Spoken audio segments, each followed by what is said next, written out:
it stops, no one knows. We're going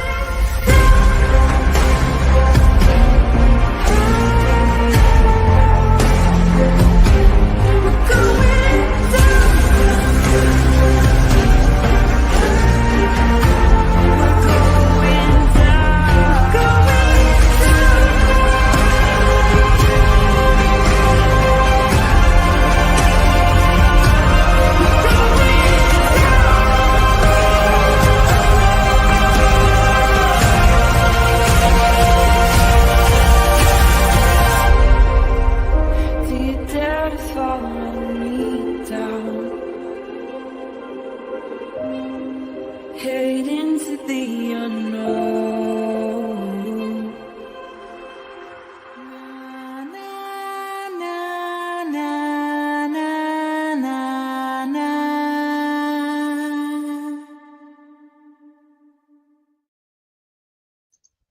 Good morning. Happy Monday. Welcome back to Criminality. Today we are covering the case of the state of Massachusetts versus Karen Reed in her second trial, and we are on day number 9. And I'm starting a few minutes early, so Sleuthie is not here yet. But I was already at my desk and ready to go, so I was like, let's just get on and at least say hi to everybody, and then we can rock and roll. We can rock and roll. I know that we get the Nagels on today, so we left off on Friday with one of the who was it? Who was it on the stand? It was one of the no, it wasn't it was the extrapolation chick. I don't remember her name. And I think we had like 4 minutes of cross by Yannetti, and then is that who was on the stand? Is my memory going? I'm pretty sure that's who was on the stand. And I think we had like 4 minutes of cross from Yannetti, and then we get her back on. Did anyone hear that Brennan was on a hot mic coaching Jen? No. But I'm sure somebody would have had that recorded. Yeah, Hannah Knowles. Hi, ATS. Hi, Indiana girl. What's up, Grandma 6? Hi, Nunya. Her name was like Karen or Doug.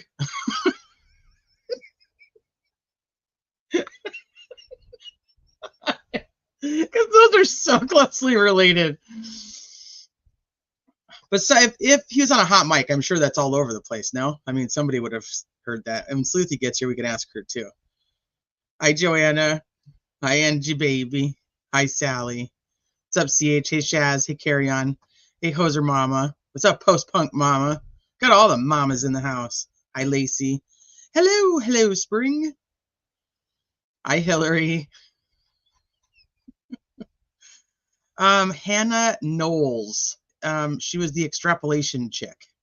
The one who took over for the guy that we all liked last trial. Betterow is saying that Brennan was heard saying something like, calm down, and Bev heard it and said what?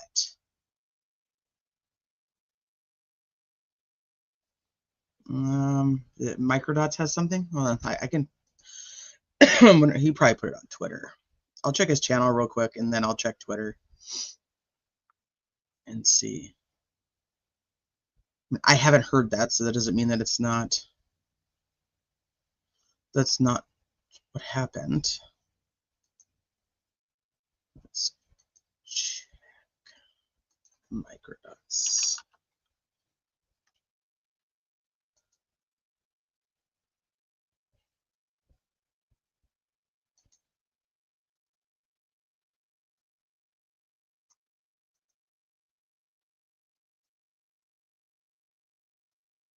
Okay, maybe it's on the Clips channel.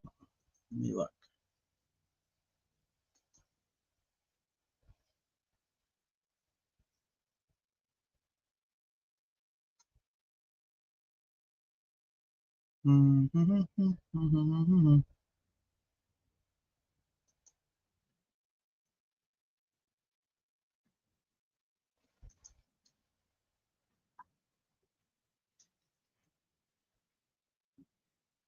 Redirect examination, that there were no sirens that you heard that morning with the approach of... I'm not a cat, Nunya. I'm not a cat. It was mentioned on Bob's Live. I only watched part of Bob's Live last night, so I must have missed it.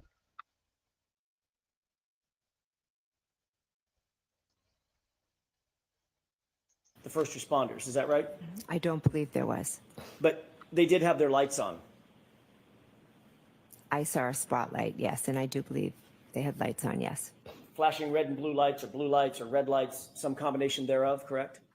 Correct. That was cruisers, police cruisers, correct? Yes. There were fire SUVs, in other words, a captain of a fire department.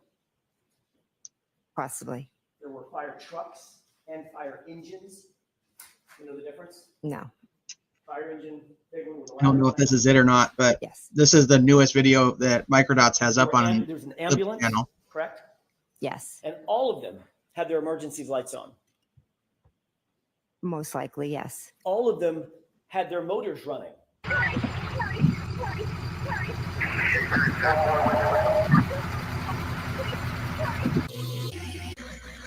So is there a reason that you're so resistant to admit that there was a cacophony of sound and noise outside of 34 Fairview?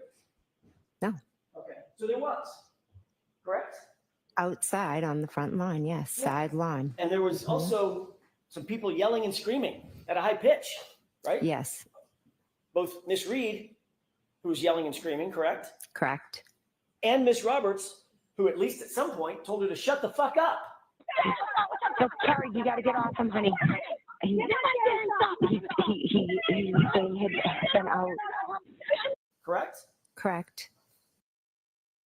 You had no reason to believe they weren't okay. A man was dead or dying on their lawn, and your sister not answering the phone, and nobody is coming out to the chaos of Karen Reed screaming on the front lawn.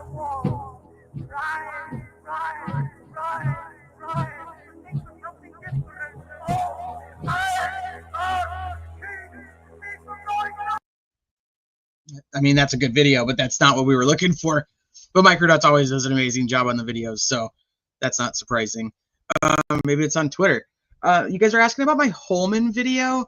So I don't know what I did when I uploaded them originally, and no, they're not. Jody has not sent our copy of anything yet. So I had uploaded them originally, and they were I don't know, I stuck them in the playlist, and then I don't know, I did something funky with those two and my Maddie Soto 911 calls. I don't know what I did with them, but they were all in the right playlist, but somehow they weren't like not public. So I tried to make them public without notifying everybody. I don't know if that worked or not. Maybe you guys did get the notifications. But they've been up. I mean, the Maddie Soto 911 calls have been up on the channel for months. I don't know what I just did something weird when I uploaded them, and so you could still watch them and save them for later, but just saw it on my homepage. Okay, yeah, I tried to make it so it wasn't gonna like notify anybody, so that you guys didn't like think that I had something new that I had put up, because it wasn't new. They'd all been on the channel. I just had done something not correctly when I put them up, so that they didn't show up for anybody. So I fixed them yesterday when I was messing around, because you guys, on Friday, the channel hit 15,000 subscribers, which is like a freaking huge milestone. And so I was getting all kinds of things from YouTube. So I went in to check, and then I saw that, and I don't know how I'd missed it or not, but I know it's pretty damn excited. Thank you guys. All right, I'm gonna check Twitter real quick. We'll check Microdot's Twitter, and then if it's not on there, we'll just have to kind of keep an eye out for it. I mean, I'm surprised that nobody shared it with like a ton of people. If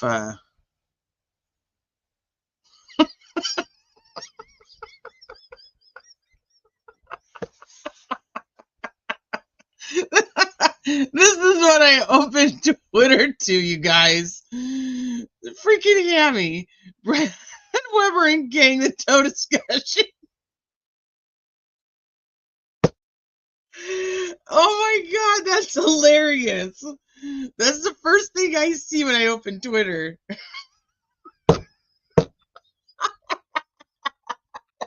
Oh, fucking Hammy. That's the best. There's just a bunch of dumb jokes. Where's Thomas? He needs this. He needs this in his life. Oh shit, that's funny. Okay, let me find microdrots really quick. But speaking of Delphi stuff, so I learned that the case where Baldwin is in front of Judge Gull again, that the jury selection is happening like right now. Apparently, Judge Gull has decided she is going to allow cameras in the courtroom for that case, ironically. So it's going to be streamed, and I'm trying to figure out how to fit that into my schedule because I would really like to watch that. Why is my keyboard isn't working? Guess I won't be looking at microdots. Do it on my phone.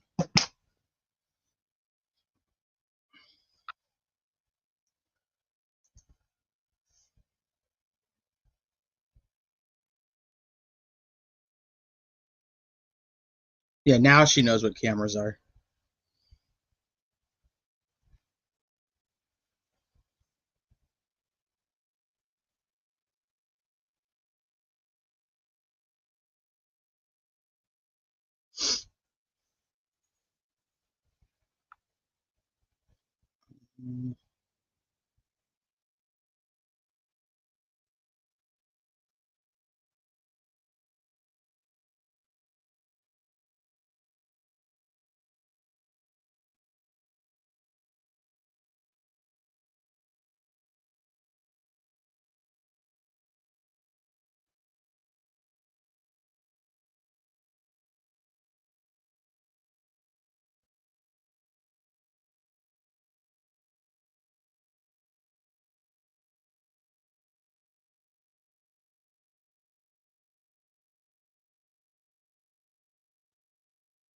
I don't know. I don't see. Criminal X, go to the DUI Guide Plus. Not sure what it says, but Hank apparently said take it easy. Hi, Sleuthie. Morning. Marnin. We are talking about apparently Brennan on a hot mic. Have you heard this? I have. Did you hear the clip or no? I have. And what do you think? I think it sounds like he was telling Jen to take it easy. And I think Bev heard it too. And she was like, basically like, what the fuck did you just say? And he had to make up a, hi, Kim, love you. Good morning.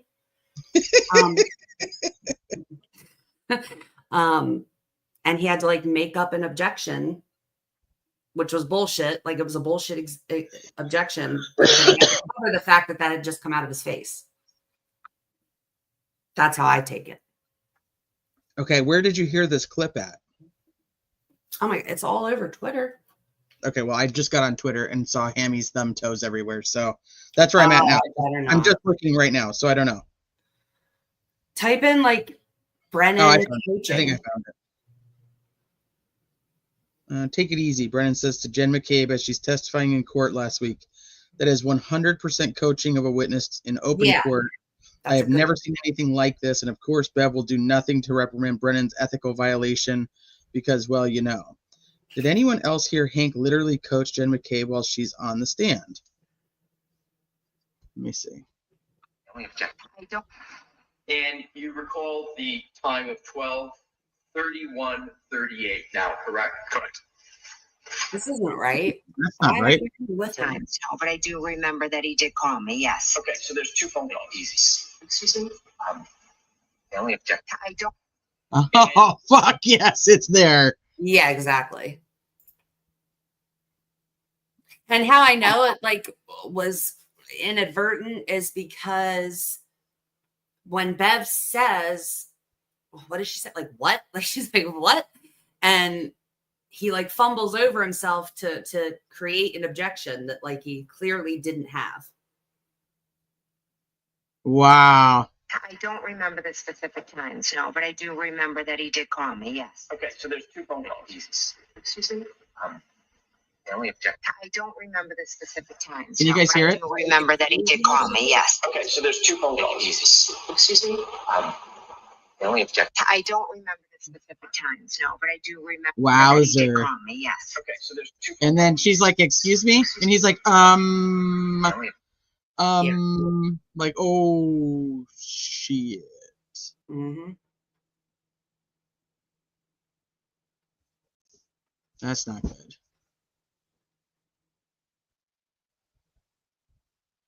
Well, I'm sure that the defense has that by now. I wonder if they're going to bring that up to the judge. It would be up to them to do it. I don't see any world in which she would. Give a shit. Yeah. I don't think she's going to give a shit if they do bring it up, but it needs to be on the record. Yeah, I don't That's know. crazy. Yeah. We need the timestamp of when that actually happens in trial, or go find a different, we'd like find the time. They'd have to have the timestamp, be able to show it without it being just from like Twitter. Betterow said he also said they need to talk to Bev about how Jen talked about the investigation and opened the door that they should be able to say the FBI. Yeah, I did see. I heard Betterow talking about that. And I don't disagree with that, but I don't know if they necessarily care. I mean, Because if it is open, then you're going to have more information coming in from the state if it is closed. So I don't know. I think just having the jury question the fact that there's a federal investigation at all is kind of what the defense would want. But that's just me. yeah, but then they can't decide how much or how little comes in after that. Oh, is Molly here? Molly is here. Hi, Molly. Love you. Good morning. It's hilarious. Surely the jury. Surely. Who are you calling Shirley, Nunya? Surely the jury has figured it out. Well, I mean, he said agents a bunch of times and then apologized. So. Can we talk about how lucky we are that I'm here today to talk to you? Why? What happened? Oh, because of your near-death experience over the weekend? Yes. Yeah, please tell the story. I think they're dying to know what happened and how you almost couldn't make it to this live stream.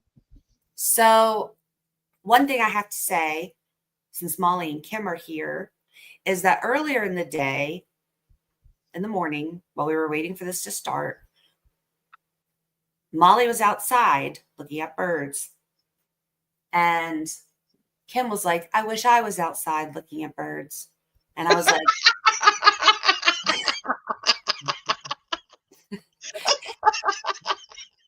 and I was like, I wish I was outside looking at birds. Yeah, I was like, well, I'm terrified of birds. So a bird watcher, I am not. And then we like moved on. Like it was literally no big deal. So then hours and hours and hours and hours and hours later, my kid is drifting in and out of sleep. And he remembers that he left his favorite blanket out in our car from the morning because he was tired. And he brought it with us to the bus stop. So he's like, can you go get my blanket? And I'm like, dude, no, it's like 11 o'clock at night. And he's like, but I can't sleep without it.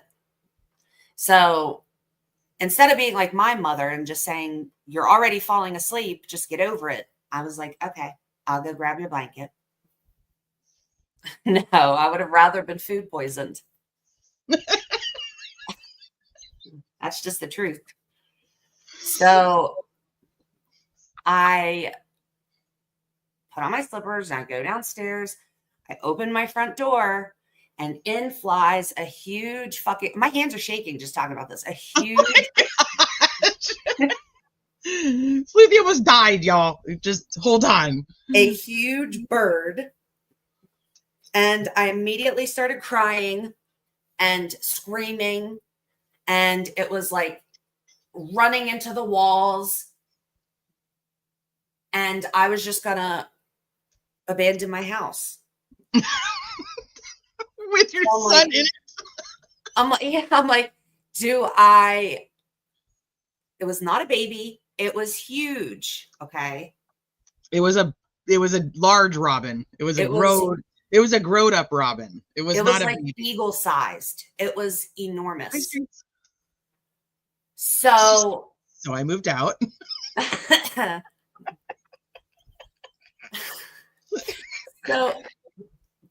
So I leave the front door open and I'm screaming like bloody murder. And it finally flies out.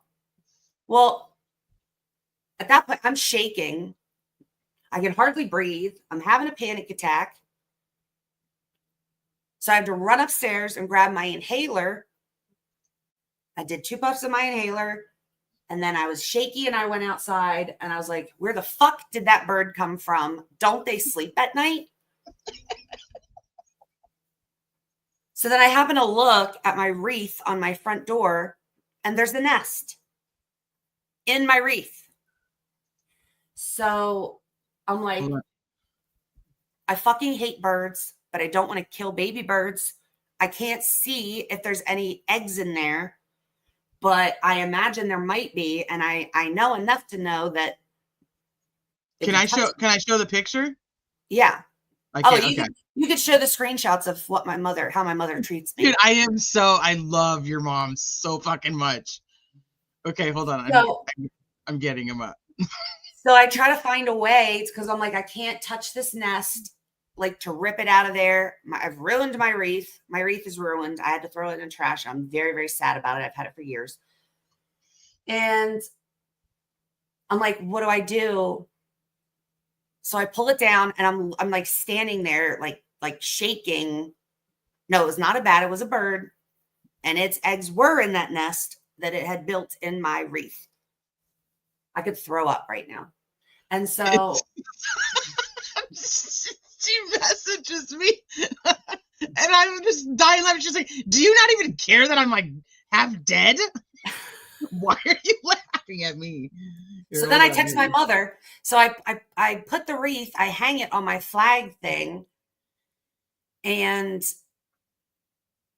long story short with that, I tried to set it upright. It was fine. It was like sitting on because I didn't know what else to do with it because I couldn't lay it flat on the ground. Otherwise the eggs would fall out and I didn't want to touch it because I don't want to kill the babies or whatever these horrendous creatures do. Like they're just robins. Yeah, like if they smell humans on the nest or the eggs or whatever, they like kill their babies or something because they're terrible people. They're terrible beings. And so I didn't want that to happen. So I said it there nicely. And anyway, the next morning, I get up and I look out the front window and they're still there and everything's fine. But then the wind blew and it like spun the wreath. So they didn't crack or anything. It doesn't look like, but they fell on the ground. And then the wreath, or not the wreath, the nest kind of fell. Maybe I should sell it for money. So my near-death experience wasn't for naught. So, and the nest is like kind of laying over top of them. And so I didn't know if like putting on gloves would be enough for me to like, because what I want to do is turn the nest back over and put the eggs back in it and just set it on the ground or whatever. And then she could come get them or whatever she's going to do. So no, because she's not going to build another nest. Well, maybe they'll be able to hatch them. They need to be in the nest. Oh, are they blue? It could be a blue jay. But I mean, was it a blue bird that was in your house? I didn't even see it. I saw it, but I wasn't looking close at it. I knew it was a bird. It like scratched up my walls, like in the spots that it was. And like, it was a mess. Yeah. My first instinct was robin, but I guess maybe just because I thought blue jay, she'd know it was blue, but well, I didn't know when it was inside the house, like what it was. She can't carry her eggs around. So you got to have the nest. Well, I didn't know what it was till I saw the eggs were very blue. And that doesn't even look like as blue as they were. I don't even know how that's so steady because she thought I had Parkinson's or something. I literally stood outside of my house with the wreath in one hand and like my phone in the other and just like shook and sobbed for like, probably 5 minutes. And okay, hold on. I have to read you guys the messages between Sleuthie and her mom. Dude, your mom is just so my people. So Sleuthie tells her mom, she's like, it built a nest in my wreath. And just now when I opened the door to get Ryan's gray blanket. Gotta tell Mom what blanket it is. It flew in the house. I am still shaking. It's out of the house now, and I put the wreath on a flag stand and didn't touch the nest or the eggs. And her mom says, in your door wreath? Sleuthie says, yes. And it was on your door when they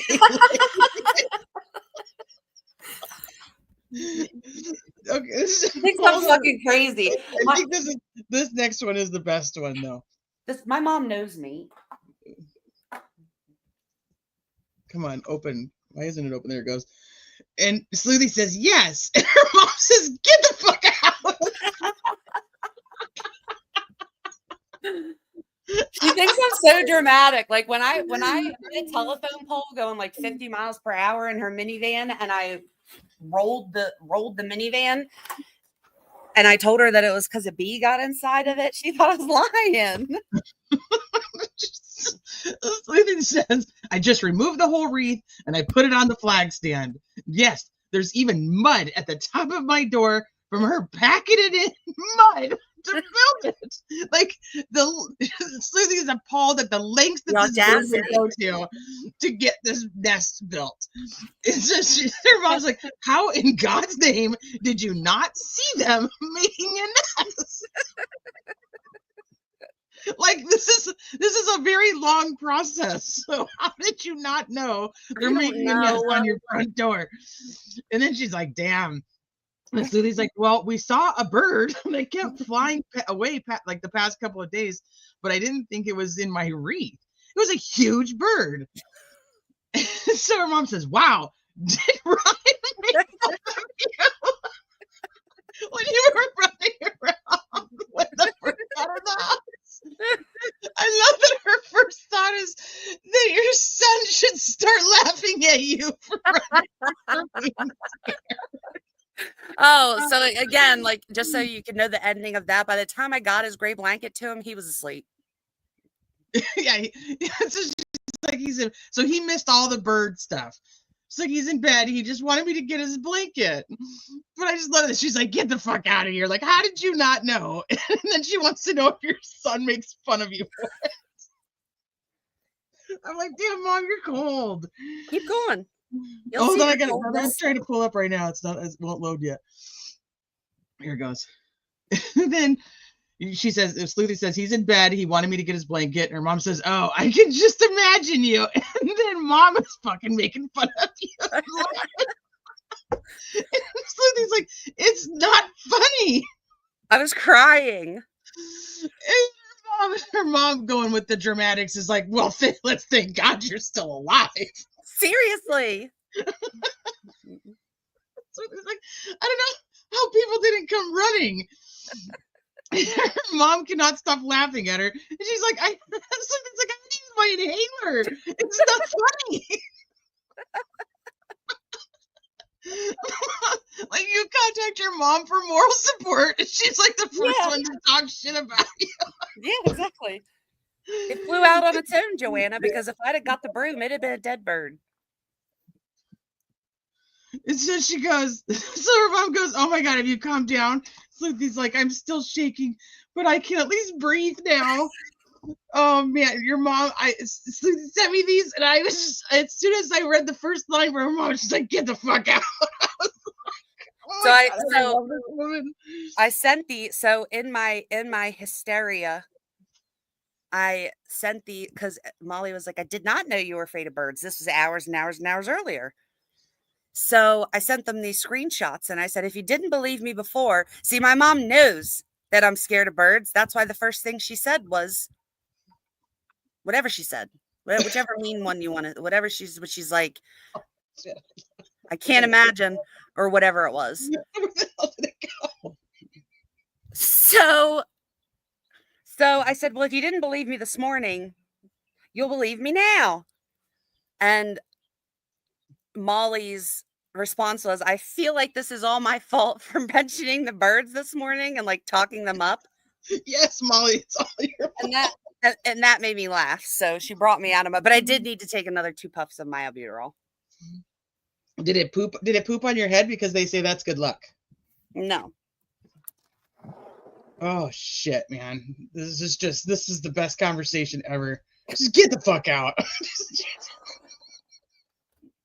And then my kid in the morning, he like, I don't even remember what he said to me. In a drama, Diane, in a drama. I don't And the remember. award goes to Lucy for Best Actress in a drama. He said whatever he said to me, and I'm like, oh no, dude. I was like, I'll tell you the story later. There was a bird in the house last night, and he was so confused because He's like, he I was just want to asleep. get blanky. I'm like, I don't- Yeah, he was already asleep, and I was like, because I went outside to get your blanket. You blame him for your traumatic experience. Yeah, I'm like, you're not allowed to bring your blanket in the car anymore. Oh shit. Oh yeah, she had bird shit in her hair. Oh man.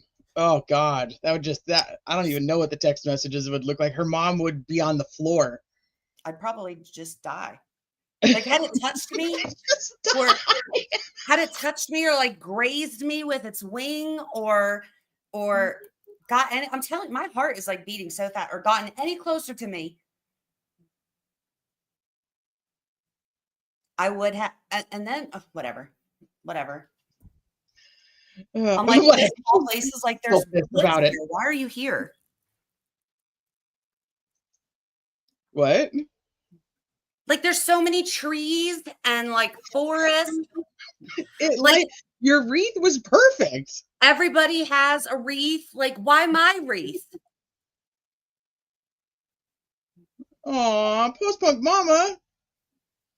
Yeah, I would freak out if a bird came flying. If I opened my door not expecting it and a bird just came flying. Exactly, dude. I would freak out. I would freak out from that. I don't Like, know how at you first- know. I'm with your mom on this. It's building a wreath on your front door. Yeah. But like, I never heard it. Like, I don't know, pecking at the door, or It's like, you're So, gonna like- get killed. Don't feed into her. so like when I opened the door, it came in so quickly. Like, I Because thought it it's was an on your intruder. door. I thought it was an intruder, but then I realized what it actually was, and I was more scared that it was a bird than had it been a person. Because like, I could defend myself against a person that's on their feet, but like No, a bird this that bird's got flies, wings. yeah, no, absolutely not. You're no match for that bird. I'm not. No match.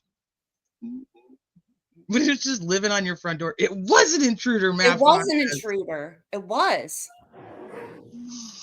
Oh, shit. This Like, is if literally somebody- what happened to Michael Peterson's wife. Like, if somebody came to your Who's house, going like, this, Sleuthie? And Nunya says this is literally what happened to Michael Peterson's wife. It was a bird that came into her house and attacked her. It was just a oh, giant is that the animal. staircase guy or whatever? Yeah. Oh, dude, I believe it. I'm here to tell you. The Alchemist's murder. Like, if it would have like got in the house, or like, and then I'm thinking, oh my god, what am I gonna do if like it goes upstairs? Hear ye, hear ye, hear ye. All persons having anything Hear to ye, do hear before ye, the hear Honorable ye. Beverly Canoni, the Justice of the Superior Court, holding in Dedham within and for the County of Norfolk. Draw near, give your attendance, and you shall be heard. God save the Commonwealth of Massachusetts. This court And is Sleuthie. seated. So weird thing. So hold on, where's it? Jose Ramon says we had a bat in our house, and that is way worse. So about 4 years ago, we had a bat that took up in the corner of our front door, like not on the door, but like up in the, like the, don't even know what you'd call it, but like where the door is, you know what I mean? But it's up above it. So it stayed there. It landed there on October 30th. This is weird, right? October 30th. Or something. And then it left on November 1st. Well, that's gross. Isn't that fucking weird, though? Like, for Halloween, we legit had a bat on our, like, up above our front door. Maybe because it was actually a vampire. That's what I was thinking. Legit. I was like, that's a vampire. Because apparently, in my mind, at that moment, they only came out at Halloween. I don't know why, but I thought the same thing. No, and I've seen them in the day. Like, I don't know. I don't know what I don't know. I don't get that overwhelming sense of dread, like death is near, with bats, or like the only things that really get me is birds, all birds, any birds, except for geese. Like we have geese. Of course not. Yeah, Yeah. because you're you're waterfowl. So you're Well, like, I I just can think handle- like they I don't can have, handle they it. don't want nothing to do with me, and I don't want to. You know what I mean? They just do their own thing or whatever. It's But because the you're part birds, of them, Goose. You're part of yeah. them. But that bird Your invaded family. my space. Like it wouldn't have been acceptable if a person had come and built a nest in the corner of my property. But the bird did it. And so them and bees. And that's just because I'm allergic to bees. And I know they can kill me. So like I will run Try to and stay away scream from from them. those. But I was a little concerned that like no one called the police or like came running out of their houses to help me. No, if that had been an actual like human intruder, nobody cared, Sleuthie. Nobody cared. And then I'm thinking, what if I do die? Everybody here has Ring cameras. How many Ring cameras am I on? Freaking Like, out. who laughed at me the next day? You know, who was watching their Ring cameras and laughed at me the I would following FOIA request that shit so bad. day? Oh shit. Hi, Hammy. We saw your thumb toe tweet. Hi, Travis. Okay. Oh, ask about the toe pic. I opened Twitter and the first thing I saw was Hammy's thumb toe pic. Oh my God. All right, here we go. We haven't even started the day, and we're 40 minutes in. People that come to watch this on replay are gonna Good be morning like, again, "What's wrong with Council. Good morning, Ms. Reed. Good morning. Good morning, jurors. Good morning, Judge Beverly. I have to ask you those same 3 questions. Were you all able to follow my instructions and refrain from discussing this case? It was the first thing I saw when I opened Twitter. So Everyone said yes or nodded affirmatively. Were you That says a lot about your algorithm. it really does. The thumb toes are top of the list. Everyone said yes or nodded affirmatively. Did anyone happen to see, hear, or read anything about this Oh, case? carry on. That was a good one. Sleuthie, do you live next to the Alberts? They don't assist in emergency. That is a really good one. Witness, please. See, now Bob's owl pig theory makes more sense to me. Okay. Was John afraid of birds? We're done. I don't know. Did he get attacked by an owl pig? I don't know. Well, that was Bob's theory the whole time. Okay, I didn't know that. I'm glad Mr. Brennan knew that. All right, come back in, Ms. Knowles, please. We all knew that, Bev. He told you that on Friday.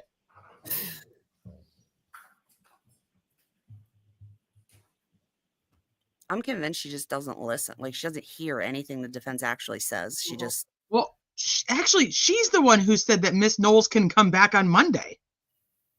well, she's like basically, Because are you remember, done? we were like, do we have court on Monday? You're like, oh yeah, she just said she could come back on Monday.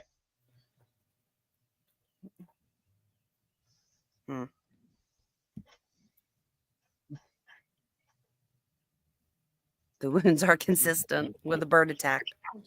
I mean, shit. Who knows? All right, Ms. Giannetti. It's another fucking owl attack.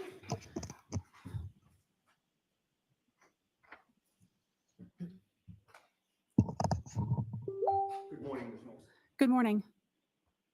Ma'am, on Friday, you testified to this jury about the fact that the Mass State Police Crime Lab is accredited as a forensic lab, correct? Yes, I did. And you discussed the fact that as a forensic chemist you help to ensure compliance with the lab's administrative policies, quality assurance, and control requirements, and making sure that you're complying with accreditation standards, correct? Yes, that's one of my job duties and responsibilities. You also acknowledge that in contrast to the accreditation standards of your forensic lab, the standards of a hospital lab may be different, correct? I have no direct knowledge of what the standards at a hospital are, and so I can't say whether they're the same or if they're different. I'm just unfamiliar with them. Okay. And you're unfamiliar with the standards at Good Samaritan Hospital, correct? Correct. I have no direct knowledge of their accreditation status or requirements or body. And you know that they were the ones to do the blood draw in this case, correct? That's consistent with the medical records I had available for review prior to preparing my report. And you cannot vouch for that ethanol testing, correct? Correct. I have no direct knowledge of the accuracy or reliability. My calculations are solely based on the results of the Good Samaritan lab. For instance, you don't know how the arm was prepared when the blood was drawn? Correct. I was not present and I have no knowledge of the policies and procedures of blood draw at Good Samaritan Hospital. You In can't- this case Long. specifically. I'm sorry, I didn't mean to cut you off. I said her answers are too damn long. Yeah, she takes a long time. She's on the stand for a little while too. Not like super long, but Here in a minute, I'm going to have to do like a sound check because I'm going to put my headphones and plug the microphone in because I'm going to type my notes today because I can type way faster than I can write. okay. Excuse me, you can't vouch for the tubes and vials that Good Samaritan uses? Correct. I cannot. Are you aware that there was a recall on certain tubes and vials because there was a contamination determined by the manufacturer? Sustained. You can't vouch for how Good Samaritan stores, preserves, and assures the integrity of its equipment, correct? Correct. I have no direct knowledge of those topics. Now, excuse me, at your lab, you do both a screening test and a confirmatory test, correct? Yes, that's accurate. The confirmatory test is a second and separate test. You rerun the same sample again, correct? Depending on the type of samples that are submitted and the facts of the case, we will either use the same sample that screened positive or that sample as well as another to run duplicate analysis and compare them. It depends on the materials available and the nature of the case. Understood. So you do that to ensure that there's no error in the testing, correct? It's part of many of the steps involved to ensure accuracy and reliability of the results that are reported.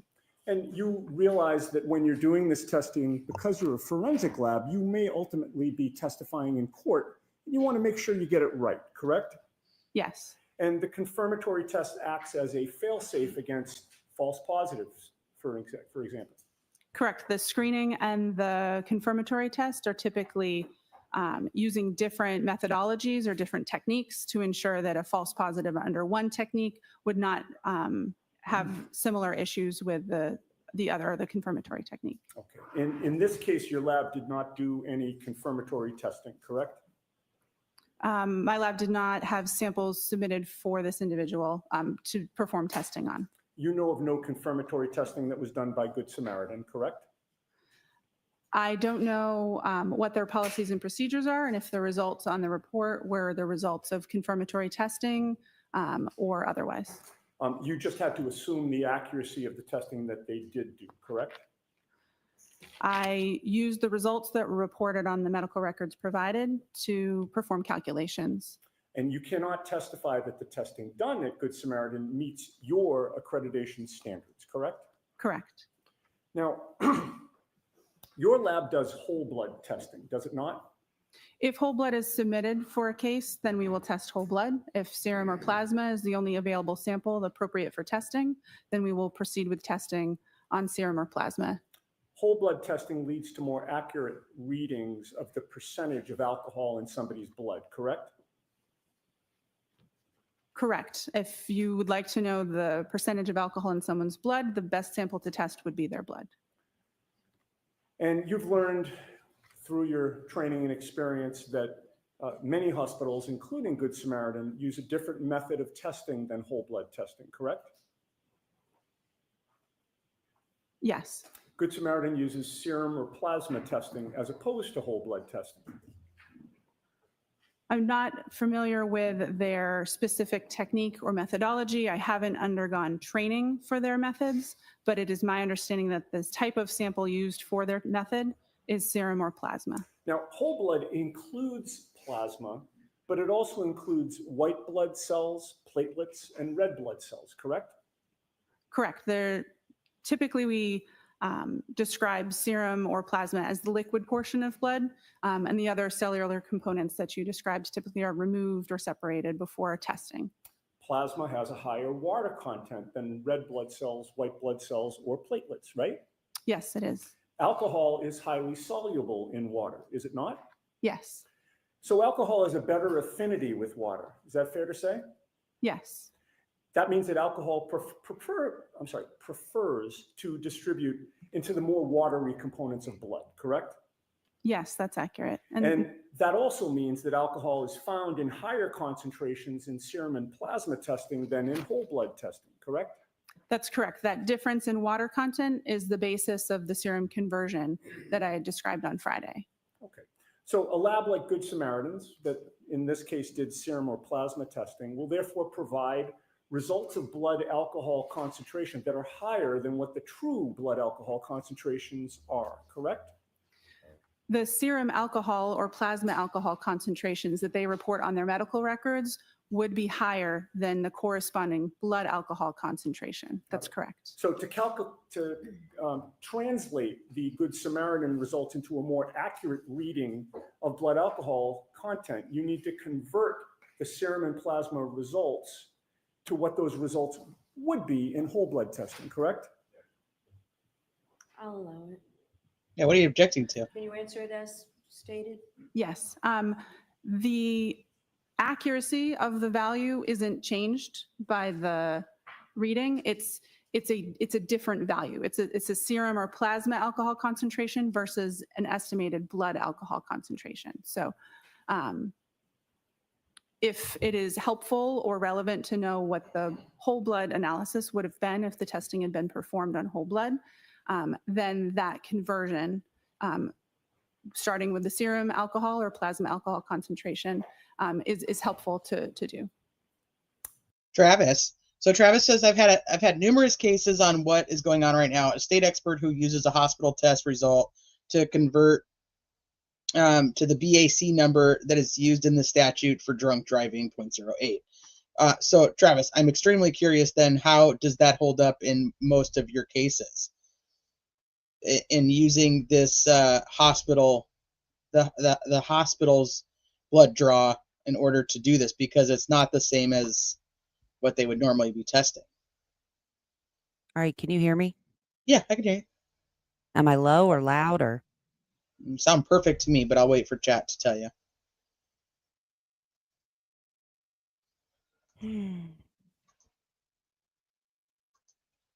How does Sleuthie sound, you guys? Good?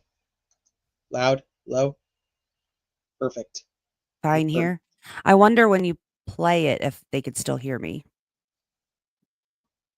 Like, do a test. Okay. Can you hear me while they're talking? Conversion rate. Okay. Yeah, so Travis, I'm curious to know how those cases ended up for you.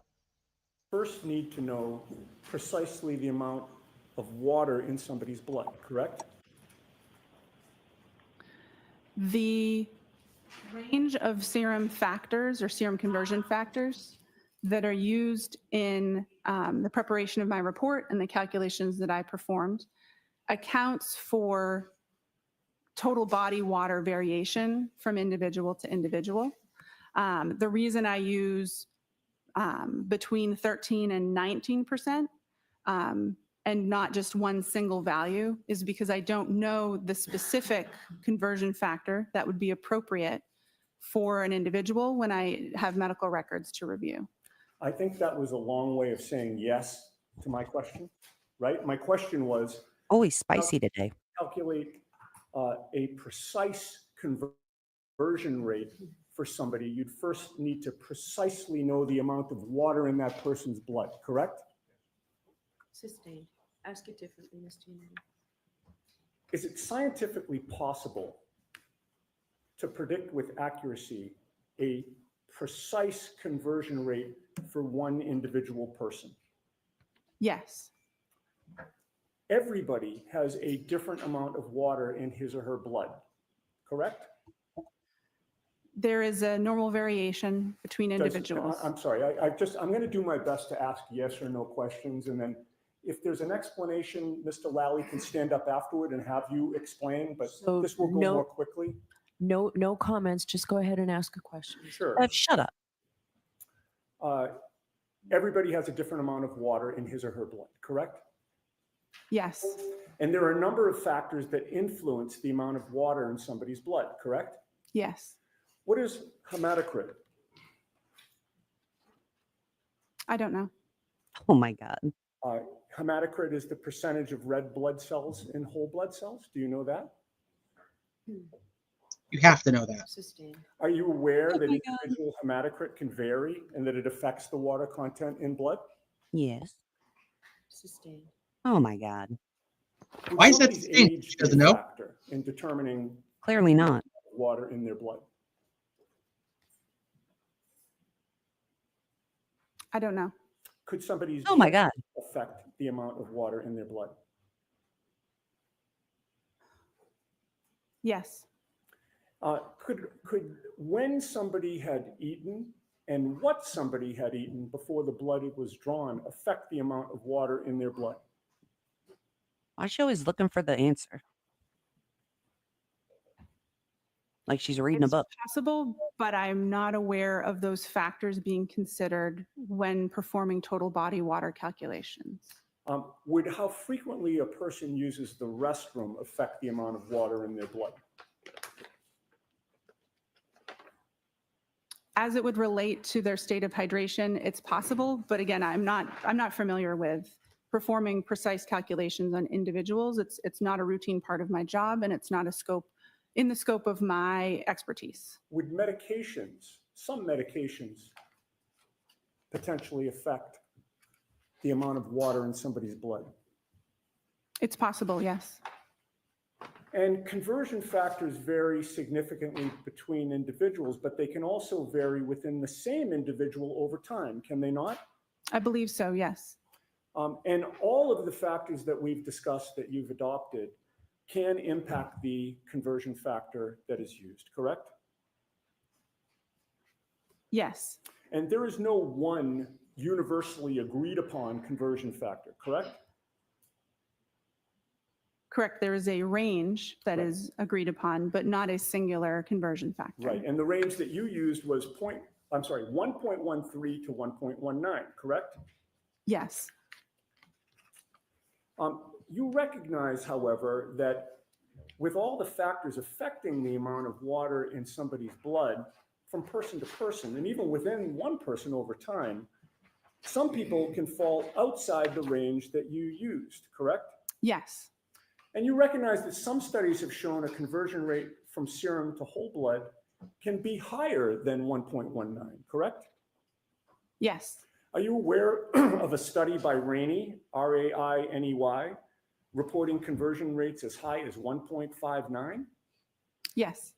And if the conversion rate is higher, that would mean that the actual blood alcohol concentration would be lower, correct? Yes.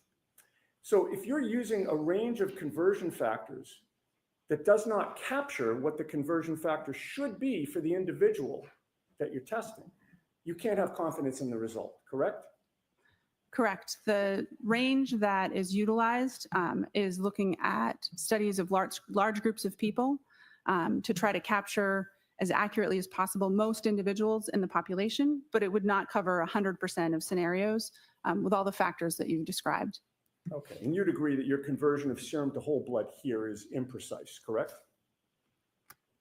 The conversion was performed within the policies and procedures of the laboratory and the best practice recommendations for my field. But it is imprecise. Yeah. It's okay. Can you repeat the question? Let's move on. The conversion from serum to whole blood did not end the calculations that you needed to do in order to testify here today, correct? Correct. The conversion from serum to whole blood only translated what Ms. Reed's blood alcohol supposedly would have been, or was, I'm sorry, at the hospital at 9:08 a.m. on January 29th of 2022, correct? Yes. You were asked to try to find out what her blood alcohol level would have been 7 or 8 hours earlier, closer to midnight or sometime between midnight and 1 a.m., correct? The time utilized for my calculations was 12:45 a.m. So you started with the results that you obtained from your serum to whole blood conversion, right? Yes. Which was an imprecise calculation? Which was intending to cover the majority of population. But was it and imprecise? It followed the policies and procedures of my laboratory. What was the precise number then? Oh my God. Was there a precise number or was it imprecise? There is no precise The number. There's a range- huge I'm range. not talking about a range. I know that you'd like to say that. All Was right. there a precise Yeah, number, better. ma'am? Just say it's imprecise. Who cares? The results of my report was not a single number. It is Okay. a range of numbers. Let's move on, Ms. Giannetti. Yes. Then Shut up, Bev. once you get that range, It's on my nerves. you have to do an extrapolation on top of that Wants to be a to fucking figure out what the attorney. blood alcohol Being an attorney. concentration would have been at 12:45, 7 or 8 hours earlier, correct? Yes. But in order, excuse me, in order to do that extrapolation, you need to make assumptions about things that you do not know, correct? Yes. In terms of processing alcohol, there is an absorption phase, a plateau, and an elimination phase, correct? Yes, that's accurate and consistent with my understanding. And during the absorption phase, blood alcohol concentration can be rising, correct? Yes. And to determine whether somebody is in the absorption phase or the elimination phase, you need to know when their last drink was, correct?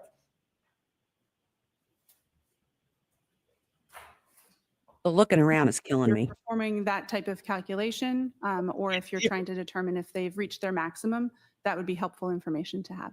The longer the time between the last drink and the test, the more variability and potential for error there is in the extrapolation, correct? Can you ask the question again, please? In this case, you assumed that Ms. Reed's last drink was at 12:45 a.m., correct? Perfect question. He did this last time too. Hi, Dee Dee. No. The calculation assumed for the maximum calculation that no alcohol had been consumed between 1.5 and 2 hours prior to that time interval start at 12:45 a.m. Okay. And the Well, test that's a was huge until problem. 9:08 a.m.? Yes. The range that you came up with was 0.14 to 0.28%, correct? Yes, 0.14 to 0.28 grams percent. And that was a very wide range, was it not? It certainly is. 0.28 is double 0.14. Yep. And that range is so wide because there are a lot of unknowns about the way each person individually processes alcohol, correct? There's a lot of interpersonal Oh, differences. wait, That's T. correct. There are a lot of different. Did she just say that her calculation assumes, I'm just going to say Karen because we're talking about Karen, assumes that Karen hadn't had anything to drink Correct. within 1.5 to 2 hours before 12:45? Oh, I didn't hear it before. You may go back. I didn't hear Yeah. that. I heard 12:45. factors, Yeah. unknowns about the way, and that range is so 0.28 is double 0.14. Yep. And that range is so wide because there are a lot of unknowns about the way each person individually processes alcohol, correct? Did I not go back far enough? There's a lot of I don't interpersonal differences. That's correct. There are a lot of different factors that would impact somebody's maybe you did. alcohol content, correct?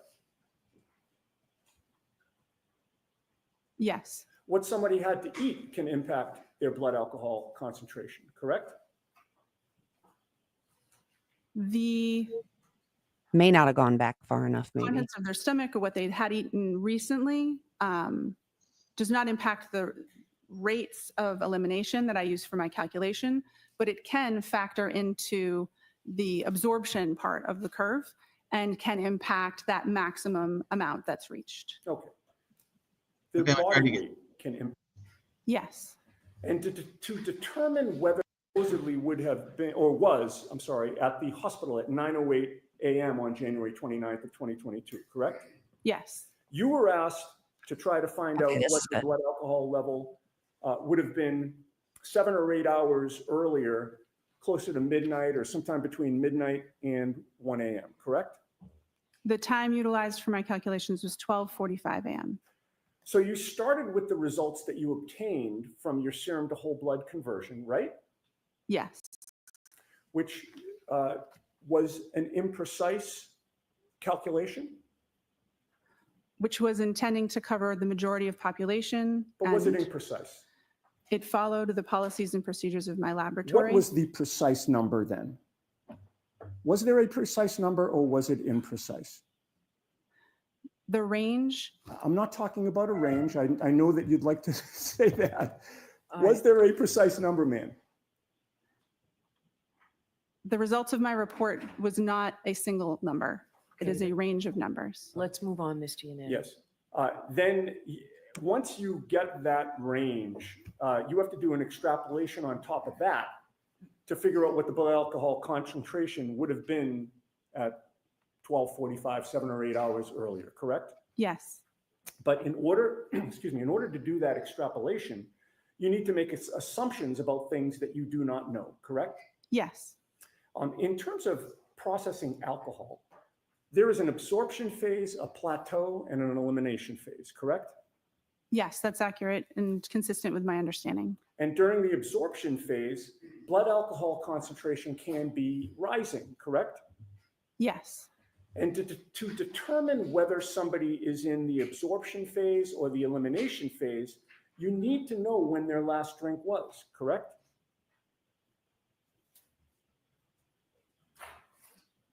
Yes, if you're performing that type of calculation, or if you're trying to determine if they've reached their maximum, that would be helpful information to have. The longer the time between the last drink and the test, the more variability and potential for error there is in the extrapolation, correct? Can you ask the question again, please? In this case, you assumed that Ms. Reed's last drink was at 12:45 a.m., correct? No, the calculation assumed for the maximum calculation that no alcohol had been consumed between 1.5 and 2 hours prior to that time interval start at 12:45 a.m. See, she And did the say test that. until 9 He did. And we know that's not true because it's literally the period of time when she was drinking. Right. So that's weird. Yeah, that is weird. I wonder if Right. that's just like the standard on how they do the extrapolation. Like that's what they have to do. I don't know. It's just strange that it assumes that you hadn't had anything to drink within 1.5 to 2 hours prior to 12:45. So I guess that's meant to say like 1.5 to 2 hours, it would be peak level, maybe like at its peak. So it's giving you the high end. Yeah, she did say for the higher number. Yeah, and then closer to now we're at the closer to the 0.14. But this he's still got to come with the question, the big question, which is what got him last time. We got the guy last time was so if she drank at 4 o'clock in the morning, Right. what does that do? Or even 2 o'clock. You know what I Right. mean?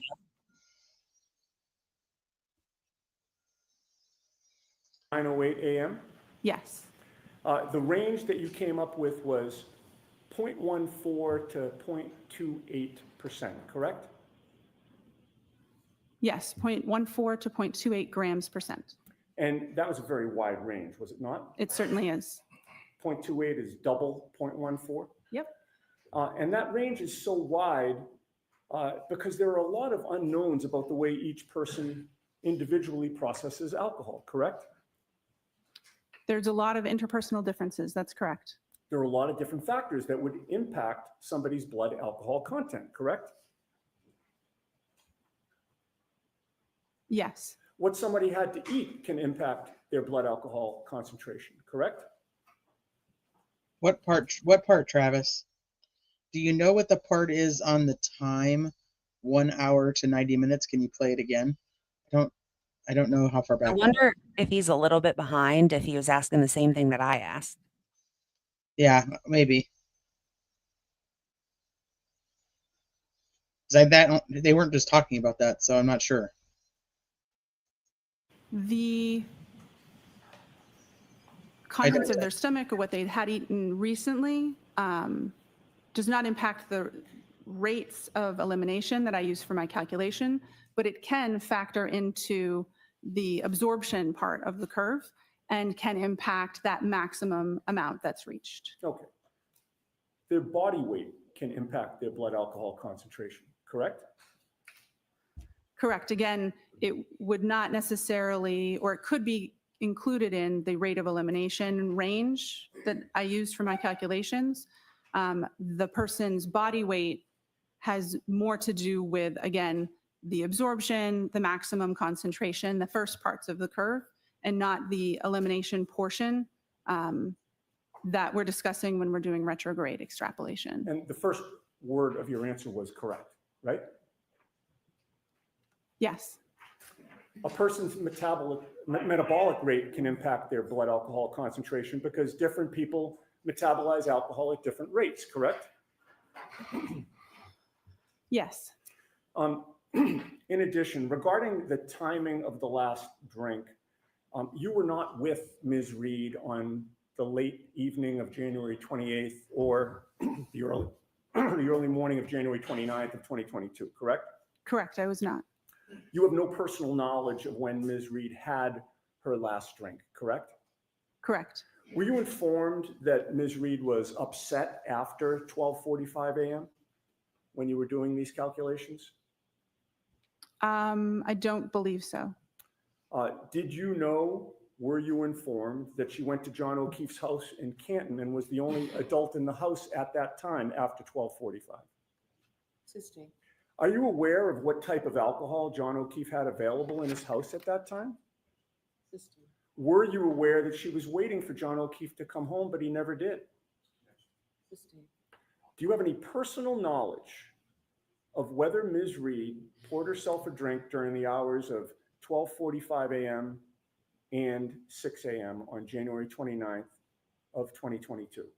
No, I do not. And do you know whether she had more than one drink during those hours? No, I do not. Assume that Ms. Reed did have something alcoholic to drink after 12:45 a.m. Would that affect your assumptions about whether she was in the absorption or the elimination phase? Yes, it would. And if she did have something to drink after 12:45 a.m., what would that do to your calculations? The foundation of my calculations would be incorrect. I would need to perform different calculations or factor in the information as it would become available and issue a different report. Okay.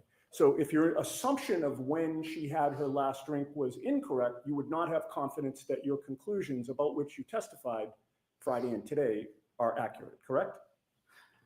Correct. There is some parts of the calculation that are intended to accommodate for unknown drinking history, but with over 8 hour time span between the time of interest and the time that the blood sample was collected, that adjustment in the calculation intending to avoid overshooting the blood alcohol concentration may or may not be enough to address that. And if new, more accurate information was available, then I would need to incorporate that in the discussion and calculations. Right. So in answer to my question, if your assumption about when the last drink was consumed was incorrect, you would not have confidence that your conclusions are accurate today. Correct. Now, were you ever asked to determine the blood alcohol level of Brian Albert? No. Were you ever asked to determine the blood alcohol level of Brian Higgins? Sustained. Were you asked to determine the blood alcohol level of anyone except for Karen Reed in this case? I'll allow that.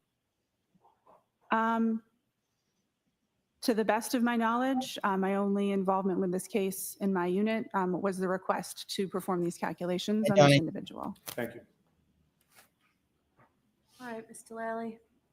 Yep, Laura, same thing. He brought that up to the guy that testified in the first trial, and it was the same big tada. Like, you don't know that she wasn't drinking. You're just assuming she wasn't drinking.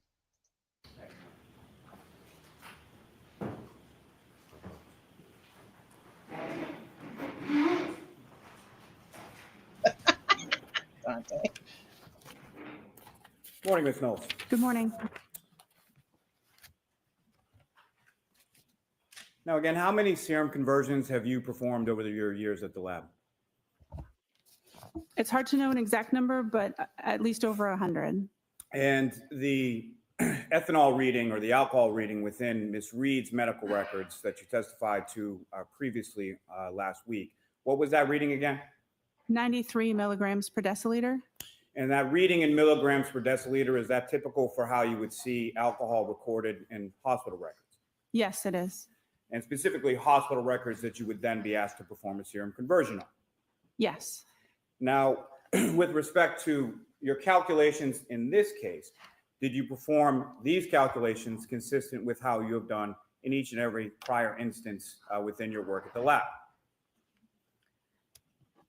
Yes, the serum conversion factors have been adjusted since I first started doing these, but the same type of math was performed, and I'd used the approved conversion factors that are published in our protocols with each one that I did. Now, what is the difference between whole blood and serum? Didn't we cover this already, Lally? Is Yes. blood as we think of it, with both the liquid and the cellular components as it exists in our bodies. Serum is the liquid portion of blood after those cellular components have been removed. And how does the difference between them impact your testing or your calculations? Because of the different water content in whole blood versus serum, that means that if we would like to compare a serum alcohol concentration and a whole blood alcohol concentration, that we have to apply a conversion factor to be able to compare those two. The serum alcohol concentration is always higher than the whole blood alcohol concentration.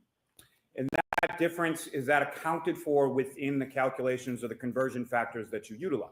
Yes. And how so? The conversion factors, by dividing by 1.13 and 1.19, can adjust for the difference between the water content and therefore the serum and whole blood ratio that's observed in studies. And that change in conversion factors, does that benefit the defendant in this case? Objection. I'll allow it, or ask it differently, Mr. Sure. The change in conversion factors recently implemented in your lab and your protocols, who does that benefit? The question of benefit depends on the context. Speaking to the math, dividing by a larger number means the resulting number would be smaller. So the whole blood alcohol concentration numbers would be smaller when using the current between 13 and 19% factors, as opposed to the previously used between 12 and 18% factors. Now, these conversion factors, where again do they come from? The conversion factors come from published studies involving individuals that consumed alcohol, had samples collected from them, and their whole blood and their serum alcohol concentrations were compared. Those conversion factors are present in the protocols in use in the laboratory where I work, and they're also consistent with best practice recommendations or consensus body documents in the field that I work. Now, you were asked on cross-examination about a number of different factors. Are those factors incorporated within the conversion factors in the published scientific literature supporting those conversion factors? By basing it on studies with like a large number of people, that's the intention, is to capture the interpersonal differences and different factors within that range that's used. Now, if you know, how much in the elimination phase, as far as bladders are concerned, how much loss of alcohol is concerned in the elimination? How many of you guys think the jury actually gives a shit about any of this at this point? They don't. That's I like, didn't he ask all of these on direct on Friday? Like, this is. Yeah, he should have just let her give her number and then be done with it. Right. Phase with reference to bladder loss. What? Rewind? Sorry. I'm sorry, can She doesn't understand it either. In the elimination of bladder. If you know, how much in the elimination phase, as far as bladders are concerned, how much loss of alcohol is concerned in the elimination phase with reference to bladder loss? What the fuck did you just say? She doesn't understand. Can you repeat that? I'm sorry, can you repeat the question? I don't think I understood the Poor question. Let me Nobody rephrase. did. So you were asking questions on cross-examination about how frequently someone uses the restroom in the elimination phase, correct? I believe I was, yes. Right. And do you have any idea from your training and experience as far as how much alcohol is typically lost by an individual during the elimination phase through the bladder? Do you know that? I do. Okay, you can answer it. Less than 5%. The vast majority of alcohol is eliminated from the body by an enzyme that breaks it down from alcohol into carbon dioxide and water. I can't remember exactly how much is generally eliminated, but I believe it's less than 5% of the total blood alcohol concentration. Now, you were asked about whether or not the defendant had a drink after 12:45 a.m. Do you have any evidence that the defendant did in fact have any alcohol to drink after 12:45 a.m.? Do you have evidence she If didn't? there was a drink Right. at approximately 1 a.m., what kind of impact would that have on your calculations? It would depend on how much had been consumed. If any alcohol had been consumed, then it would adjust the calculations depending on that information. Why What is I'm this so asking, Ms. difficult? Knowles, is if there is a slight differential in the time of incident or last drink, how much impact would that have on the range that you're able to calculate?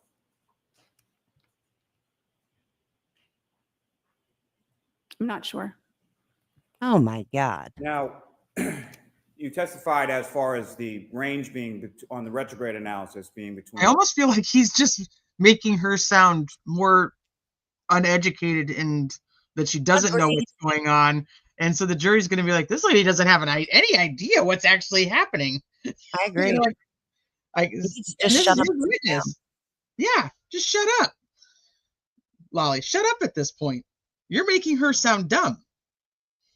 See, he has to keep going because he thought she was going to say that if the last drink was at 1 a.m. rather than 15 minutes before at 12:45 a.m., that it wouldn't affect her calculations. That's what he was hoping for, and he didn't get it. Yeah. So now he's got to figure out that. And she's like, I don't understand. I don't understand. I don't understand. Correct? Yes, I did. Are you aware of what the legal limit is in Massachusetts? I'm going to sustain that, actually. Why is there such a varying range? Because there's such variation between individuals with their rates of elimination, the calculation used both a sort of extreme low and extreme high rate of elimination, and yes, because we don't know the individual's rate of elimination, that range is intentionally wide to ensure that the actual blood alcohol concentration lies somewhere between it. It's intending to account for a lot of the factors that we've been discussing. It's intentionally a wide range because there are so many unknown factors, and it was so much time that had elapsed between the time of interest and the time of collection. So many unknown factors. There's so many unknown factors. You shouldn't even be fucking doing this. And Joanna, you're right. Like literally, all she was given was some numbers, and she started plugging those numbers into this equation that is going to give her this wide ass range. But if you change one of those numbers, the entire equation changes, and Lolly can't get around that. Well, I would have liked to have seen someone say just something as simple as your calculations are also based on the assumption that she hadn't had anything to drink for an hour and a half to 2 hours prior to 12:45, and that's absolutely not true. Right, the high end one. Yeah. Okay, but so he wants her to say that if Karen had had a drink at 1 a.m., it would basically still be the same, right? And she's like, yeah, no, it wouldn't be the same. It would change. So get this. And Lolly did this in the first trial too. He stuck with this 12:45 timeline. He really liked the 12:45. But we know for sure it's not 12:45. She is leaving there closer to 12:30. So if we're looking at 15 minutes one direction, the 15 minutes the other direction would have to factor in as well. I don't know why he's sticking to it at all. I don't either. I mean, he should have left it at the last trial because it's inaccurate information. So the fact that she's even looking at anything at 12:45 is irrelevant at this point, according to her own testimony.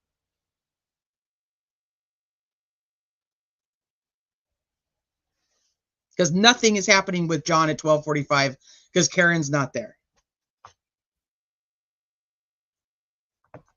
Based on your calculations, as far as the 93 milligrams per deciliter, what does that convert to as far as the blood alcohol concentration for the defendant at 9:08 a.m. on January 29th?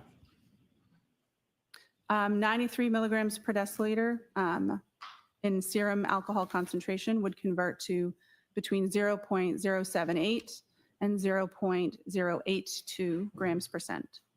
And from your calculations in your retrograde analysis, what was the range that you were able to calculate for the defendant's blood alcohol concentration at 12:45 a.m. on January 29th?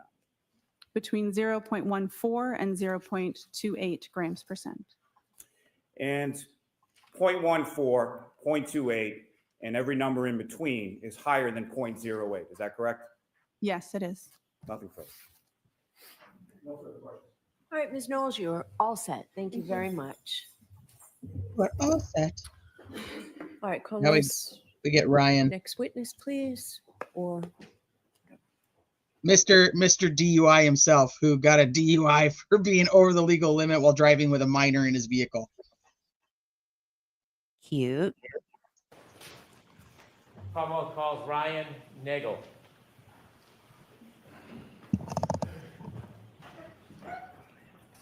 Mr. Nagel, have you ever had a DUI?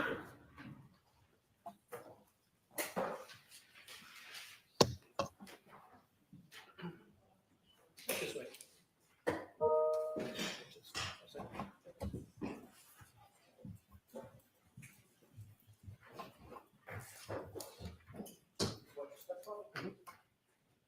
These people from Canton are just fucking drunks, man. Crazy. I'm sure the evidence given the court and jury in the case now hearing the truth, the whole truth, and nothing but the truth, so help you God. Thank you for this thing. good morning. May I proceed? Yes. What would happen if we extrapolated? Good morning, sir. Good morning. Could you please introduce yourself to the jury? My name is Ryan Nagel. How old are you? I'm 32 years old. What area of the city or the state do you live in? I live in Canton, Massachusetts. How long have you lived in Canton for? 32 years, my whole life. You still live in Canton? Yes, I do. Do you work in the area? I work in the city. What do you do generally? I do HVAC. Do you have any sisters? I do. I have one. What's her name? Juliana. Is she older or younger than you? She is younger. I want you to take us back to January 29th, 2022. That evening on the 28th, leading into the 29th, do you remember where you were? He does look like a valet. Where were you? That's why I was in chuckling. a vehicle. Okay. Where were you? I was in a vehicle. It's in a vehicle. Good job, Ryan. There that night on the 28th? Yes, sir. I was parking the car for my valet job. Oh So my God. I was on planet Earth.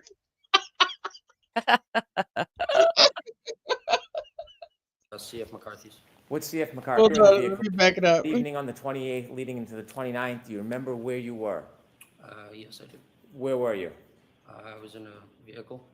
Oh my God. So you were in the vehicle. Were you out earlier that night on the 28th? Yes, sir. I was at CF McCarthy's. What's CF McCarthy's? It is a local restaurant / pub in the Who- center of Canton. Who were you at CF McCarthy's with? My sister at the time, and then my friend Ricky and my ex-girlfriend Heather. What were you doing at CF McCarthy's? Just enjoying a night, having a few drinks. When you said have a few drinks, did you have a few drinks? I did, yes. Do you remember how many drinks you had? Not off the top of my head. Do you remember whether the drinks you had, the alcoholic drinks that you had, it affected your ability at all? Were you impaired in any way? I wouldn't say impaired, but I You had enough that you chose not to drive your own truck and let your friend drive it. Actually, they say here that it's Ricky's truck. I thought for sure last time they said that it was his truck because Heather Maxon like even knew kind of what it was. So it is Ricky's truck. It is Ricky's, supposedly this time. See, my memory had thought it was Ricky's truck, but then I thought we checked in. It was his. It was his truck because somebody testified.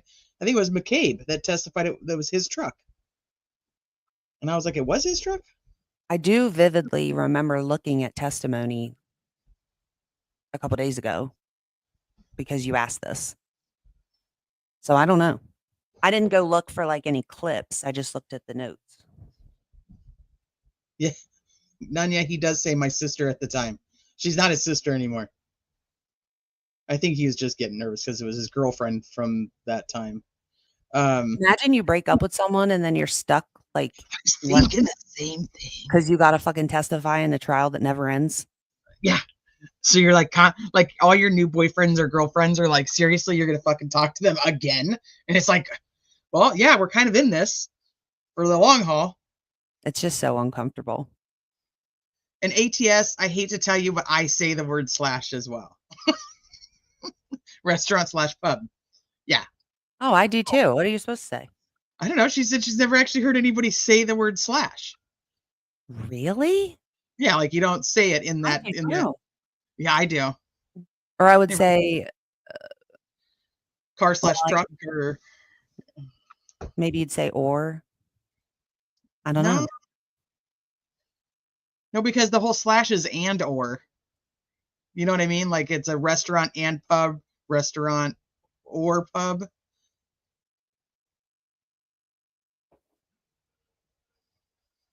No, I would say slash. The slash is an and or.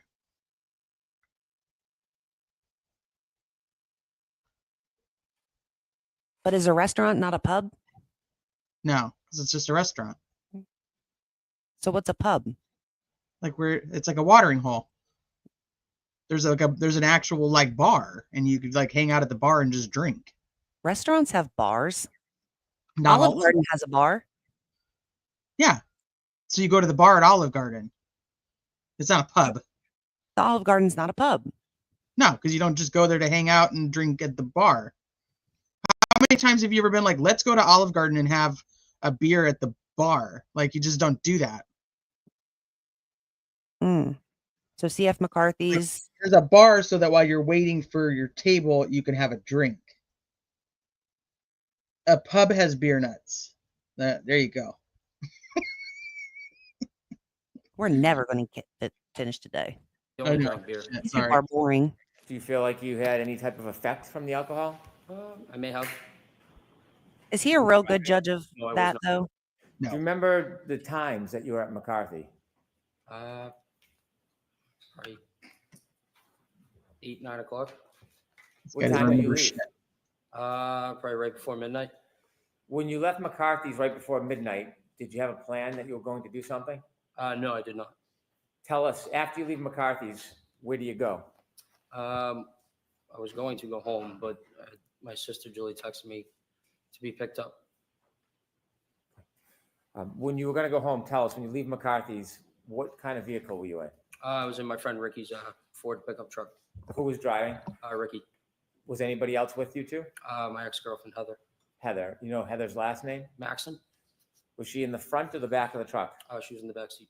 So you three were in the truck and Ricky was driving?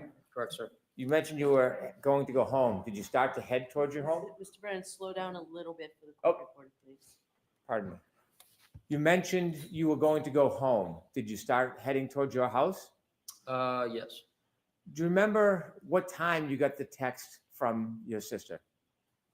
Around midnight. I can't remember that far back. You don't have a firm memory of it? No, I do not, sir. After you received the text from your sister, did your plan change? Yes. And what was the plan after you received the text from your sister? To go pick her up. Did you know where she was? Yes, I did. Where was she? She was at her friend Brian's house. Did you know the address? Not off the top of my head, but I knew the street. Did you know the house? Yes. Did you know her friend Brian? Yes, I did. What is his last name? Albert. Is he a senior or a junior? He is a junior. About how old is he? I think 27, 28 years old. Were you friends Still with too Ryan fast, Allen Hank. Jr.? Just through my sister. Had you ever been to that house before inside the house? No, I have not, sir. Do you have any other purpose of going to that address other than to pick up your sister? No, sir. How long did it take you after you left to redirect and get to that address? Probably roughly 5 to 7 minutes. Do you know what time specifically you arrived at that address? Right, a little before 12:30. Is that a general guess? Yes. Did you look at your watch and note the time, or is this an No. estimate? Just an estimate, sir. So the estimate is you arrived around 12:30? Correct. When you approach the house, before you approach the house, is there a road that intersects Fairview? Yes. And what's the name of that road? Can you actually, give me a second. I can't think of the name. Okay. Are you right now? Are you familiar with any roads in that area? Yes, sir. Are you familiar with the road Cedar Crest? Yes, sir. Had you driven on Cedar Crest before? Yes, I have. If you're driving on Cedar Crest, can you loop around like a circle on that road? Yes. At some point, do the two parts of that circle intersect with another road? I believe so. Is Fairview, from your knowledge, attached to Cedar Crest Road? Yes. As you were traveling, did you travel on Cedar Crest before you got to Fairview? Yes. Okay, I want to ask you some questions about right before you turn on, or Ricky turns on to Fairview. As you're driving down Cedar Crest, before you turn on to Fairview, did you see anything? I saw a vehicle coming at us. Not directly at us, but obviously traveling on the other side of the road.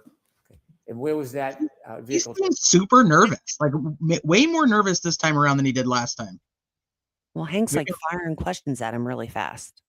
Yeah, like he's a hostile witness. Yeah, like they're trying to get this over with as quick as possible. Slow down, you're confusing the valet.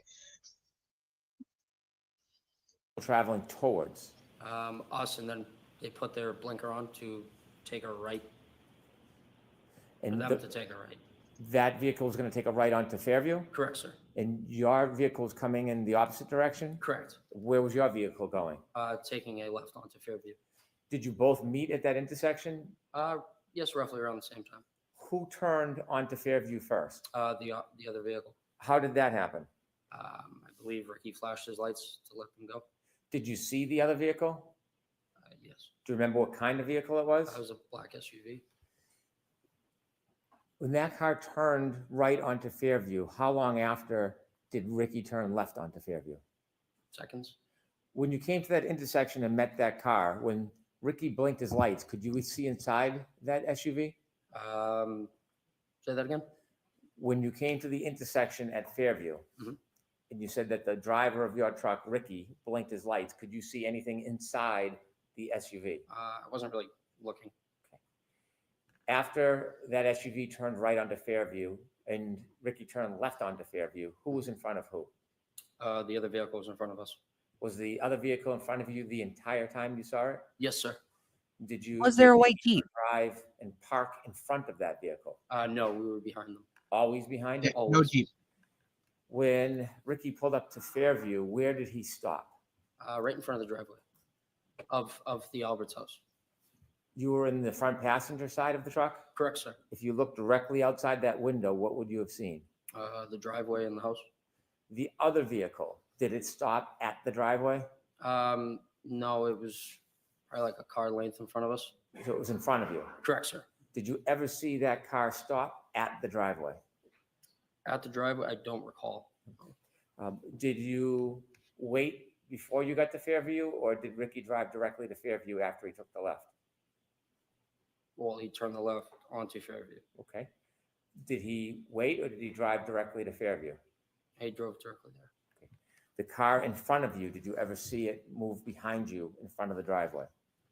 It was in front of me the whole time. Why are you so weird, Hank? So I'll ask the question again. Did you ever see that SUV stop at the foot? Oh, I know what he's doing. No, but I did see the brake lights. It looked like it moved, but it wasn't. So the brake lights are on. They released them and then stopped again. So probably moved another car length up. How many times did you see the brake lights on? Just once, sir. After you stopped at the foot of the driveway, did you keep your attention on that SUV? Not really, no. I was more concerned about my sister. So you weren't studying it? No. Were you making any notes or trying to mark its direction of travel? No.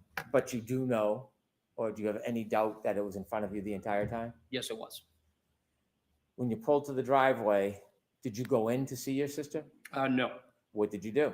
I texted her saying we're here, and she came out, opened up the door. She looks at me and Rick and said, "Hey, do you guys want to come in?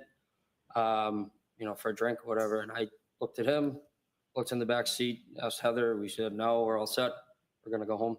And so she decided to stay. So the idea was to give her a ride home. You did not give her a ride home? Correct, we did not. Let me ask you some questions. Before your sister came out of the house, do you remember how long you waited for her? For roughly 2 minutes. In its entirety. What time was his text to her? 12:23? Yeah. And you know what? This whole story just really is kind of stupid because she had you all go out of your way. I know. Pick her up. She gets there, and now all of a sudden she wants you to come inside, and you don't want to, so she gets a different ride. Like, what? This whole thing is pointless.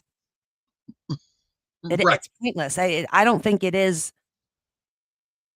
I mean, I don't know what it is, but it just doesn't seem like this makes any sense. Like for her to be like, "Can you come pick me up?" and then them show up to pick you up, went out of their way to do it, and then you ask them to come in, they say no, and you're like, "Okay, fine. I just wanted you to come here. Wanted to ask you in person if you wanted to come in." Supposedly, that's when the McAlberts all get home, and they now say, "No, you're not." Because she's like, "I'm about to leave," and they're like, "You're not leaving. We'll give you a ride." And then she just doesn't tell her brother that until he gets there, and then she's like, "Oh, I'll just ask him if he wants to come in and have a drink too, so then he can stay, and maybe I can still go home with him, and I don't need a ride, but I can at least stay for all this fun that the McAlberts are about to have without me." But then they all leave within the Yes. hour. I still don't understand that at all. Nobody stays there. I just think it's a weird story. My brother would have been like, Nicole, are you fucking serious? Literally we were on the way home and you made me drive over here for absolutely no reason. Yep. How long was that truck parked at the foot of the driveway in front of Fairview? Probably closer to 5 minutes, sir. Is that an estimate? Yes, I'm just guessing from what I can remember. Did you mark the time in any way? Look at your watch in any way? No, sir. That's your general memory?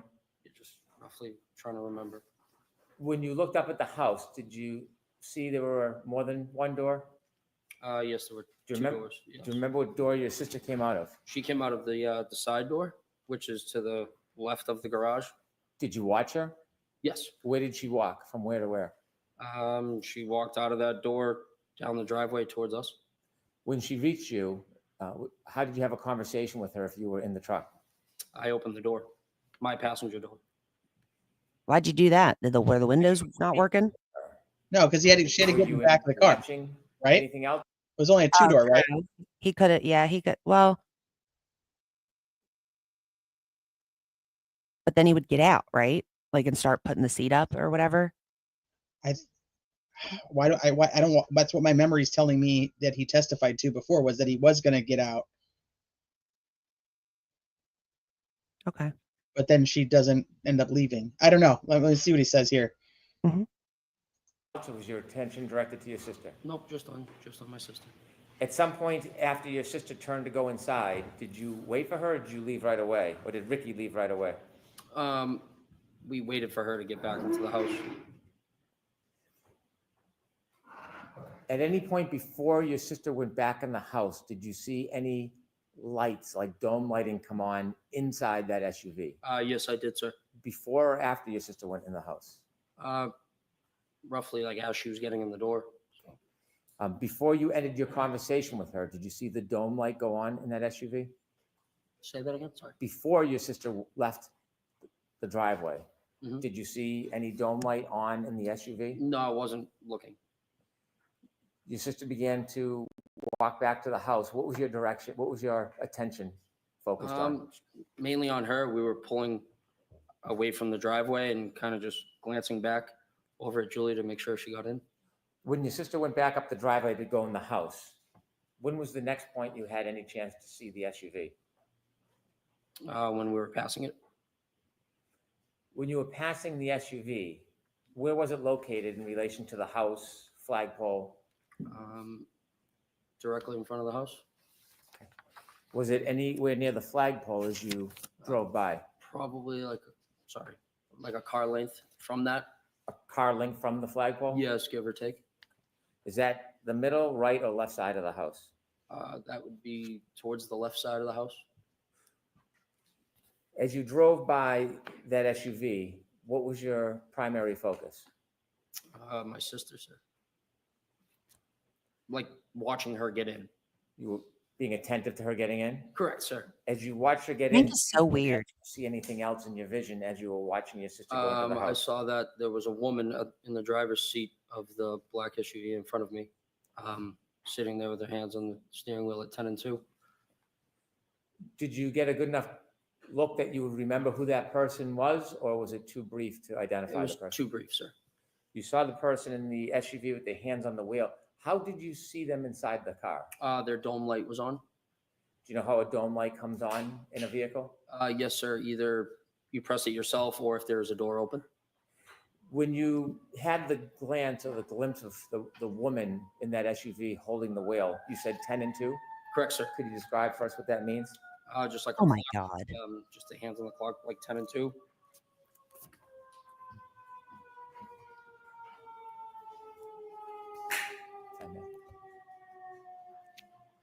I was just waiting for the siren, Your Honor. If I could show Exhibit 3 to Mr. Nagel.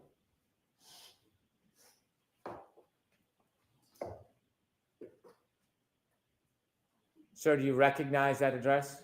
Yes, sir. And what is that address? That is 34 Fairview Road. Do you recognize the flagpole? Yes, I do, sir. Thank you. When you drove by and you said you saw a woman sitting in the front and the dome light was on, did you see anybody else in the car? No, sir. Were you looking for anybody? No, sir. Could there have been somebody else in the vehicle at that time? It could have been, yes. Could there have been someone standing outside the door? Yes, it could have been. When you saw the person, were you studying the person? No. How long of a time did you have to take a glimpse of that person? 5-10 seconds, maybe. Okay. Now, I want to ask you some questions about the entire time you were parked at the foot of the driveway until the point that you left Fairview.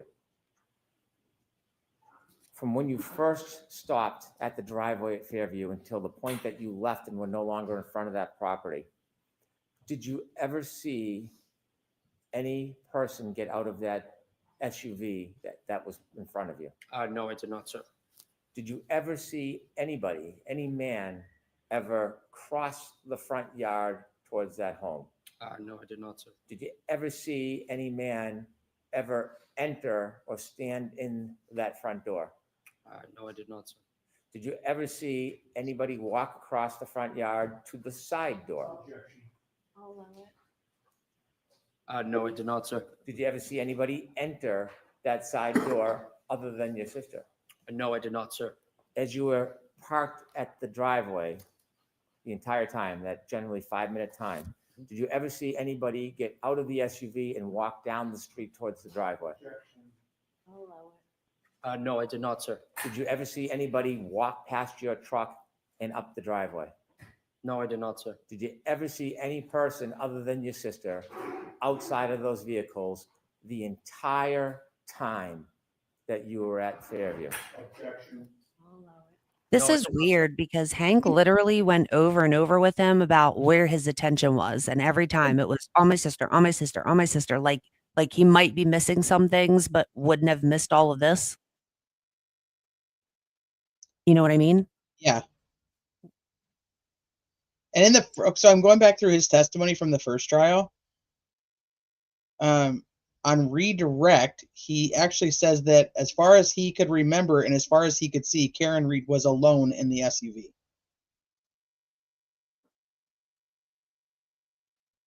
Yeah, He it did not does. see anybody else in her car. Well, he's saying the same thing here, is that he did not see anybody else in there, but the way Hank's asking him is, could there have been? And he's like, yeah, there could have been. Right. But you weren't paying attention to any of this. Right.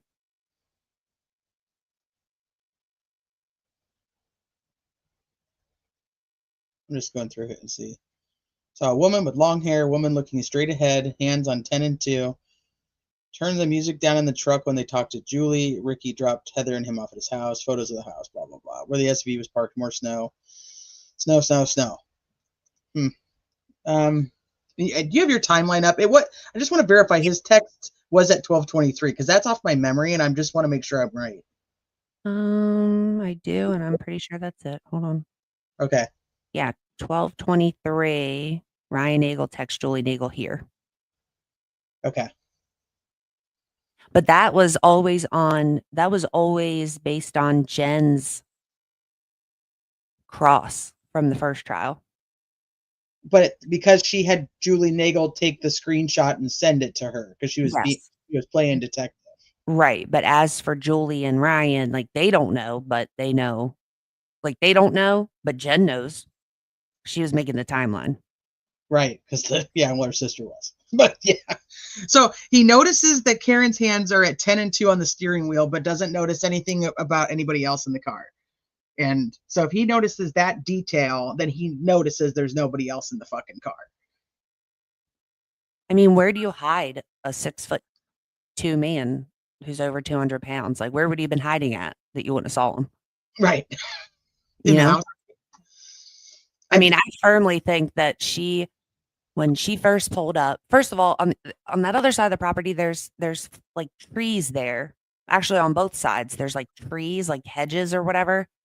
It's entirely possible, in my opinion, that she pulled up to the driveway and he got out and ran up the driveway before the truck like was directly behind her. And she likely moved up because the truck pulled up behind her because they were trying to get to the front of the driveway also. Right. And she was like, oh, they're coming to the same place. Like, oh, yes, okay. I'm going to move up. Get out of the way. Exactly. But, but she could still pull directly up because there's no fucking white Jeep there. Well, and that's the question. And I don't know why that's not like, I mean, I don't know how they would even go about doing it, but like, I'm like, why aren't they hammering that? Like, Jen and Matt were the ones that said they saw it. I almost think that Brian Albert might have said that he saw it too. But like, if Ryan's whole story is true, how the fuck doesn't he see the white Jeep? That doesn't make any sense. Well, and he would have to be looking through the white Jeep, and Karen would have had to have driven around the white Jeep. Right. I have a problem with this I have a problem with Higgins. I can't get over it. I mean, I do too. And it's like, so if his Jeep wasn't there, then why are you putting it there? You know what I mean? Like, why do you feel it's important that it be there? Right. And why the fuck is Jen and none of these people talked to Higgins since the wake? Like, why did Higgins get exiled? I don't know. Because of the butt dials? Yeah, but they weren't even suspicious until they got called into question. So I don't know. Why did they stop talking to him? All right. I have no further questions. Thank you. Mr. Yannetti? Thank God.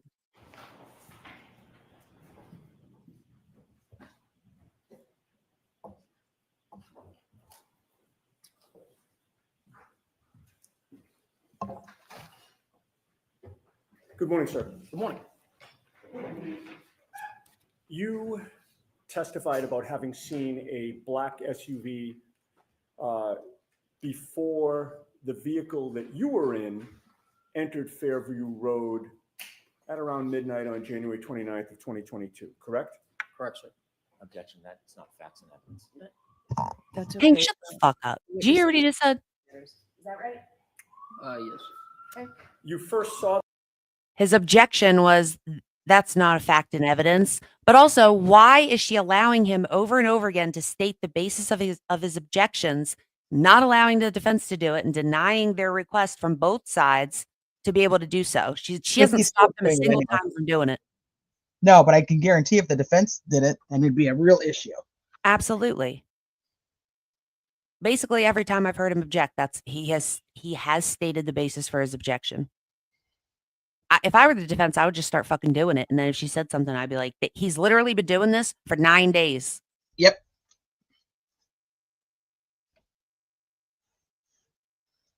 That black SUV when it was coming toward your vehicle when you were on Cedar Crest, correct? I'm sorry. Let me repeat that because of the siren. You first saw that black SUV when it was coming toward the vehicle that you were in on Cedar Crest, correct? Correct, sir. Your friend Ricky D'Antano was driving at that time? D'Antano, sorry. D'Antano? Yes. He was driving at the time? Correct, sir. Thank you. Yes. They get more upset about the pronunciation of that kid's last name than the actual kid does. I know. All right, go ahead. Thank you. Ricky doesn't drink, correct? He does. He wasn't drinking that night. I may have had one or two. But he appeared to be driving safely. Yes, sir. Hey, Thomas. Hi, And BR. you also had a chance to observe the black SUV at that time as it was facing you, correct? Yes. When you saw it on Cedar Crest, you didn't know who was driving it at that time, correct? No, I couldn't see. But your observations of the black SUV at that time were that whoever was driving it, that person appeared to be driving safely as well, correct? Yeah, I would assume so, yes. One of the first things you noticed about the black SUV was that it was in front of you on Cedar Crest, and both Ricky's F-150 and the black SUV were basically converging on Fairview at about the same time. Yes, sir. The black SUV appeared to be going at a safe speed. Yes. It appeared to be properly staying within its lane. Yes, I would say, yeah. And when it was time for Ricky to take a left onto Fairview, he actually put on his left blinker, or not left blinker, but both his blinker, flashed his lights to signal that it was okay for the black SUV to cut in front of it, correct? Yes, sir. And he actually did have his left blinker on at that time, correct? Prior Yes, to sir. doing that? And the black SUV had its right directional on, correct? Yes, sir. And when both cars have their directionals on, indicating they're going down the same street, the black SUV did not suddenly cut in front of Ricky's vehicle until the flashing of the lights, correct? Correct, sir. Both cars She appeared had to the be right of way operating anyway. safely, correct? Correct, sir. And What is this? once the lights were flashed, there was nothing about the operation of that black SUV that told you that the driver appeared to be confused about what the flashing meant, correct? Correct, sir. The black SUV didn't hesitate at that time. It just proceeded onto Fairview in front of you, correct? Correct, sir. And it did so in a safe manner. Correct, sir. And the black SUV in that sense got ahead of Ricky's vehicle, correct? Correct, sir. And once you got to the Albert home, you noticed that the black SUV was parked outside the Albert home, correct? Correct, sir. And at that time, the snow had not yet started sticking to the pavement, correct? Correct, sir. You could see the pavement in both the driveway and the street. Correct, sir. You could also see the grass on the lawn. Yeah, for the most part, yes. The snow was only just starting to accumulate on the grass, correct? Correct, sir. And with that little snow on the ground, you saw no tire marks behind the SUV, correct? No, sir. In fact, you saw no tire marks in the street at all. Correct, sir. May I have the map displayed, please? Is it in evidence already, Ms. Giannetti? May we approach? Okay. Okay, what's the issue? I don't know, but right there goes and tells you that Jen's lying about seeing the tracks in the road because there wasn't any snow in the road to be able to see no tracks.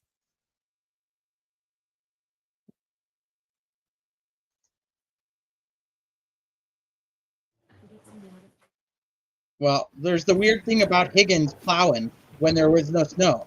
Is that okay? Thank He you. plowed the driveway in the front of the area of the house. Yeah, why? and Ryan just said that there wasn't even. I mean, you could still see the concrete. This is why I have an issue with Higgins in the plow. It just doesn't. His whole story just does not add up. Nothing Higgins says makes sense to me. Okay. Can you Mr. enlarge that, please? Yeah, actually, yeah. You know what? If we could enlarge it, so you don't have to show Chapman, just show Right. Cedar Crest Right. and Fairview, and Beverly could just butt out. That'd be great. see if that works. Okay, that's much better. I don't know how your eyes are, sir, but are you able to read the street names on? To be honest, no, I can't see that far. Okay, if I suggested to you that the top street horizontal going down from right to left was Cedar Crest, and that the street where the red arrow is Fairview Road, would that orient you? Yes, sir. And would it be fair to say that before you actually were coming down Cedar Crest Road as you look at this map from right to left, correct? Correct, sir. And in that sense, you were traveling west on Cedar Crest, correct? Yes. You turned south onto Fairview, correct? Correct, sir. And you were still facing south when you parked in front of 34 Fairview, correct? Correct, sir. And that means that when you're sitting in that vehicle on Fairview Road, if you were going to walk to the house or look to the house, you would be walking or looking in a westerly direction, correct? From where I was in the vehicle? Yes. Yes. So to my right, yes. Okay. Westerly from Liffin's report. You were looking to the west. Correct, sir. All right. Your Honor, I would offer that into evidence. We're going to have a hard copy printed out for the jury after this examination. Okay, so we need something for the court reporter. Sure. All right. We will take care of that. Thank you. Right, And you can put the lights back on and you can take that down. What is she laughing at? Like, why does she act like everything's such a big deal? It will What the heck was that? I don't know. Thank you. for the court reporter. Sure. The hell? We need something for the court reporter. Sure. All right. We will take care of that. Thank you. Right, And you can put the lights back on and you can take that down. Like, what the hell? all right, so it will be, go ahead, madam. 49. Thank you. And sir, it took Okay. a couple of minutes for Julie to come out after Ricky weird. parked the F-150. Yes. When she did come out, you opened the door and you had a conversation sir. with her while she stood between the door and the passenger compartment of the F-150? Repeat that, please. Sorry. Sure. When she did come out, she approached the F-150, correct? Correct, sir. And you were in the passenger's compartment, right? Correct, sir. You opened up the passenger's door. Correct, sir. Correct, sir. And she sort of, you stayed in the vehicle, right? Correct. I never left. And she came sort of into like the crook of the door and the passenger's compartment. Yes, sir. All right. You had a chance. How close did she get to you? I could have popped her on her nose if I wanted to. Okay. And you had a chance to observe her and size her up, correct? Correct, sir. You spoke to her for maybe about 5 minutes was your best estimate? I wouldn't say 5. I'd probably say 2 or 3. Okay. But in any case, you did have a chance to observe her, correct? Yes, sir. And it was clear to you that your sister Julie seemed like she had had a few drinks, correct? I mean, yeah, it was 12:30 in the morning. So yes. Isn't everybody fucked up at 12:30 in the morning? 12:30 in the morning. By then, of course, she's had a few drinks. But, otherwise, it's like she's not my sister. Jeez.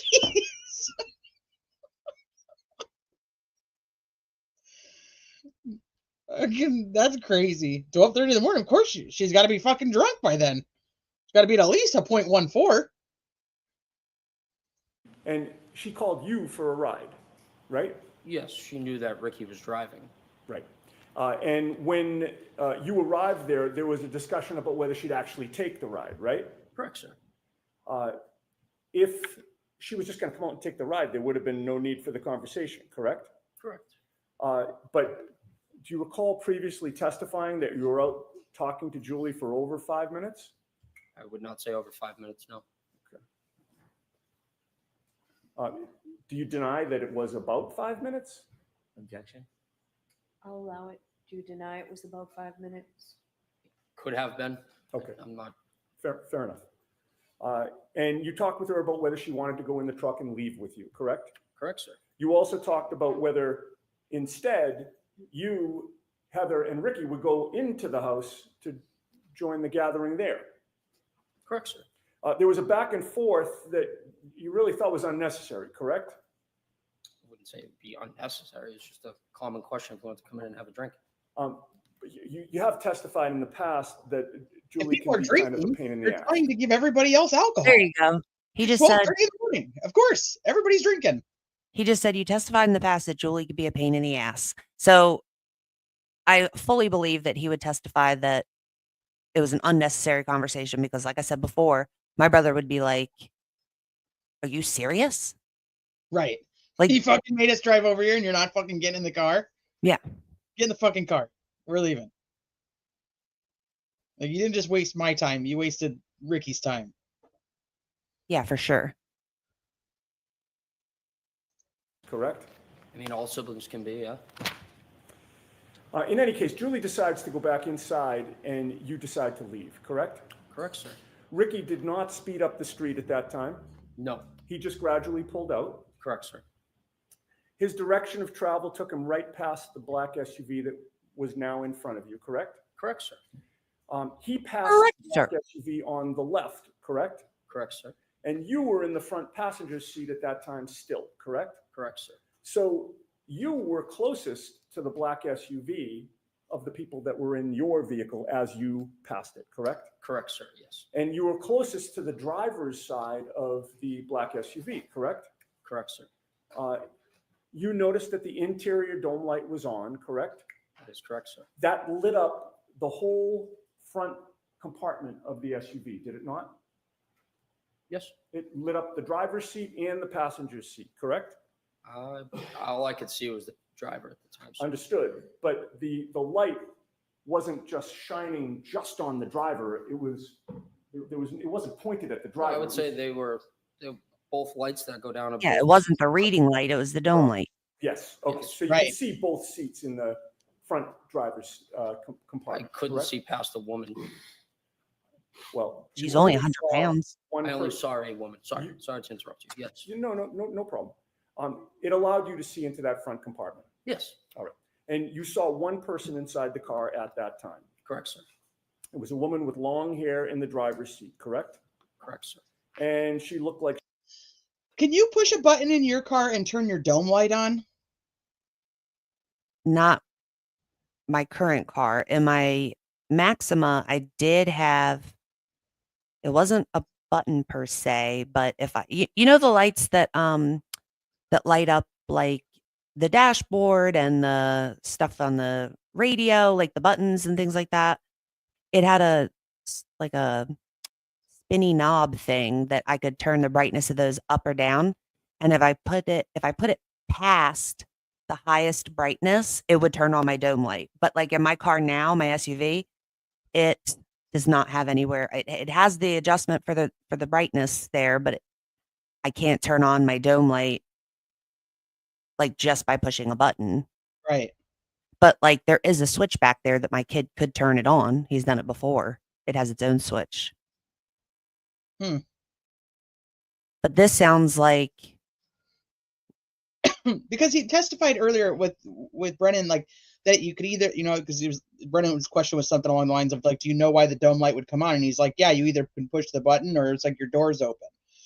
And I was just thinking about that, and I'm like, that's not really the case. You can push a button, or like I think the difference is, are we talking about the dome light or are we talking about like did she turn on both? Huh? She turned on both reader lights? Could have. That's interesting. I mean, I would have to look at the inside of her. Yeah, I'm wondering that now. Because she might have the switch like I did.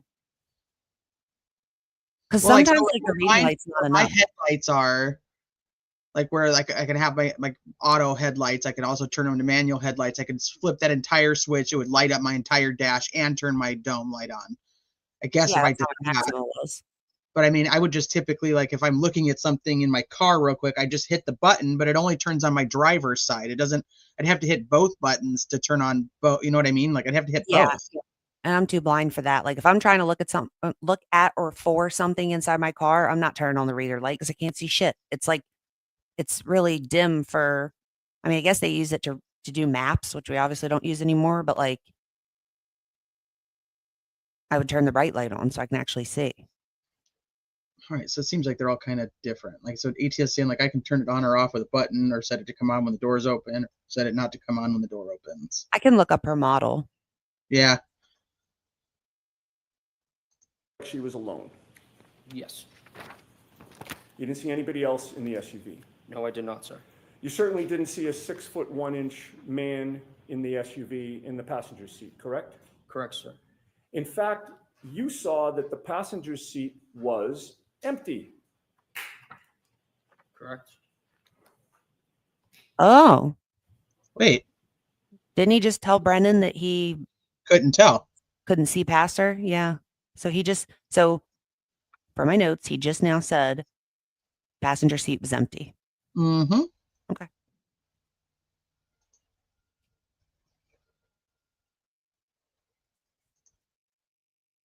I think even Yanetti's like, wait, what? You were supposed to, I didn't expect you just to agree with that, but okay.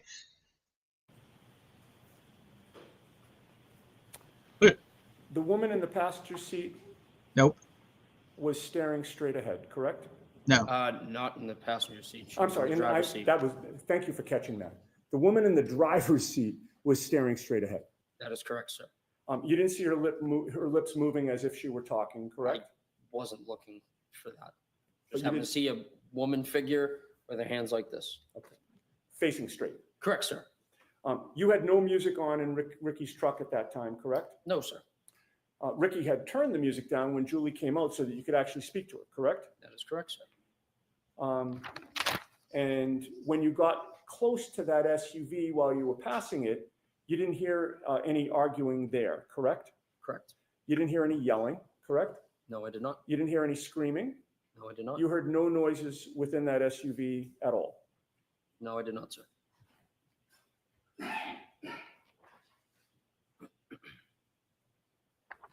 I have no further questions. Thank you. All right, Mr. Brennan. Hank's pissed. Hank's pissed. Yeah. He just said that he didn't see anybody in that seat. You were supposed to just say that you weren't paying attention. See, this has always been Troll mentioned Pleasant, you and the were- other trolls' theory is that like the dome light was on because John had opened the door and was standing at the door. He would see that for sure.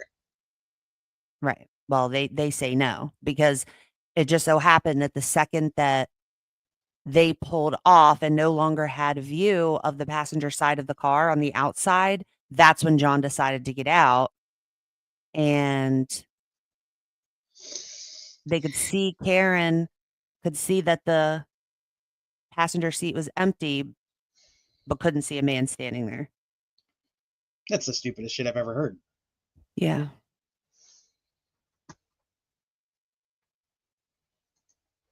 That addressed around 12:30, That is correct, sir. and you offered us that you were there for about 5 minutes? Yes. You know the exact time you left? No, not off the top of my head right now. No. Somebody Was it better around that time? clarify when he was there. Would it be fair to say you don't have certainty whether it was 12:35, 12:32, 12 o'clock? We do have Probably certainty. Before 12:35, roughly between 12:30 and 12:35. Oh, that's You could different. still see That's what I'm saying. the Somebody better ground, clarify that. given Yes, the sir. weather. Yes, sir. Was there snow starting to fall? Just starting? Had you been outside earlier that night? Yes, sir. And the ground that you could see, do you know how hard it was? Oh, no, you didn't. Say that again, The sir? ground. Ground. He's like, yes. that's the stupidest shit I ever heard. Like the road? The ground, the grass, the lawn. Oh, I don't know. I mean, it was a cold night, so I mean, I assume it's hard. What a Around dumbass that time, question. around 12:30 when you left, Mhm. Was there inches of snow? No, there was On the not ground? inches of snow. No, I could still see the grass coming through the snow. I mean, it's just like a coating. You could still see the bare ground. Correct, sir. When you saw that SUV in front of you for the time that you were there, that 5 minutes, did you ever, and you said that you saw brake lights at times, did you ever see at that point missing parts of its taillights? No, sir, I wasn't observing the vehicle like that. When the taillights were on, when the brakes were on, what color was the glow? Red, sir. Did you Purple. ever see a missing piece where it was white instead of red? No, sir. Over near the flagpole where you saw this SUV, did you see any human being, any person lying on the ground near the flagpole? No, sir. When you drove by the SUV, you said you couldn't see past the woman. Could you see inside the SUV when you drove past? Repeat yourself. When you drove past the SUV, you saw a woman in the driver's seat? Yes, that is correct. You didn't see anybody else? No. Do you know if anybody else was in that SUV? Could have been. I'll allow it. It could Where, have in been. the trunk? From when you were driving by the SUV and you could see inside the driver's seat and saw the woman, could you see on the other side of the SUV if there was anybody standing on the other side of the SUV? No, sir. Was there anything obstructing your view as you drove by and saw the woman to prevent you from seeing on the other side of the SUV? The woman and the vehicle itself. See how Hank's avoiding saying the passenger seat? He's just Mentioned asking if that you could see the there was other a side of the dome light vehicle. on Right. In the SUV. Yes, sir. Was the driver's side door open?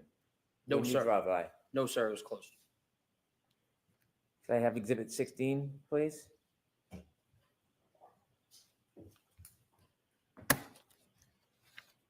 How does he know Do you that? ever see this I don't know. man at any point? He can't. So he's telling the jury he cannot see the passenger seat to see if there's a 6'1" man in the passenger seat, but he can see across the car to see that the door is closed. So No, he asked if the driver's door was open.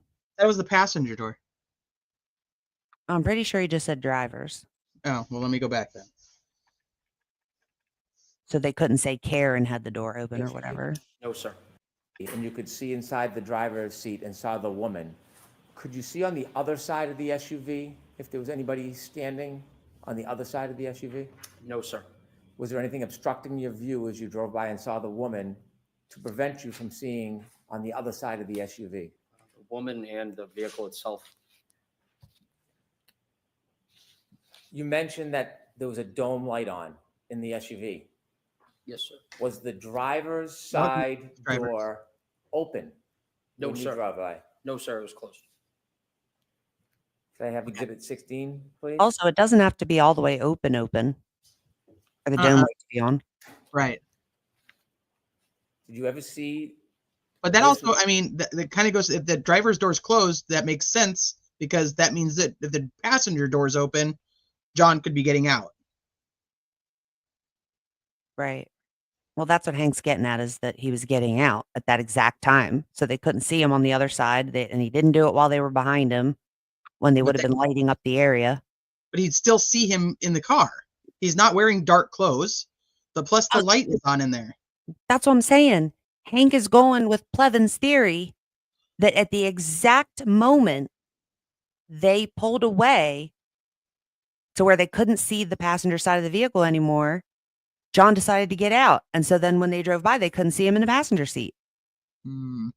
Yeah, he's trying to say in that exact second, that's when he decided to get out. And that's why he didn't see him on the one side of the car and why he didn't see him inside the car. So now I guess he's about to show a picture of John. That if that's the case and it's all happening within the second like that, and you can go with that theory, then why would anybody not be able to believe that John is walking into the house at the same time that split second or that minute where Ryan Nagel is talking to Julie Nagel and they're paying attention to each other and not paying attention to that car. Yep. And Or that the passenger door is closed and the dome light hasn't gone off yet by the time that they're driving by. Yep. I agree. I mean, I agree. So, I mean, if all this stuff can just happen, just within a second, then you can't say one way or the other what second was what. Right. Man, at any point. No, sir. I've never Walking. seen- Oh, sorry.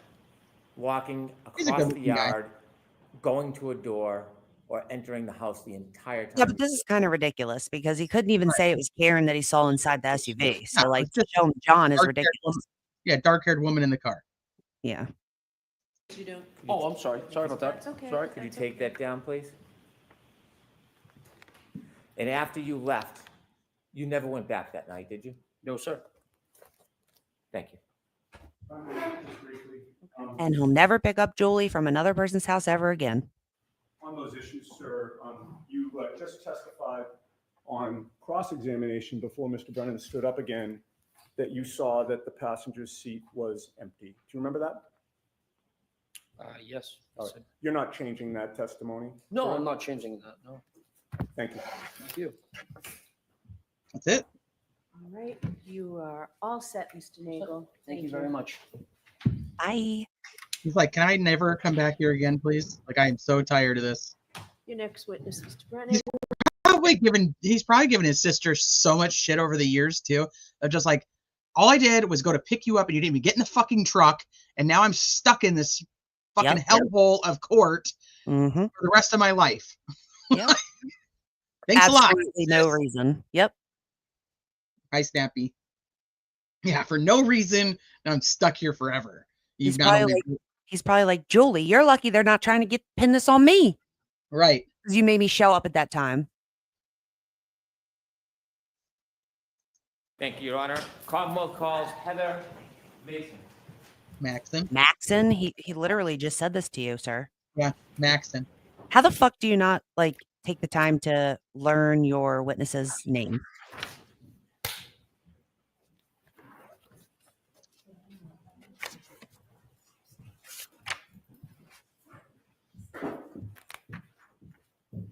Bev looks possessed. You solemnly swear the evidence given before the court and jury in the case now is your for the truth, the whole truth, and nothing but the truth, so help you God.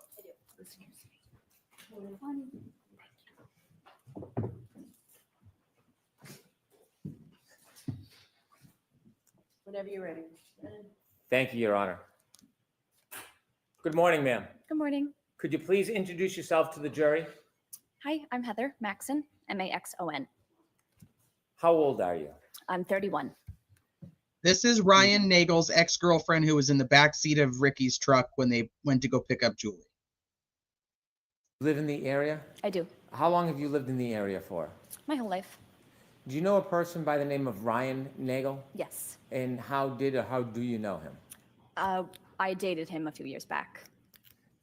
I want to have you take us back a few years to Sure. January 28th, during January 29th, 2022. Do you remember that evening?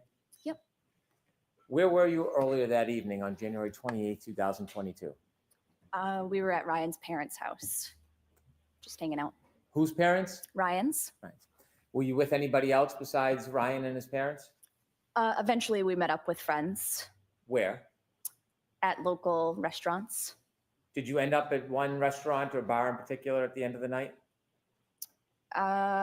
We were first at CF McCarthy's, and then we went over to the hillside. Were you drinking? Yes. Do you remember about how many drinks you had? No. Did the alcohol affect your perception or your memory at all? Most likely, yes. Do you feel like you were impaired in any way? I believe so, yes. After you left the establishments, after they closed, did you go somewhere? We went to pick Ryan's sister up, Julie, from a friend's house. She needed a ride. Before you went to pick Ryan's sister up, did you have other plans before that? Sorry, could you repeat the question? Yes. Before the decision was made to go pick up Ryan's sister, was there other plans that you were? No. Yeah, okay, but that was just the plan to go get her? Yeah. Do you get her remember generally or specifically what time that was? late midnight?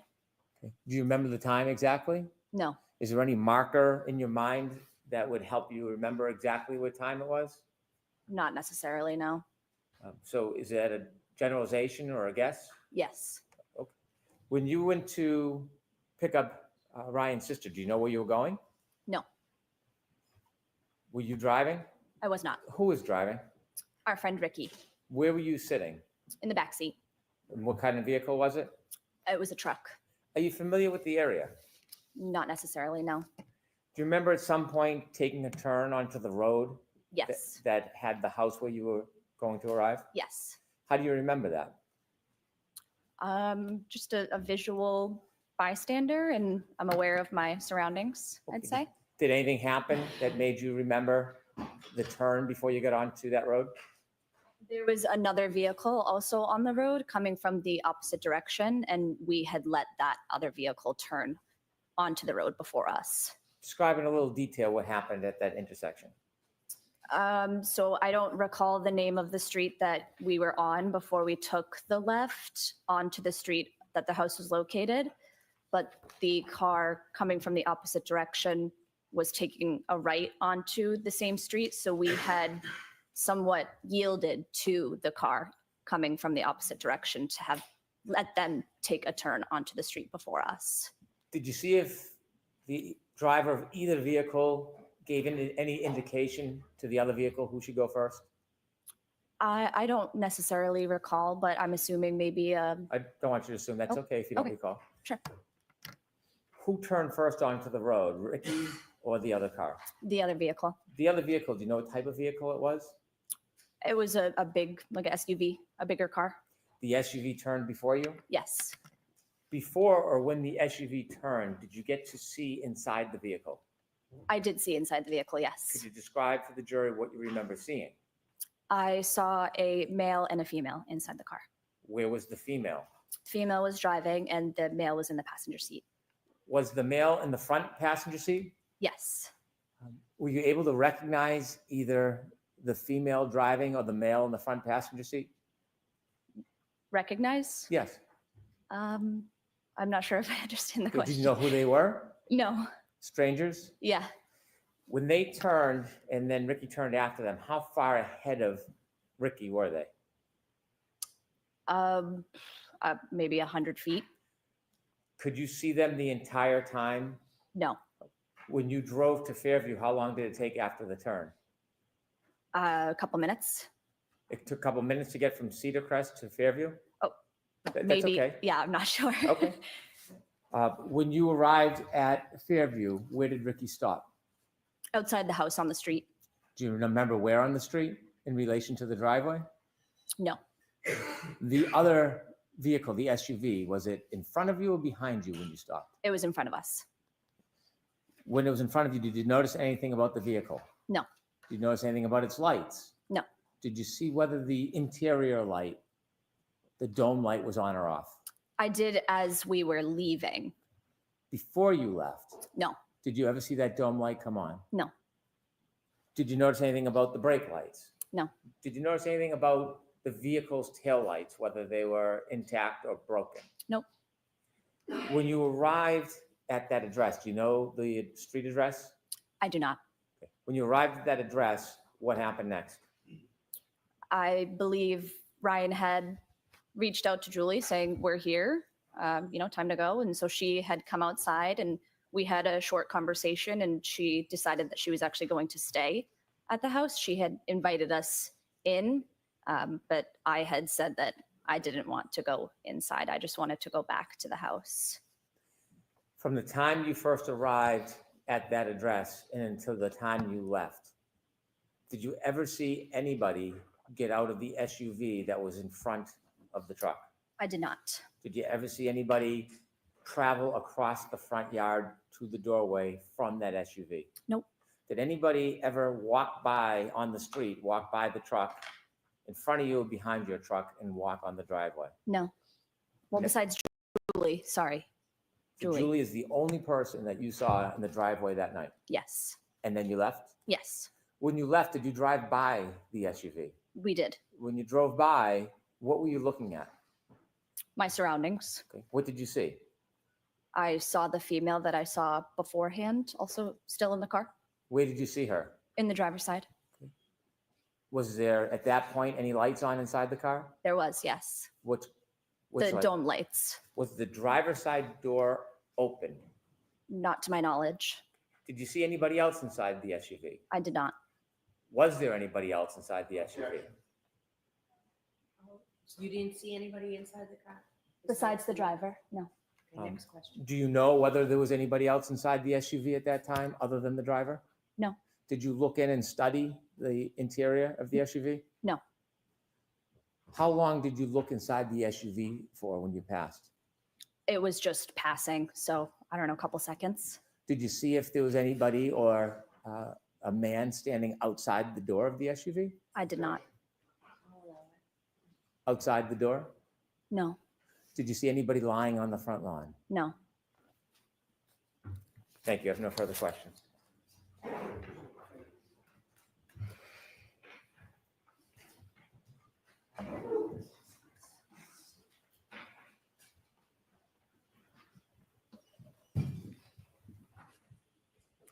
Good morning, ma'am. Good morning. I don't know if these witnesses help or hurt anybody at all. They're just this point they're almost just irrelevant. I don't know.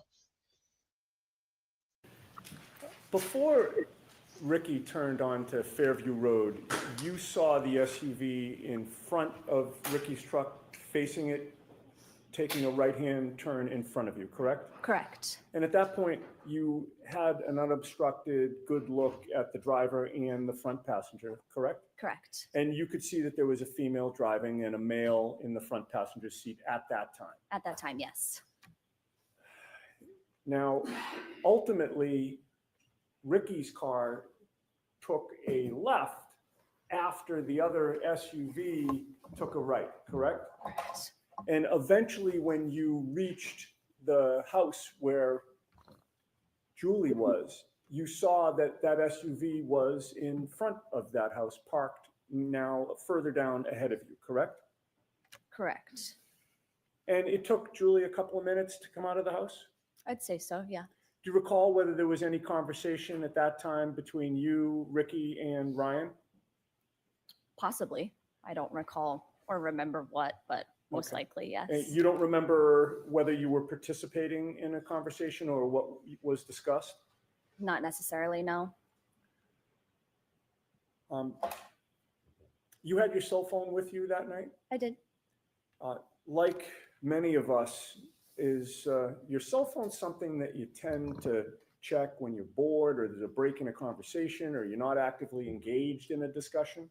For sure. And while you were waiting for Julie to come out of the house, do you recall whether you were checking out any web page or Instagram or text message or app on your cell phone? I don't recall. Can you testify with certainty that you were not checking your cell phone during that period of time? Not with certainty, no. And so you can't say for sure how long, if you did check your cell phone, you would have been looking at it while waiting for Julie, correct? Correct.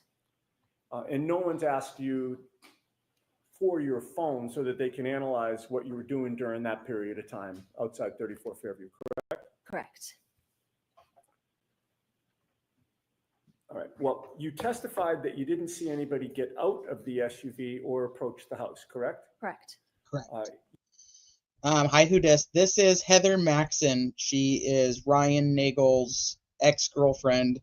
She was in the back seat of the truck when they went to pick up Julie Nagel from Brian Albert Jr.'s birthday party. Karen Reed's SUV was right in front of them at the same time. Other than that, I really just kind of feel like they're irrelevant. But you obviously don't know what did or didn't happen before you, Ricky, and Ryan arrived there, correct? Correct. While you were parked near the driveway, you weren't thinking that you had to watch the SUV every second in case you were later asked to describe what was going on with that vehicle, correct? Correct. And that SUV was the same vehicle that you recognize as previously having a female driving and a male in the passenger seat, correct? Correct. And as far as you know, you didn't know either of them at that time? No. Fair to say that what they were doing was their business and you weren't particularly interested in what they were doing, correct? Correct. You were there to pick up your boyfriend's sister, correct? Yes. It was late and you were tired. Very much so, yes. You'd had a good amount to drink. Mm-hmm. You did not want to continue to drink and socialize, correct? Correct. Fair to say you were looking forward to ending the night at that point? Yes. And so you were more focused on hopefully getting Julie in the car so you could leave than anything that was going on in the SUV, right? Yeah, you're exactly. smiling. She's just like, yeah, I just wanted to get the fuck out of there and go home. I didn't I didn't want to be there anymore. I just wanted to go home. I was drunk. I was tired. I was over it.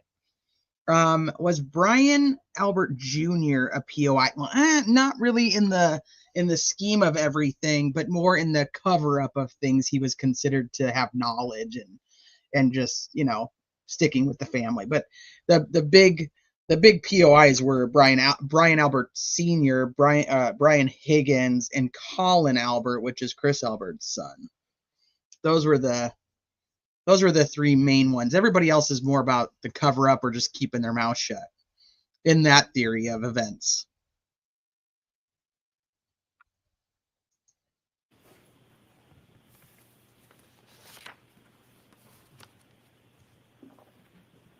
Then Julie came out, and it wasn't as simple as her just jumping in the vehicle and leaving, correct? Correct. There had to be a discussion, Right. right? And she came out to speak to the three of you for about 5 minutes or so, I'd say. like a back and forth about who's going where. Yeah. And when Ricky was pulling away, you looked over to the SUV and you saw that the interior light was lighting up the front compartment, correct? Correct. And it was then that you looked over and you saw a female in the driver's seat, correct? Yes. You did not see any person in the passenger seat, correct? Correct. And you certainly did not see a 6 foot tall off-duty police officer in the SUV at any point on Fairview Road. Correct. I have nothing further. Thank you. Anything, Mr. Brennan?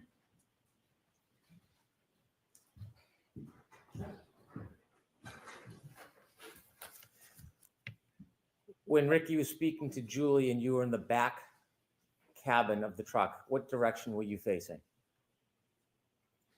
I don't recall. Were you paying attention to the conversation with Julie?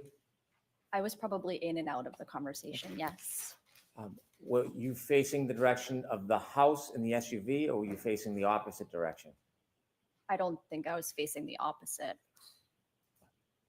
When you were in the cabin of the car and Ricky was having the conversation with Julie, did you ever see anybody other than Julie come in or out of the house? No. I'll allow it. No further questions. Thank you.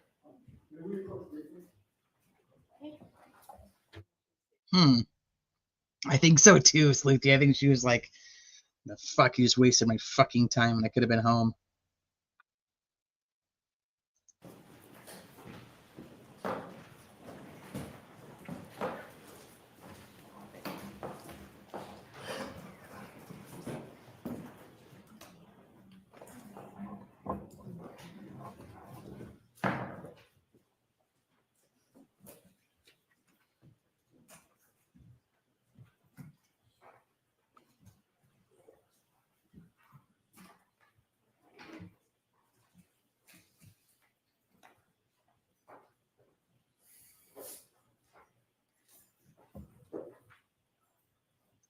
Are they gonna go on break? Like, what do we?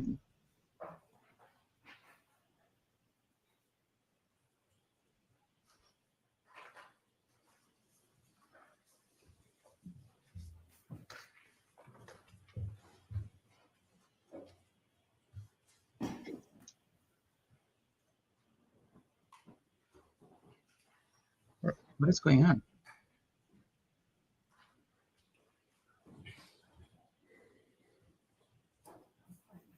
Why don't Come in or out of the house?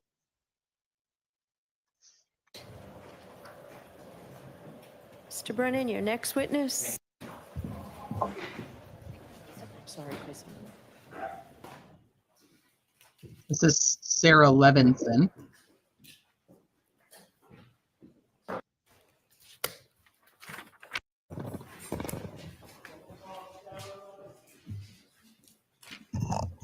Oh, Katie wasn't ready. Oh, that makes sense. Okay. Because that's who they were calling, and then that's not who's on the stand. Okay, so Sarah was Brian Albert Jr.'s friend who was also at the party, who is also the one who sees the black blob when she's in the back of Jen McCabe's SUV. Good morning.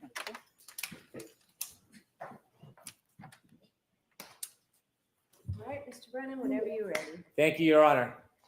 Good afternoon, ma'am. Definitely from Michelob Ultra. Could you please introduce yourself to the jury? My name is Sarah Levenson. For the Wait, I court thought it was reporter, would you mind? Julie saw the black blob? Okay. Thank you for correcting me then. I thought it was opposite. I thought she saw the black blob, not Julie. Okay. Just bad memory. Mind spelling your last name? So it's Sarah with an H and then Levinson. Ms. Levenson, do you mind if I ask how old you are? I'm 26. I'll be 27 next month. Do you work? Yes, What do you do? I'm a nurse. So, I am 26 3/4. Okay. Thank you. How long have you been a nurse for? About 4 years. Before you became a nurse, did you go to school? Yes. Tell us a little bit about your educational background, please. I got my bachelor's at Regis College. Do you know a person by the name of Ryan Nagel? Yes. How do you know him? He's one of my good friend Julie's older brothers.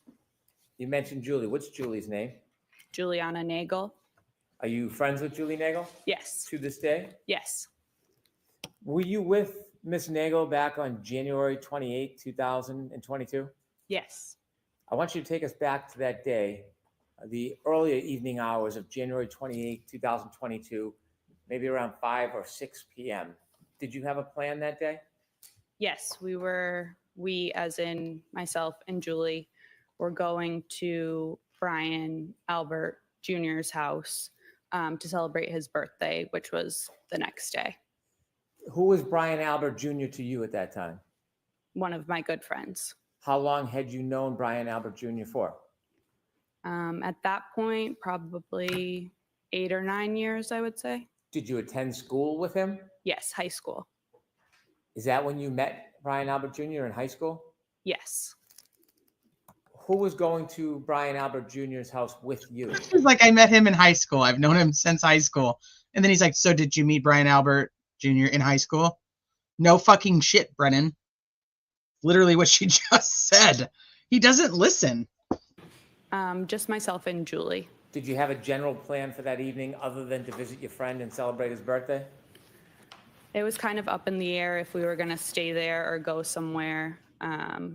But we were definitely going and celebrating with him. Do you know the address where Brian Albert Jr. lived? Yes. Could you share that with us? 34 Fairview Road, I believe. Road. Had you been to 34 Fairview Road before? Yes. Did you know Brian Albert Jr.'s family? Yes. Had you met them in the past? Yes. How often had you met with them before? Well, I was friends with him for, like I said, about 8 years. So From high school. I knew his older sister, Caitlin, pretty well. We went to high school together, but the younger siblings, I don't believe we overlapped in school. And then his mother, I had met, a good amount of times. And then his father, too, I would say. How many times would you estimate you had been over 34 Fairview prior to the night of January 28, 2022? Over the years, maybe like 20. I don't know. Do you remember what time you arrived at 34 Fairview Road on that evening? It was between 7 and 8 o'clock at night. Who did you go with? Myself and Julie Nagel. Could you tell us how both you and Julie Nagel got from where you were living, your home, to 34 Fairview? Yes, Julie's dad drove us. When you first get to 34 Fairview Road, before you walk in the front door, what's the weather like outside? It was cold, but it wasn't raining or snowing or anything. No snow on the ground? No. When you walked in the door, did you go in the side door or the front door? The side door. Okay, take us through walking into the house. What do you see? So we walked through the side door, and then it's their like family room, they call it, with like the TV and everything. And then at the back of the family room is like a sliding glass door out into their porch. And then if you turn left, it's like the kitchen / dining room. And then there's a back door. there's like a small bathroom over like near the back door.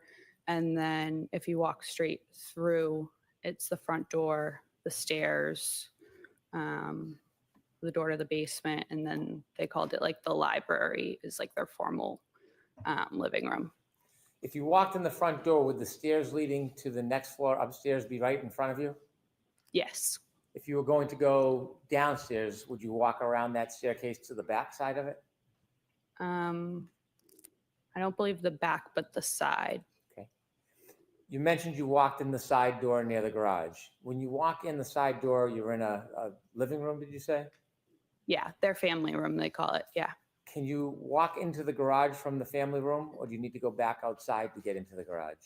No, you would have to go back outside. So there's no door in that family room that leads directly to the garage? No. After you walked into the family room, did you stay there or did you go somewhere? We stayed there for a little bit, like 10, 15 minutes probably. Tell me who's in the house when you get there. It's Brian Jr., his mother, Nicole, his sister, Caitlin, and then his aunt, Julie. What do you do? I think we were just sitting on the couch, hanging out, waiting to see what the plan was, to see like when other people were going to show up. Did other people arrive or did people leave before other people arrived? Brian's mom, sister, and aunt left before anyone else arrived. Do you know generally around what time his aunt and mother and sister left? We got there, like I said, between 7 and 8, and they probably left within 20 minutes of us getting there. Okay. So I can't say for sure. When his sister and mother and aunt left, was it just a time when it was you, Julie, and Brian Albert Jr. alone? Yes.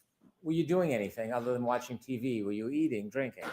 I don't think we were eating yet because we ordered later on food, but we might have been drinking. Tell us what happens over the course of the next couple hours. So at some point, probably between like 8 and 9, 4 other girls showed up. So Courtney Alba came by herself, and then Catherine Duty, Emily Fabiano, and Mary Kent all came together. Are those friends of Brian Jr.'s? Yes. Did you know who all?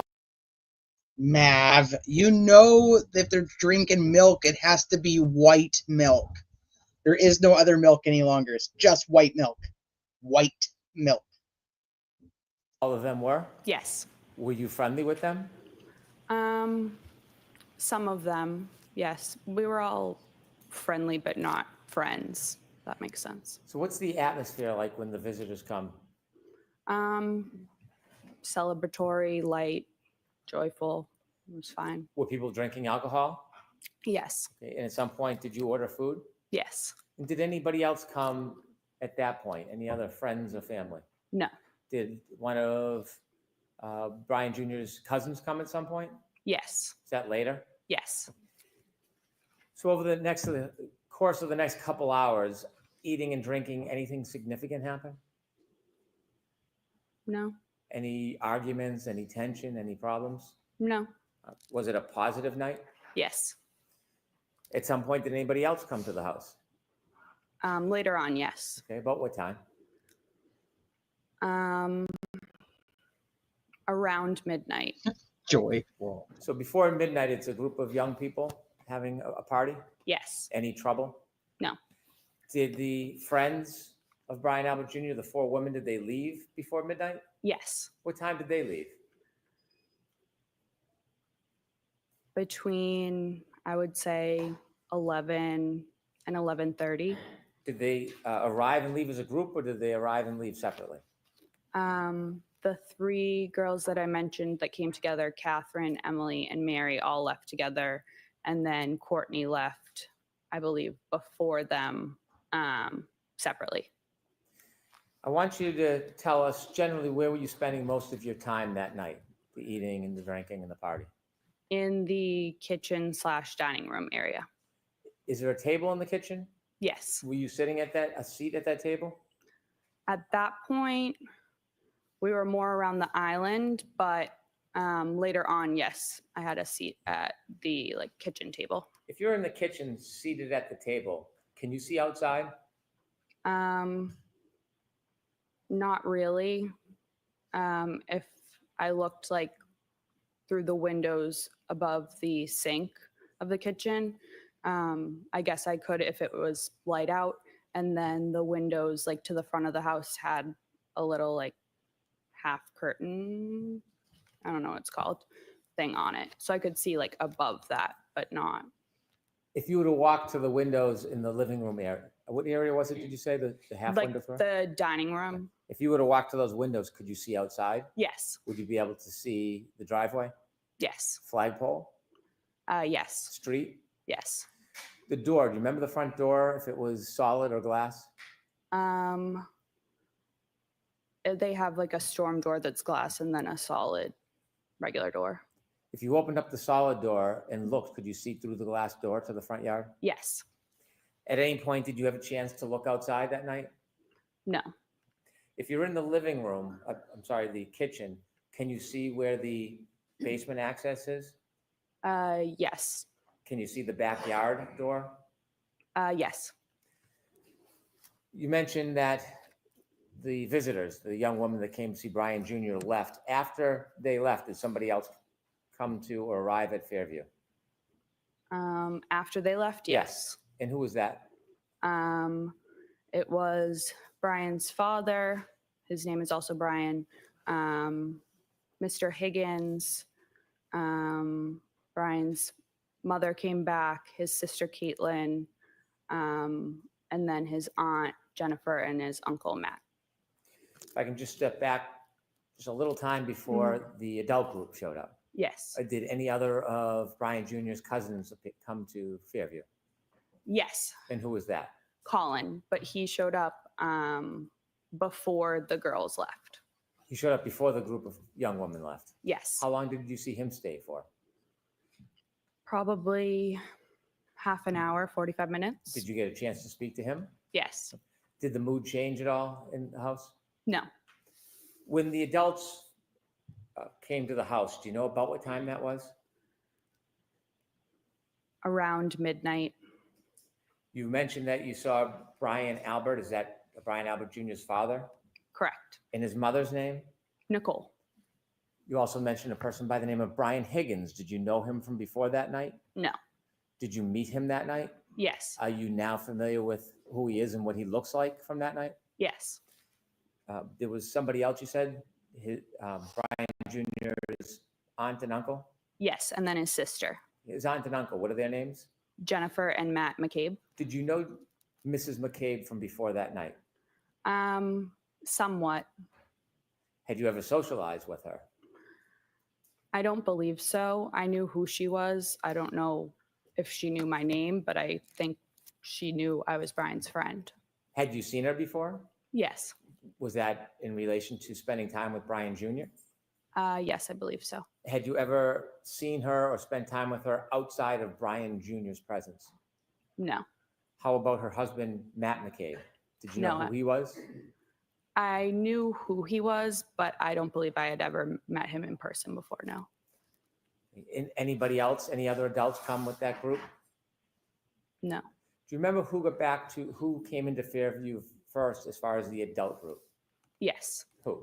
Mr. Albert, Brian's dad, and Mr. Higgins. And who came next?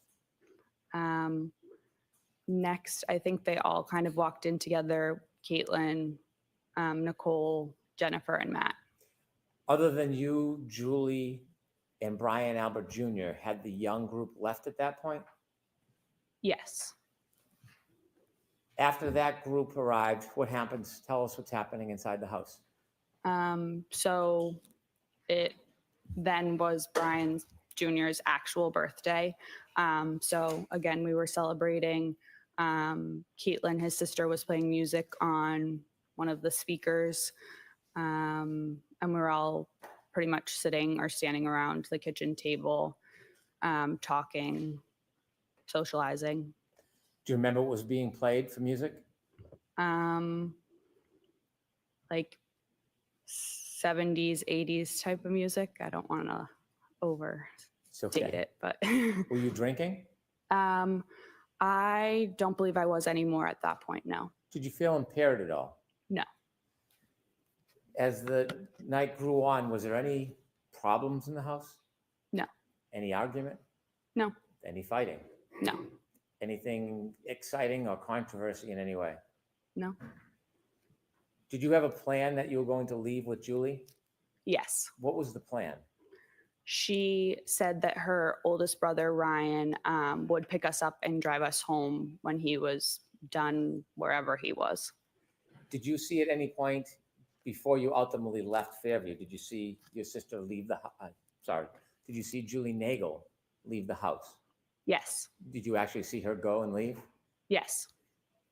About how long did she leave for? 5 minutes or less. Did you see her come back? Yes.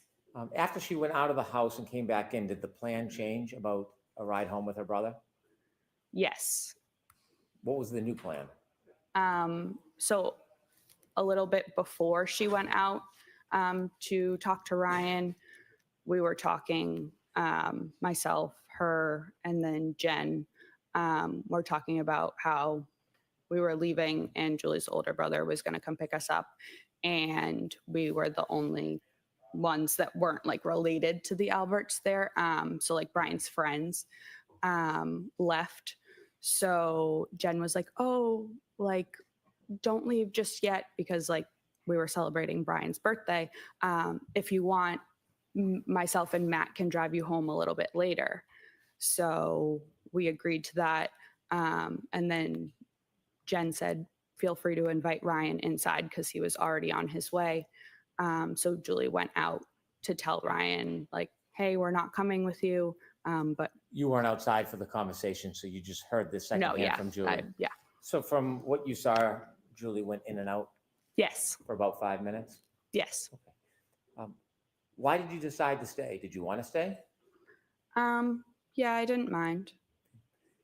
Did the night continue after Julie came back in and spoke to her brother? Yes. Was the mood any different than it had been the entire night? No. Anything extraordinary or remarkable happen inside that house? No. After Julie went out and spoke to her brother and came back in the house, did anybody else come inside the house other than everybody who was already there celebrating Brian Jr.'s birthday? No. Did you ever see another man or woman you didn't know come into that house? No.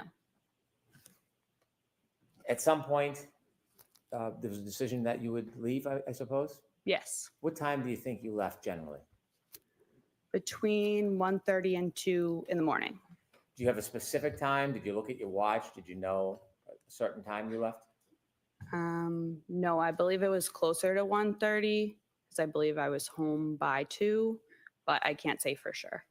When you left, tell us what the weather was like when you went outside. Was it the same as when you came in? No, it was snowing. What was the conditions like? Had they changed? The wind or temperature? Yes.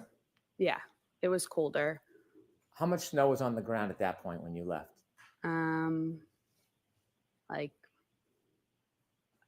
I don't know, a dusting, or I could still see like some little pieces of grass like sticking out of it. But it was pretty much like the walkway and everything was white. Did you leave by the front door or the side door? The front. You remember that? Yes. Was there any type of hazard or difficulty with you walking? Julie and I walked out together down like the front stoop stairs. And I remember we were arm in arm. I was wearing shoes that didn't really have traction, so I was looking at my feet, so I didn't slip. And other than that, no real hazard, I wouldn't say. Whose car or vehicle did you walk to? Jennifer and Matt's. Did you get in? Yes. Which seat did you get in? The back seat behind the passenger. And where did Julie Nagel sit? The back seat behind the driver. Did the McCabe's get into the car? Yes. Who was driving? Matt. And then Jen was in the passenger seat. Front passenger? Yes. As you were leaving, was there any conversation or joking going on? Yes. So Matt actually forgot his jacket inside, so he went back in. And then I believe myself and or Julie turned around just kind of looking, and we saw a lone loaf of bread in the third row. So one of us said something to Jen about the loaf of bread, which she had gotten because of the storm. And I believe Jen was turned around looking at us and said something along the lines of, "Does anyone want a peanut butter and jelly?" Joking around. Do you remember that moment, having the conversation about the bread? Yes. It stands out?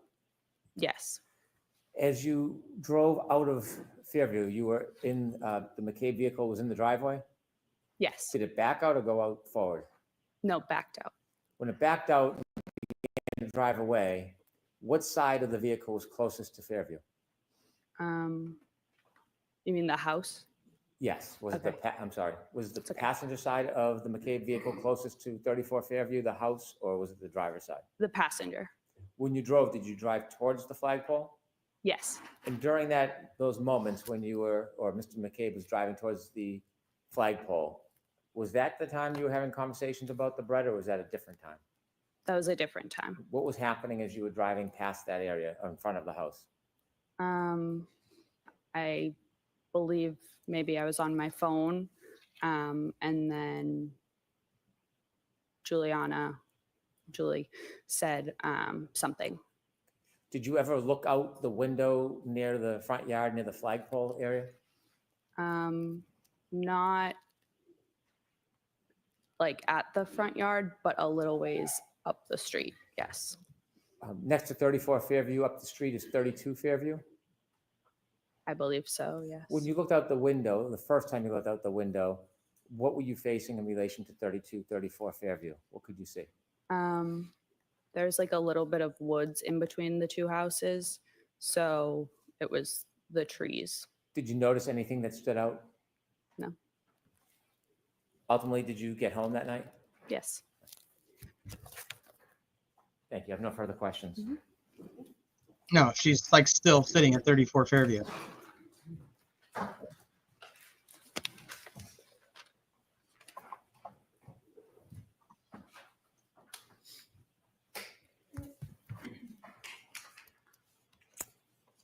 Good morning, Miss Levenson. Good morning. Oh, Jackson. Haven't heard you for a while. You've been longtime friends, as you've described, with Brian Albert Jr., going all the way back to high school. Yes. And that high school friendship has percolated into a friendship into adulthood. Yes. You obviously know much of the entire immediate family, Brian Albert Sr., his wife, Nicole Albert, correct? Yes. You know his uncle, Chris Albert. Yes. You're familiar with his wife, Julie Albert. Yes. Obviously, Brian Albert and his cousins, by the way, which cousins are they? Last names? Do I know? Right. There's the Alberts, and then there's the Galvins, the Reardons, and the McCabes. Okay. You indicated that you've been to the Albert home probably at 34 Fairview. That's the home I'm talking about. Yes. Probably you estimated at least 20 times, correct? Over the years, yes. Over the years. And you've known Brian Albert since high school. I mean, in the last 8, 10, 12 years, you've been to the house to and from. Yes.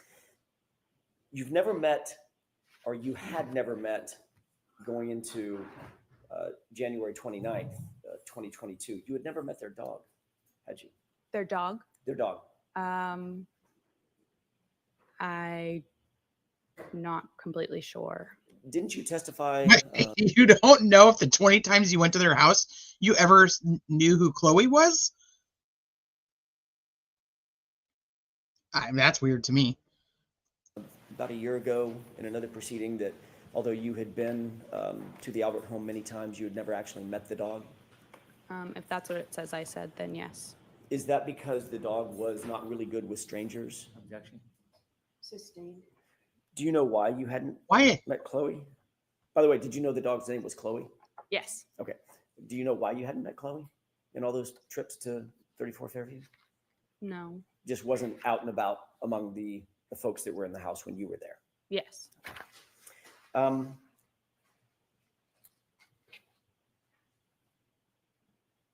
When you left 34 Fairview, I want to follow up very briefly on a couple of things that you said just before Mr. Brennan sat down under questioning by him. When you left 34 Fairview to join Jen McCabe at her invitation to take you home, you left through the front door, correct? Yes. As opposed to the side door. It's a little confusing. The front door has the brick stoop and the stairs, correct? Yes. Okay. Is that the door that you normally would leave through, or did you normally leave through the side door, come and go through the side door? What was your more ready habit and practice? Probably the side door. Okay. When you left through that front door, there was nothing obstructing your view as you walked out, correct? Correct. You could see to the left, the driveway. You could see to the right, over toward the flagpole. Nothing obstructing anything, correct? Correct. There was a light dusting of snow at that time when you left just after, what time was it? 12:45, 1?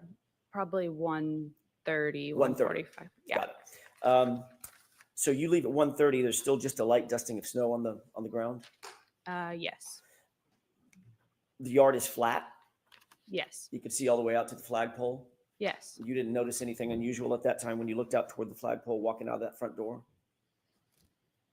I didn't notice anything. I wasn't looking out at the flagpole, but yes. You were looking in that direction when you walk out of the door. Obviously, you're standing, walking out of the door toward the front yard, correct?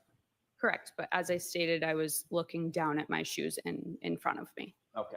Obviously, then you have to, at some point, you have to look up to see where you're going. You have to turn left to go to the driveway. Is that right? Yes. Okay. Then you walk over and walk parallel to the yard again to walk over to the car. Yes. And as soon as you walked out of the stoop, you had to figure out where the stairs were, so make sure you don't fall down the stairs, right? Yes. But you're still looking up like normal, correct? At some point. Most likely. My question is, you didn't see anything unusual in the yard, did you? No.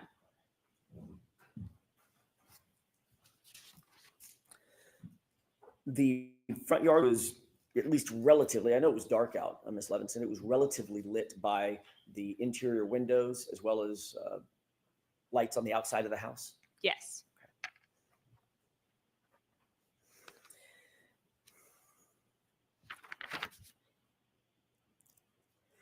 You indicated that you did, in fact, get the ride home with Jen McCabe and Matt McCabe. Who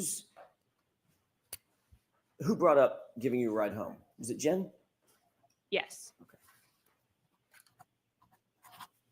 And she also mentioned it, did she mention it in your presence to Julie as well? About the ride home? About the ride home? Yes, in my presence. Okay. You said that Matt McCabe was driving, but before he got in the car, he realized he had forgotten his jacket and went back in, correct? Yes, I don't know if he had gotten in the car and then got out, or he just opened the door, but yes. He was at the car at least. Yes. So he had exited, by definition, he had to have exited, pardon me, the house through the front door as you did to go out to the car the first time? Yes. And then he got to the car, then he realized he forgot his jacket, walked back toward the front door, went back in the main door? Correct, yes. And you saw that? Yes. Then once he retrieved or fetched his jacket, he then walked back out that same front door down the stoop, looking out over the lawn and then over to the car, correct? I didn't see him walk back out, but I mean, probably I don't want to say yes for sure because I wasn't watching him at that point. Understood. No reason to believe that he would have used a different door. Correct, yeah. Okay.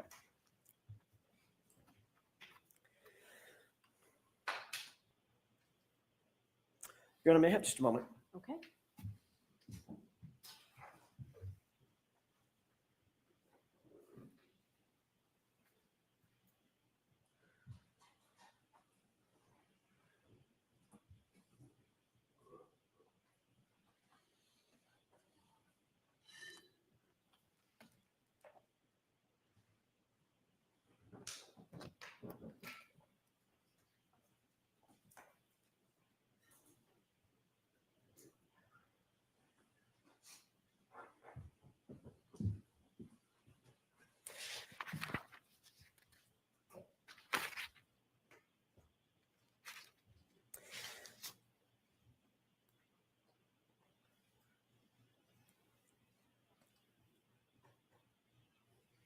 You were contacted ultimately by law enforcement to provide an interview, correct?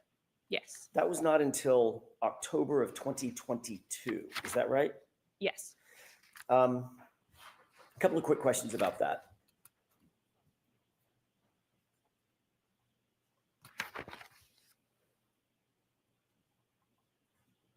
Nobody contacted you on January 30th, the day after the incident that you left the house, correct?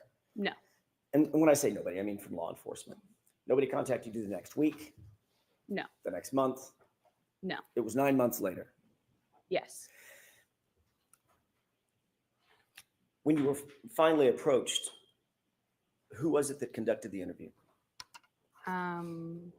State Trooper Michael Proctor. Did Mr. Proctor indicate to you why he waited 9 months to contact you? Objection. Let me ask you a different question.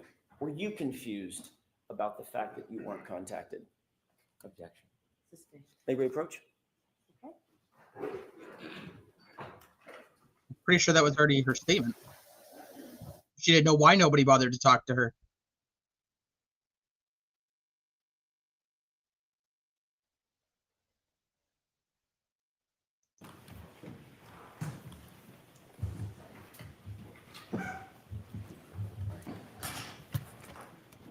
May I, Your Honor? Yes. Thank you. When you were finally interviewed, let me ask you a different question. When you were ultimately interviewed in October of 2022, was that telephonically or was that in person? In person. Were you alone or was there anybody else with you? I was alone. You mean like besides the troopers? Besides the troopers? Yeah, I was alone. And had you prepared for that interview with any person or persons before that interview? No. Had you spoken to anybody, Julie or anybody else, about the potential for being interviewed? I believe Julie called me to tell me. If I may, don't tell me what was said. Okay. Did you speak with Julie before the interview? Yes or no? Yes. Okay. And one more question, without telling me any of the words that were used, was the subject matter the interview? In other words, I'm not asking if you talked to Julie about going and getting the dry cleaning picked up or something like that. Did you talk about the subject of the interview with Julie before you were interviewed? Somewhat. Okay, that's all I have. Thank you. Anything, Mr. Brennan? Briefly, Your Honor. Can I have Exhibit 3, please?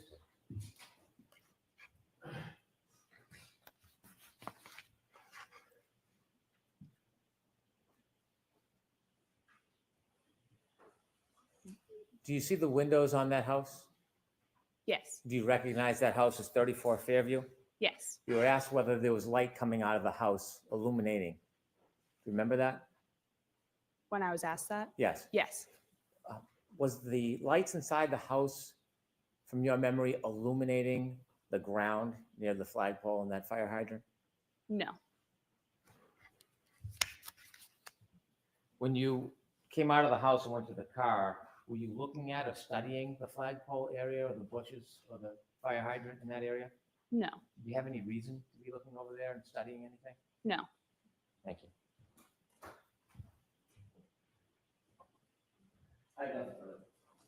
All right, Ms. Levenson, you are all set. Thank you. And your next witness. Bunch of Mr. waste of Brennan. time. Oh, we get Katie next. Katie McLaughlin. Oh, Katie. The starter of all the problems.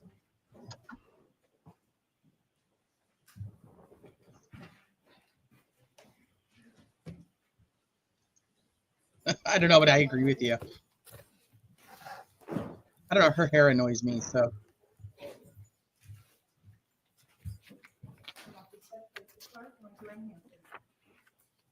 You solemnly swear to be able to give the court and jury in the case now and here and true truth, the whole truth, and nothing but the truth, so help you God. Good morning. Oh, I'm sorry. Good morning.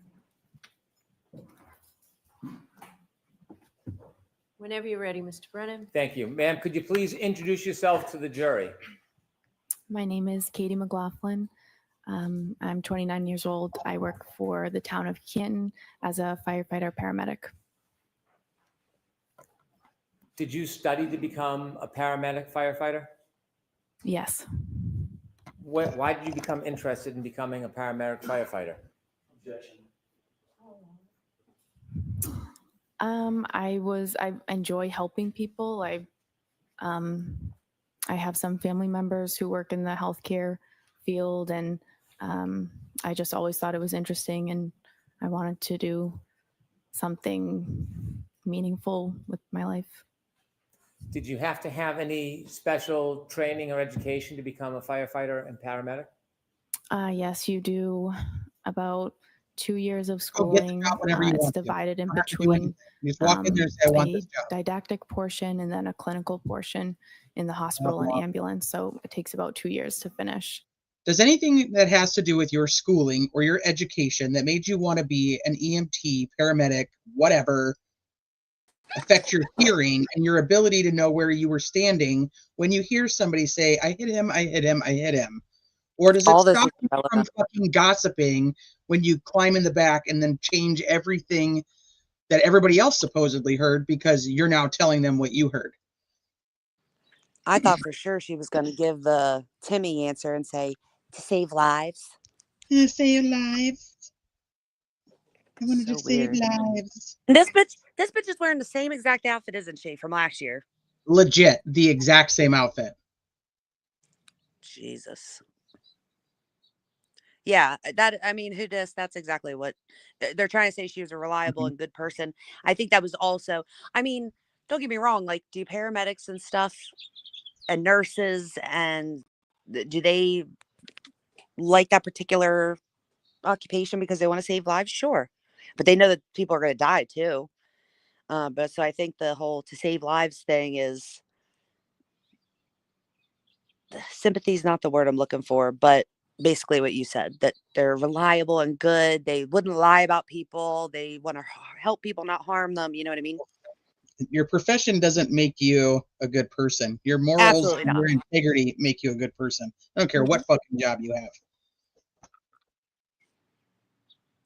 ATS said, same outfit? Nah, don't trust her. No one who has it all together would do that. That's for sure. She's like, I testified last year. What did I wear? Let's wear the exact same thing. Like, you only got to be here I don't know, maybe 2 days. So 2 days plus the 2 days from last time, 2 or 3 days from last time. Like, surely you have more than 5 outfits. I would purposely be going and watching my testimony to make sure I don't wear the same exact thing. They all added cross necklaces this time. She had a cross necklace last time. Did she? She did. Oh, jeez. This one looks chunkier. I want somebody to be like, how often do you go to church? This one looks bigger. I don't know Where are that. you baptized? Let me see it. I want to see the necklace. I can't see it past the captions and shit. Oh, sorry. Hold on. Let's see. You completed that? Yes. Did you become a firefighter at the same time you became a paramedic? Dude, this internet, I'm about to kill somebody. They're separate. I became a paramedic first before I became a firefighter. Did you work as a paramedic before you became a firefighter actively in the field? Yes, for a few years. Do you remember about when you first started working as a paramedic? None of you, that's your problem. 2016 or 17. And when did you first become a firefighter? 2017. Do you remember when you first began working for the Canton Fire Department? I believe it was May of 2017. Are you still employed by the Canton Fire Department? Yes. In your paramedic training, did you learn how to provide care for people who are in need? Yes. Had you, before 2022, responded to different events or people's homes or public locations to help people? Yes. About how many calls? Could you estimate? Somebody zoom in on that. That don't look like a cross. You've been on as a paramedic or firefighter? No, you know what it actually looks like? What? It looks like one of those little cocaine necklaces. I don't know what that means, but I was going to say it looks like a chunky, like one of those chunky, not a locket, but It looks like a chunky heart. Where like you unscrew it and it's got the cocaine down here and it's got your little snorter stick right here. Snorty stick? Yeah. That's what it looks like to me. I think I've seen them in the movies, but that don't look like a cross to me. No, I don't think it is. But also, I'm struggling. I'm on the struggle bus trying to keep up like with this stream because they're doing something again. I was insured this is the last time, and they're messing with my cell phone service too. So I'm trying to go back and forth for something to work. So if I talk over you, that's why. Like, oh, you're good. Just hopefully in about 2 hours, you're good to go. yeah, I mean, I better be because I can't share from my phone. So. To the beginning of 2022?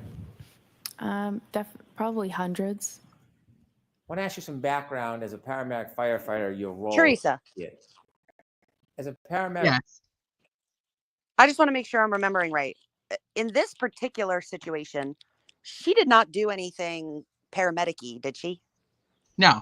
Okay, I didn't think so. She didn't even come in the ambulance. She left in the ambulance, but she didn't come in the ambulance. Yeah. She came as a firefighter.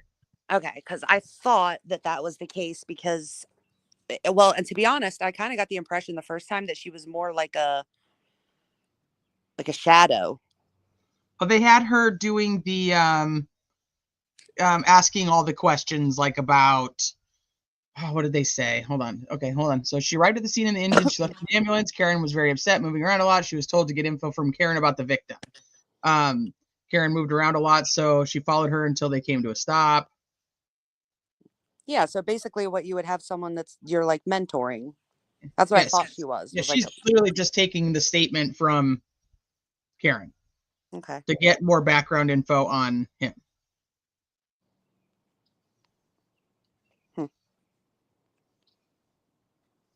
I can't believe she's wearing the same outfit. Are you part of law enforcement? No. LAR? Do you investigate crime? LAR? No. Are you a part of law enforcement? No. No, I don't think anybody there is part of law enforcement, but you know. They literally just forgot that she was on the truck. She shows up on the truck. Do you write police reports? No. When you're going No, to a scene, you write paramedic and firefighter using your reports, you skills fucking ass. to help somebody, are you interested in whether or not somebody was involved or responsible for an event? No. What is your focus when you go to a scene to help somebody? What's your priority? To help the patient, to save someone's life. Do you have a chance, or do you try to? I knew that line was coming. To them if they can speak to you. If we can, yep. Is there times when the person can't speak? Yes. If a person can't speak to you, is there a role that you take to try to get information to help assist the person? Yes, you would go to a bystander and you try to gather as much information as you can to help the patient. More information for us helps the patient in their treatment, and it helps the hospital when we bring them there. Is that responsibility or role separate and apart from police work? Yes. As a paramedic firefighter, are you involved in police work at all? No. Sometimes when you go to a scene and you try to help somebody, you write a report. If you're in a particular role, you would write the report. So when you go and arrive at a scene, is it fair to say you don't always write a report? Correct. And the purpose of the report, is that to try to help law enforcement? No. What's the purpose of when someone would write a report as a firefighter paramedic? God. Depending on the call, there would be a report written by the officer on the call. That's just for logistics and dispatch information, what we responded to, and that's kind of simple. But the other report would be a medical report that the lead paramedic would write. Were you working on January 29th, 2022? Yes. Was that an assigned? Take us back. Yes. Did you volunteer or ask to work especially that night, or was that already assigned? Ask it differently. Was that assignment already set before that night? Yes. When you get a shift assigned to you, is it night by night, week by week, month by month? It's just we rotate through it. You're on a group and you rotate through a schedule. It's set that you work 124, you have 1 day off, you work another 24, you have 5 off, and then the rotation begins again. So it's just a set schedule essentially, but it rotates through the weeks. Was January 29, 2022 part of your set schedule? Yes. When you have a set schedule, are you assigned a specific role in the department that might change from shift to shift? Yes. What was your specific role on January 29, 2022? For that shift, I was on the engine. I was the back step. So there's an engine driver, there's an engine lieutenant, and then there's one person in the back who's just a firefighter status. And we call that the back step. As the back step that night, did you have any specific or general responsibilities if there was a call? Generally, if it's a fire related call, you deal with that. If it's a medical call, you're there to assist the paramedics that are on the ambulance, and you take directive from them. Whatever they ask you to do or need you to do, you're just there to assist them so that they can best focus on the patient. When you arrive at the scene and you're on the back step, are you basically at the directive of the leader of the group? Yes. That morning, around a little after 6 in the morning on January 29, 2022, do you remember a call or a tone coming in? Yes. Do you remember what it was for? It was for a man down in the snow or a man unresponsive in the snow. Do you remember leaving the fire department that night? I do. Tell us as you're leaving what's happening. So I'm in the engine, the command car with the captain who runs the shift started to 34 Fairview Road first. The ambulance was in front of us, and then we were behind the ambulance. Did you know the address you were going to was 34 Fairview Road? Yes. And when you left the police station, or the fire station, when you got on the back of the truck, did you know at that time who lived at 34 Fairview Road? No. Tell us a little bit about the conditions outside as you rode to 34 Fairview Road. It was raining. I'm sorry, not raining. It was snowing pretty heavily. There was definitely snow on the ground at that point. It was windy. It was very cold. Was there a storm? Yes. How long do you think it took to get from the fire station to Fairview Road? Probably No, who does? within 5 or 6 minutes. When you first started pulling up towards Fairview Road, did you see anything?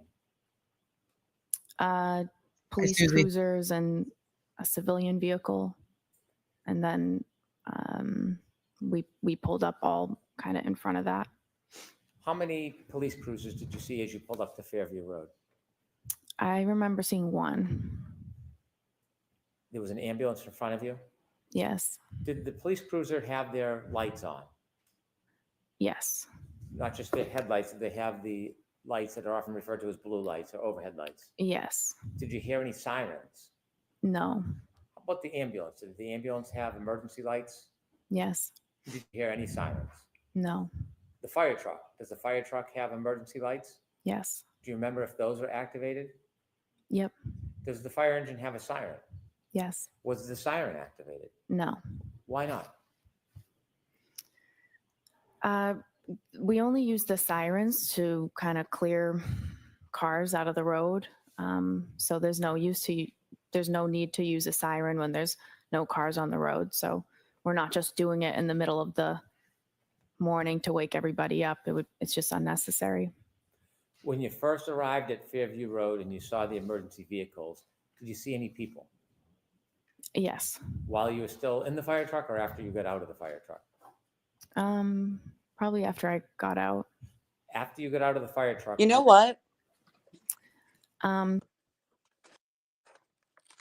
Based on her demeanor, I wonder if she's the one. Hi, Marshall. She's the common.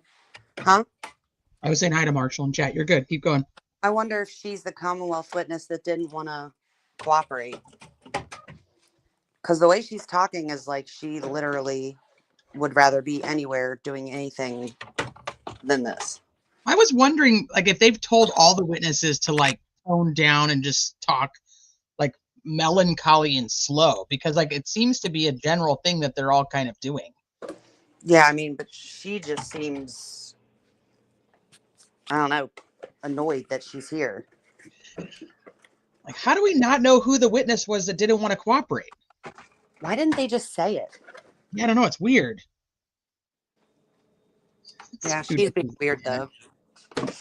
Yeah, she does not want to be here. She hated testifying last time. She really does not want to be here this time. So I knew that they were working on a patient. So I knew they're going to need the stretcher. So myself and firefighter Walsh went right to the ambulance and retrieved the stretcher and brought it as close to the patient as we could. At some point, did you see the patient? Yes, Was it a he or she? it was a man. Where was he when you first saw him? He was lying supine on the side of the road, off the curb, like into a lawn. How close to him were you when you first saw him? Well, I only made it to the curb where I brought the stretcher. He was maybe from here to that table, maybe. When you stood on the curb and you saw that man lying, was his feet closest to you, his head, or his side? His head would be closer to me. Did you lift the man from the ground?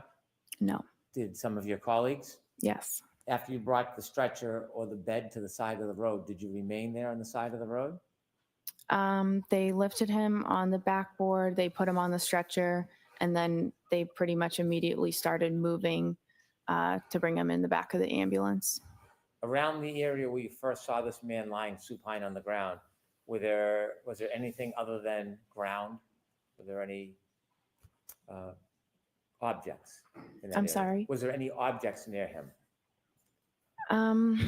I remember seeing a fire hydrant. And that's all I can really remember. When you mentioned that he was lying about as close to that table as you, would 8 to 10 feet be a fair estimate? I don't know that I could say. Okay. At some point, did you receive further directions from anybody on the team asking you to do something? Yes. Firefighter Flamati I was at the head of the stretcher with firefighter Flamati, and he asked me to try to gather more information and kind of see what happened and what's going on. Did you have someone that you wanted to gather information from? Yes. There was a woman who seemed to be really concerned and involved with the patient's status. And so I just kind of assumed that this would be the person that I could try to get more information from. Did you take a guess? Yeah, The person that you try to get more information from, do you see that person in the courtroom today? I do. Could you point that person out and describe an article of clothing Black they suit. wear? Black suit. Black suit. Karen Reed. And do you see where that person's sitting in between? I do. Her attorneys. Did you approach that person? I did. Now, you mentioned you're not a police officer or a criminal investigator. What type of information are you hoping to get generally in these circumstances? Some basic demographic info. You can answer a lot of questions by just asking a few very simple ones. So obviously you're trying to get his name and his date of birth.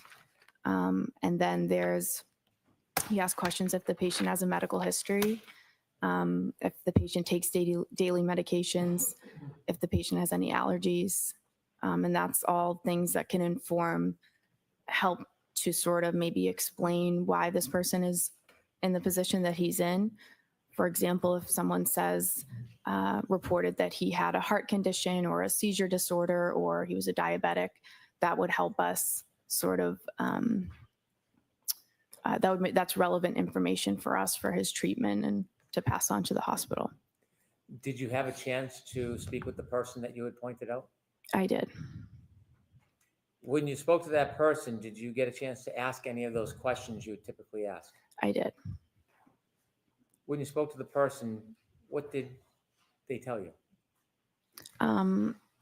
She gave me his name, his date of birth. She denied him having any medical history or daily medications or allergies. I was kind of moving around. She was moving around the scene. So I was kind of moving around, trying to gather the information with her. Did she say anything to you in addition to the typical background information that you would try to obtain from somebody? Yes. What did she say? Well, I asked another question. Once we had come to a stop, I asked if there had been any significant trauma that happened that preceded this. And she answered with a series of statements that she repeated. I hit him. I hit him. There was a woman next to us who told her to calm down, stop talking, calm down, you're hysterical. So she repeated, I hit him. And a police officer asked her, said, you what? And she repeated it again, I hit him. And the officer then signaled for his sergeant to come down to the scene or down to where he was. When she first told you that she had hit him, you said there was another woman next to her. Did you know who that woman was? Not at the time. Do you now know who that woman was? I do. And who was that? Miss Jen McCabe. Did you know Miss McCabe at that time? No. Do you know her personally now? No. Are you friendly or friends with her in any way? No. You mentioned that when the defendant said, I hit him. Miss McCabe was trying to intervene? Yes, it appeared that way. What did it appear she was trying to do? Trying to get her to calm down, to stop talking. It appeared that she was Sustained. Disregard that comment. Did Miss McCabe interject verbally? Yes. After Miss McCabe interjected and the defendant made those statements about hitting him, did you persist in getting more information, asking to clarify what she meant by I hit him? No, I did not. Why not? A few reasons. I felt at that point, given the situation and how disturbing, and it was a very emotional situation, the woman was very upset. I didn't feel comfortable pushing and asking for more. I just didn't think that it was the right time for that. And it was also really not my place at that point. And I feel like that was something that the police that's more their role. Asking follow-up questions about what she meant by I hit him, would that have helped your diagnosis and treatment of the man in any way? It could have. But you made the decision to stop asking her questions? I did. Did you ask her any more questions after she said I hit him? I decided not to.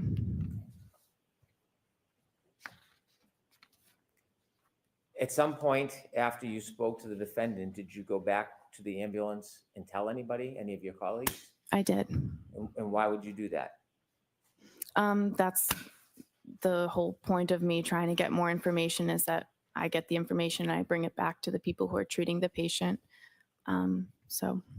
Did you go back to the ambulance and repeat that information to your colleagues? I did. Did you have any other further role at the scene as far as helping the man or doing anything else? No, other than I drove the ambulance to the hospital. with the gentleman in the ambulance? Yes. Did you learn who that person was? Yes. Did you know at the time who it was? No. When you got to 34 Fairview, did you recognize the home when you got there? No. Did you later learn who lived at that home? Yes. Did you know somebody who had lived at that home? Yes. Did you know that person lived there prior to that night?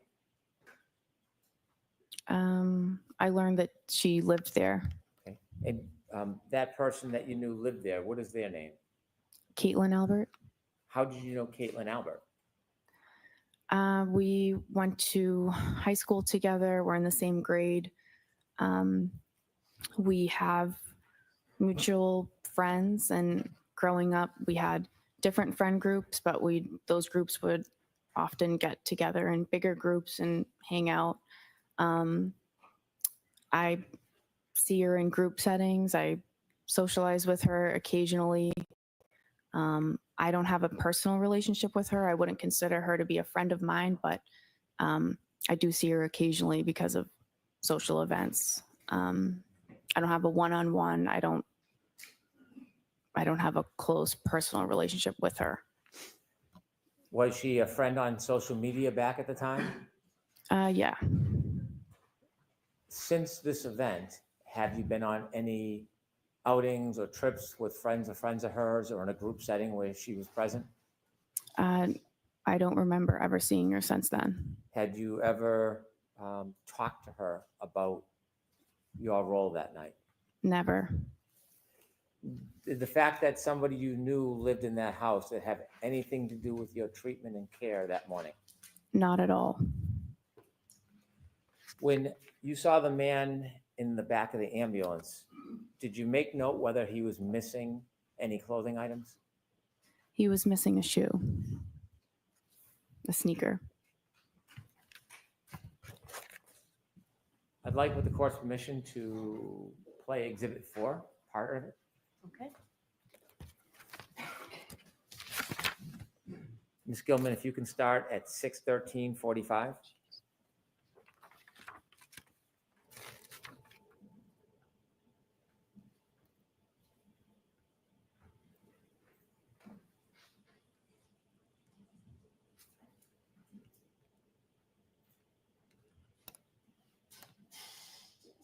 Stop, please.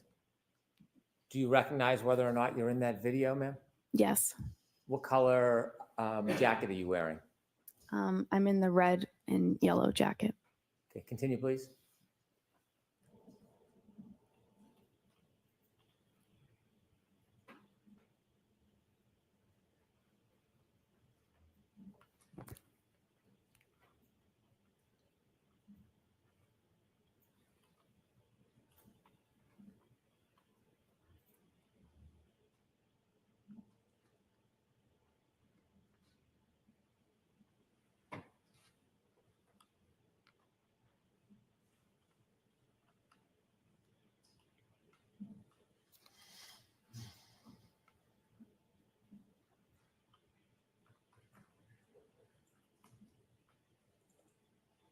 Stop, please.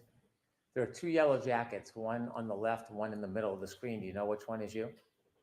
I'm now in the middle of the screen. Continue, please. I didn't hear that. But maybe. I'd be curious to know if that's true.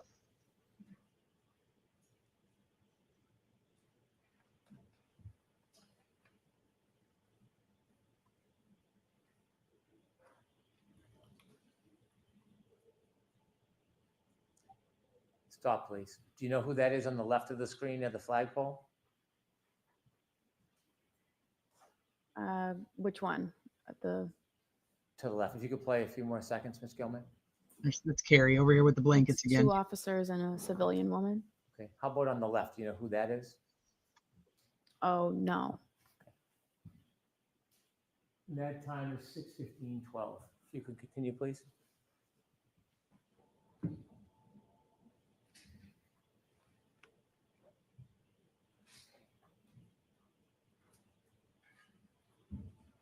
Stop, please. Is that you, ma'am, in the yellow?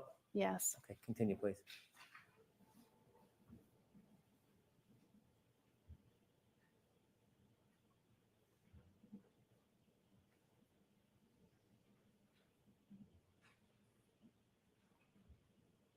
Ambulance leaves at 6:27. This one, this is this current time right now is 6:15. At 6:26, Carrie gets in her driver's seat, and the other cop escorts, I think it's Good, escorts Karen to the passenger seat, and then the ambulance drives by. 6:27. Stop, please. Do you see yourself on that screen? Yes, What color jacket? the red and yellow. And who's to your left? Miss Reed. And across from you, with the blue or black jacket with the hood. Do you know who that is at this time? Miss McCabe. And you didn't know her at the time? No. You see the officer that's turned away from you? Yes. Do you know who he's speaking to? No. Do you know the exact moment that the defendant told you, I hit him, I hit him, I hit him? I think it was just prior to that. Continue.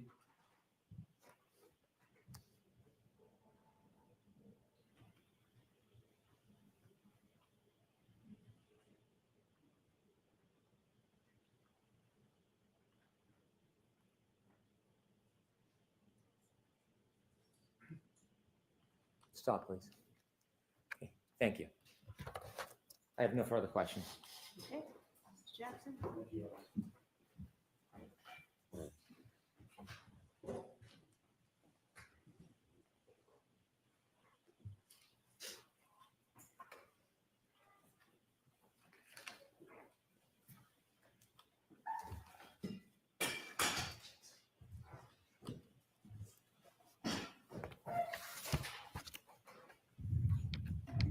Good morning, Ms. McLaughlin. Good morning. You indicated that Interesting. one of the things that is paramount to the life-saving effort or the medical assistance that you and your colleagues provide is to determine what the cause is of the injury, correct? To determine, just to gather as much information as we can about his history and like recent events that could have precipitated how we found the patient. What you said on direct examination was, quote, what happened and what's going on, end quote, correct? Yes. So for instance, the what happened, you want to find out and differentiate what happened. Is it a gunshot? Sure. When you're asking what happened or trying to determine what happened, for instance, one of the things you're trying to do is differentiate between a gunshot and a knife wound, correct? Yes. Or poison or ingestion of a poisonous substance or a heart attack. Yeah, in this particular, I'm this not asking about scenario, this it's instance. Next question. Thank you. I'm asking about in general, when you're taking on information, trying to download information at a scene, you're trying to determine, as you said, quote, what happened, correct? yeah, That's important to determine, correct? yeah, You want to get the person's age, you want to get the person's date of birth, you want to get the person's allergies, for instance. Yep. But you also, paramount among those, you want to find out what happened? Why are we here? Correct? yes, Did a person fall out of a tree? Or right, stumble down a stair step, correct? right.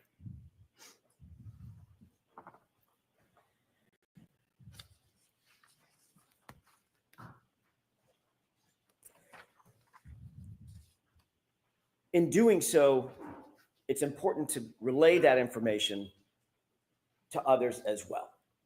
You would agree with that, correct? Yes. That's the whole point, Ms. McLaughlin. You want to gather the information and then let others know exactly what happened, document that as best you possibly can so that the life-saving efforts or the medical assistance can continue for the patient, correct?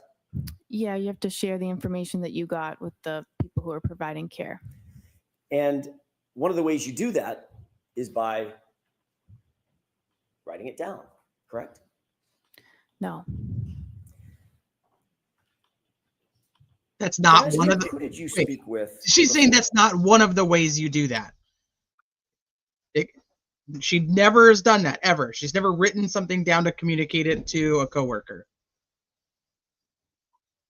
your testimony today, in anticipation of your testimony today? Gray space. I met with the DA's office a few times. Yeah, hold on. I'll rewind. At the DA's office. Mr. Brennan found the patient. What you said on direct examination was, quote, what happened and what's going on, end quote, correct?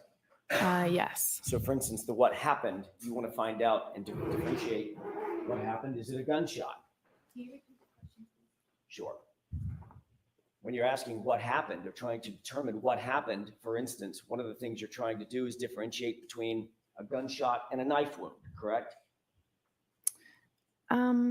Yes. Or poison or ingestion of a poisonous substance or a heart attack. Yeah, in this particular I'm this not asking about scenario, this it's instance. Next question. Thank you. I'm asking about in general, when you're taking on information, trying to download information at a scene, you're trying to determine, as you said, quote, what happened, correct? yeah, That's important to determine, correct?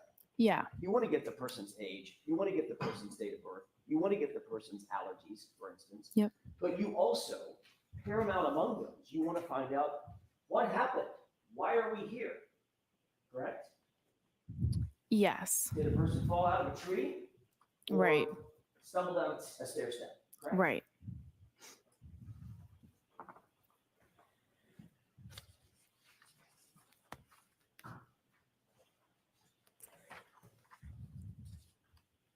In doing so, it's important to relay that information to others as well. Here it You is. would agree with that, correct? Yes. That's the whole point, Ms. McLaughlin. You want to gather the information and then let others know exactly what happened, and document that as best you possibly can so that the life-saving efforts or the medical assistance can continue for the patient, correct? Yeah, you have to share the information that you got with the people who are providing care. And one of the ways you do that is by writing it down, correct? No. Right there. So she says, no, that is not one of the ways that you communicate what's going on at the scene. You don't ever write it down. Ever.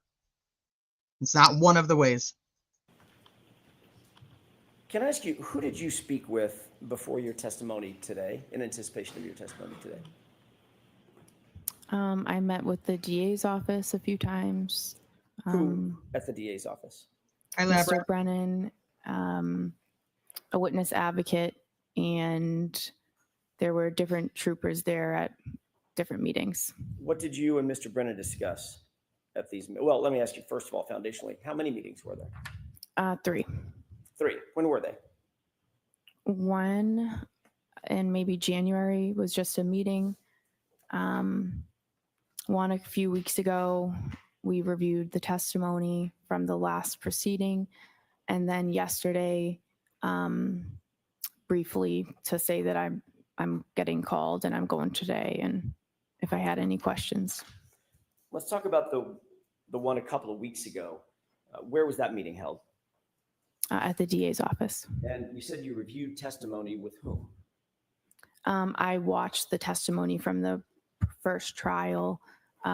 It was Mr. Brennan, myself, a witness advocate, and perhaps Trooper Tully And at you that and Mr. point. Brennan went over your testimony at the last proceeding, correct? We just watched it. Okay. Yeah. There obviously were questions about that testimony once you finished watching it, I'm guessing, correct? I guess so. Discussed certain aspects of the testimony, is that right? Yeah. Mr. Brennan told you that, for instance, he was going to bring out on direct examination, his examination, your relationship with Caitlin Albert, correct? He said, I will ask you about the relationship.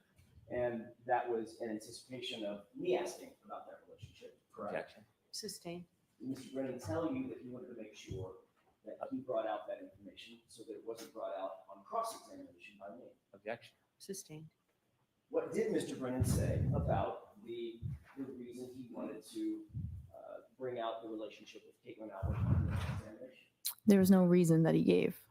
But he did tell you that he wanted to make sure that y'all covered that on direct examination during his examination, correct? Objection. Sustained. Did he say something like that? No.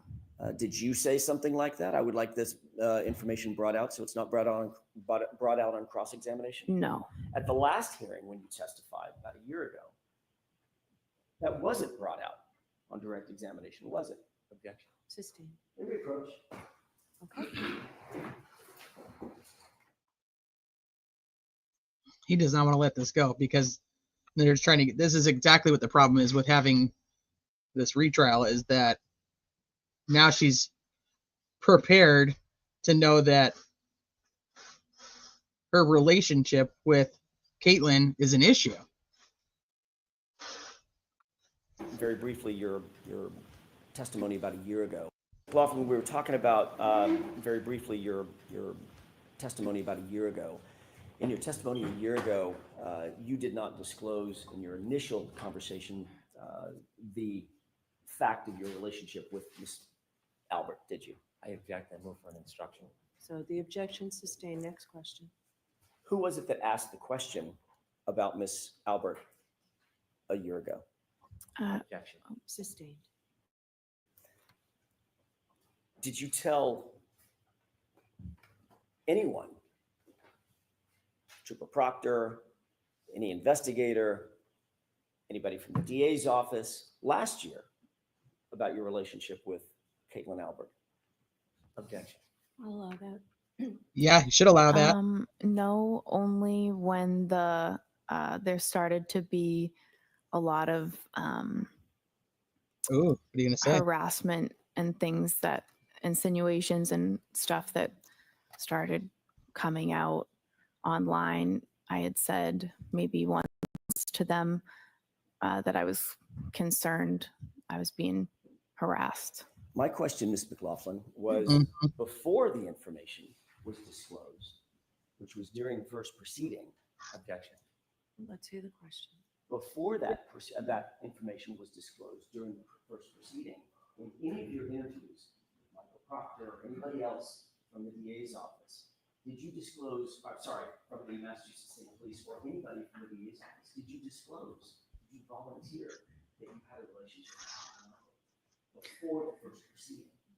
Yeah, I'm saying I told the DA about the harassment and the insinuations. That was before the first trial when I met with them. How was there harassment and insinuations if it hadn't been disclosed at the first proceeding? Because it's out there everywhere on the internet and has been. Before the first proceeding, Ms. McLaughlin, It's- before you ever testified.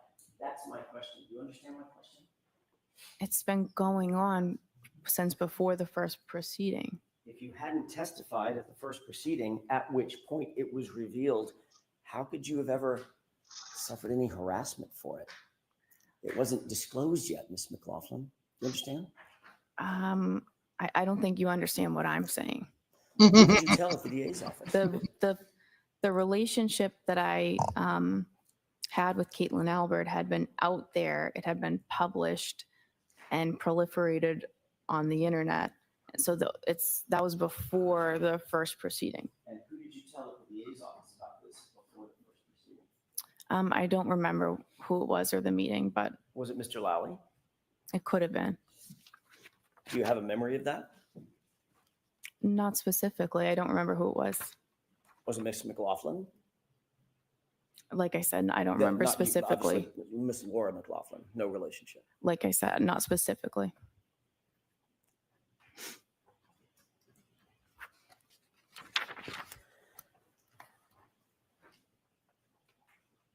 Let's talk about that initial call to 34 Fairview.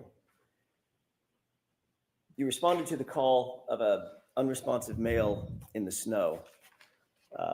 That was early morning hours of January 29th, correct? Yes.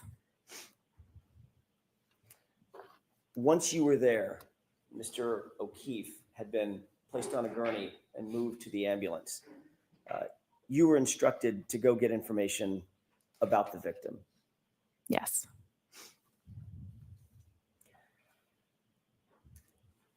You've described in a video the basic scene where you claim that this statement was made by my client, correct?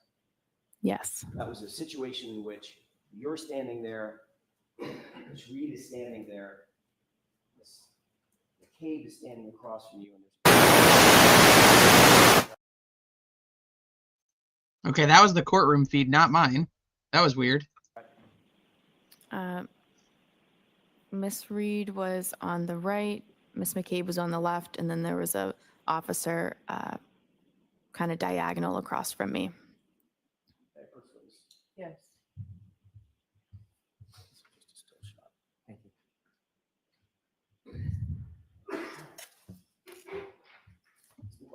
She's going to testify that it happened in front of that officer's dash cam, which then there's no way that Flametti and those guys heard it at the back of the ambulance where they supposedly were.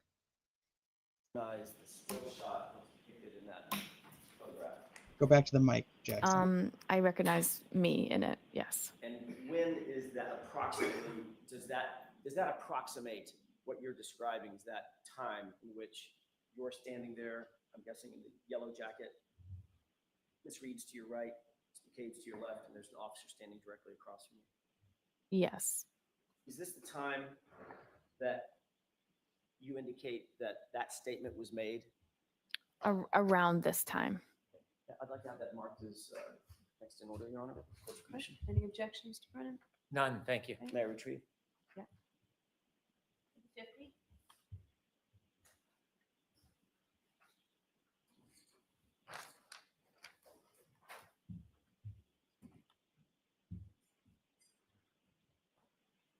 Do you remember the name of the officer that was standing directly across from you when you indicate that this statement was made? I didn't know, but I am aware now. But, and by the way, that officer's name is what? Officer Sarif.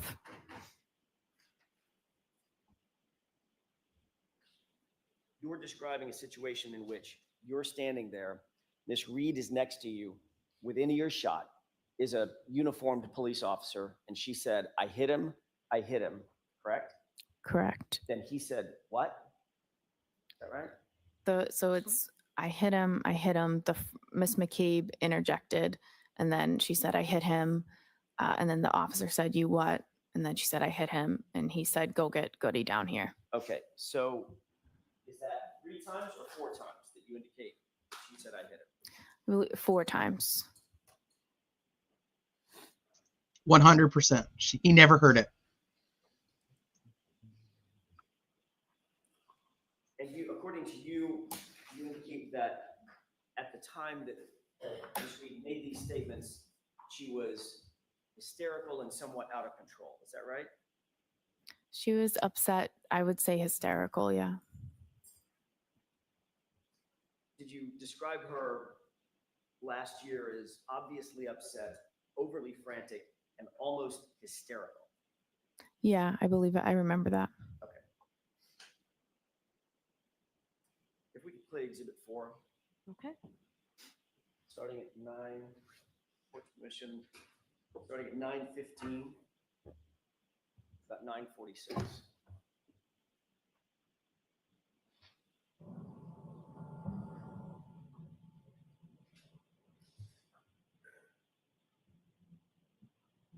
Can you stop it? Did you see the 2 people enter from screen right? Yes. Who is that? That would be myself and Miss Reed. Okay, this is the first point at which you and Miss Reed begin to converge with the other 2 individuals, Miss McCabe and the officer, correct? I had started trying to gather the information prior to this, and then she was moving around, so I had kind of was following her, asking the questions, and then we eventually came, here to this point and came to a stop. So my answer, your answer is yes. This is the point at which you converged with Miss McCabe and with the officer. Yes. Okay, thank you. Let's go ahead and play it. Okay. This is Officer Good or Mulaney? This might be Mulaney. I'm trying to figure out who this is, because Saraf is over here. There's Saraf. That's Jen. Karen is on this side. This is Mulaney, I think. Pause it. You see yourself sort of in the foreground of the bright jacket, Yep. and this reads just on the other side of you, correct? Yes. Standing there. Yes. But good. As soon as Karen moves from this side to this side is when Good pulls up. Because the reason he moves her, and you can see it in Good's dash cam, that he tells her like to get out of the way, and then he starts to walk over here to Good. Goody, I guess she called him. I don't know. It's good to me, but.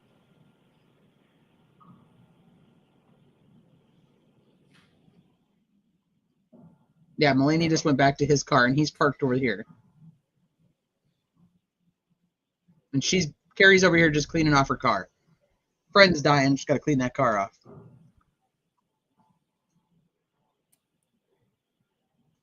Okay, so there's Good right there. Good just got there.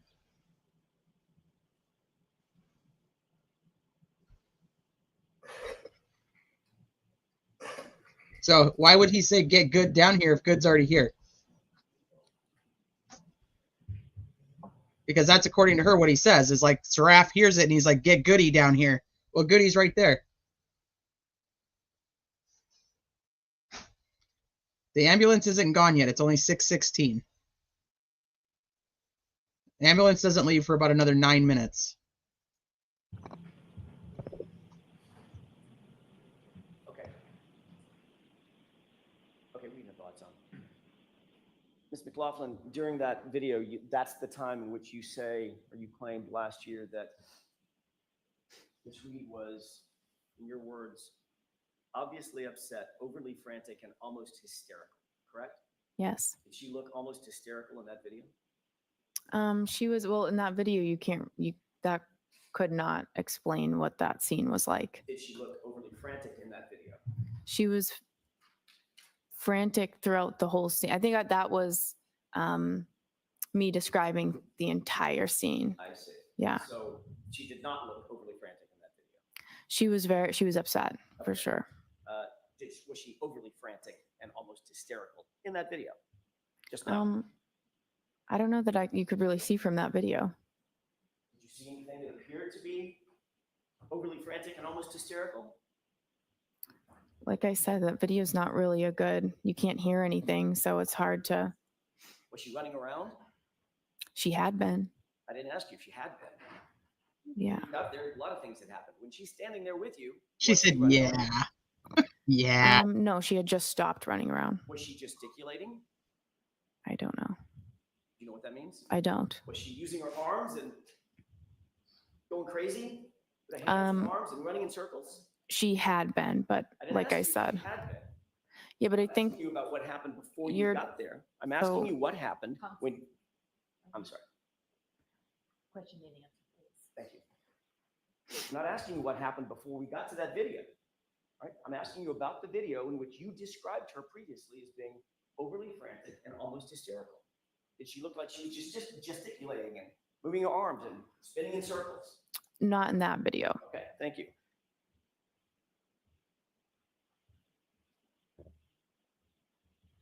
And according to you, that's the point at which Ms. McCabe said. So I'm going to stop this real quick. Sleuthie just sent this to me. So for Turtle Boy, this last hearing that he had, they were trying to revoke his bond again, the Commonwealth. And so the judge in his case just came down and said, no, the words stated by the defendant, a journalist, on his YouTube live video do not mandate revocation of his bail pursuant to whatever code. The comments do not violate the court's order to have no contact, direct or indirect, with a witness, nor do they, without more, constitute a criminal offense. So, a win for Turtle Boy. Good. Thank you, Sleuthie, for sending that to me. Good. It's ridiculous. They're going to try again. They're sitting there watching every live that he does, and they're going to continue to try and try again. They really just want him locked up specifically for the rest of this trial. They just want to fuck with him. I think you need to calm down, correct? Yes. And according to you, She's not frantic, but yet Jen McCabe tells her to calm down. that's the point at which Ms. McCabe. Hold on, let me back it up just a second. That's the point at which. Okay. Why is it doing that? Okay. Yeah. And according to you, that's the point at which Ms. McCabe said, I think you need to calm down, correct? Yes.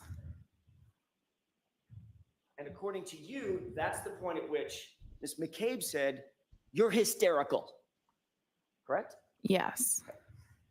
Just so I'm clear, who in that video, Ms. Reed or Ms. McCabe, appeared to be doing most of the talking? You cannot see from that video. Yes, you can. That video I don't know. appeared to be gesticulating with her arms. My client. Only one of them. Or Ms. McCabe.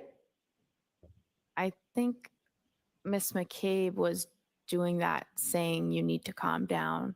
You're hysterical. Oh, the whole time she's gesticulating, she's saying, calm down, Karen. You're being hysterical. Calm down. But Karen's not doing anything. She was trying to get her to stop and to calm down because of the statement she was making.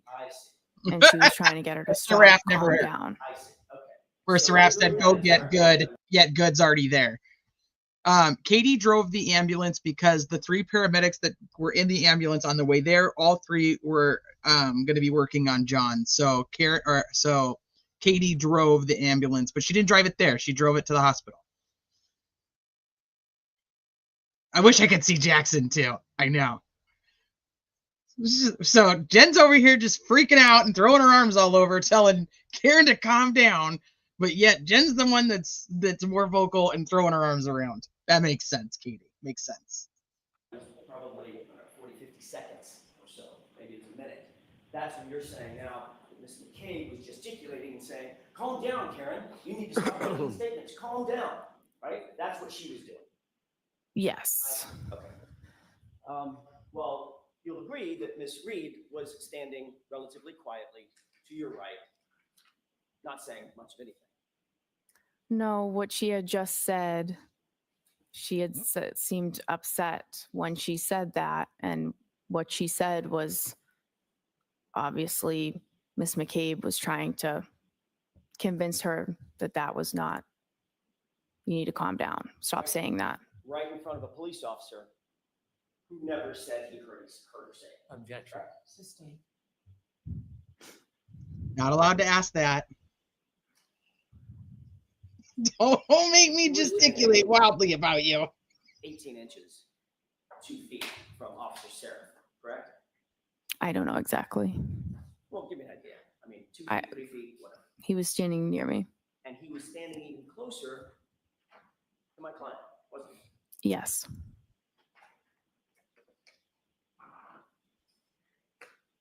At this moment, when you claim to have heard the I hit him repeated 4 times, where was Officer Flamati? I'm sorry, where's Firefighter Flamati and Firefighter Nuttall? In the ambulance. With the doors closed. Yes. The ambulance, this is my ignorance, I'm assuming the engine was running. Yep. I'm assuming that there's some sort of a heating system inside that ambulance to keep it nice and warm for patients. Yes. So that was running as well. Mm-hmm. Yes. Yeah. So with that door closed, those doors closed, how many feet away, by the way, from where we're looking? How many feet away? How many yards away? I don't know. We were fairly close to the ambulance. Further than you and I are from each other right now, or closer? I think closer. Okay. How about now?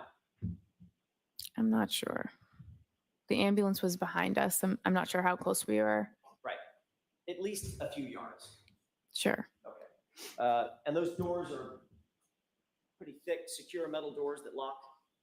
Is that right? Yes.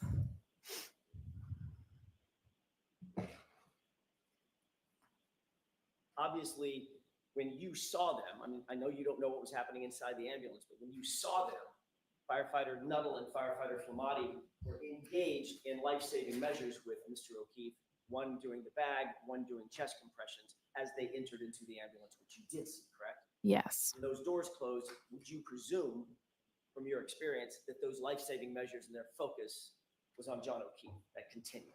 Yes. You testified that you went back to the ambulance at some point and you told firefighter Flamati and firefighter Nuttall what you claimed to have heard. You've told this jury, correct?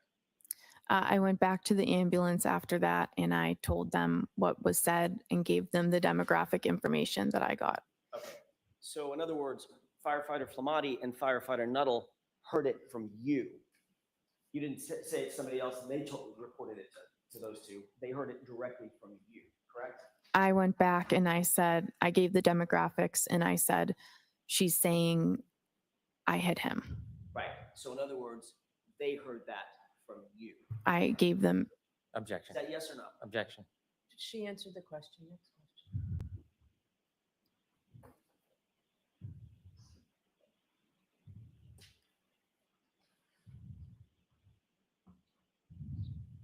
I want to ask you a couple of questions about your relationship with Caitlin Albert.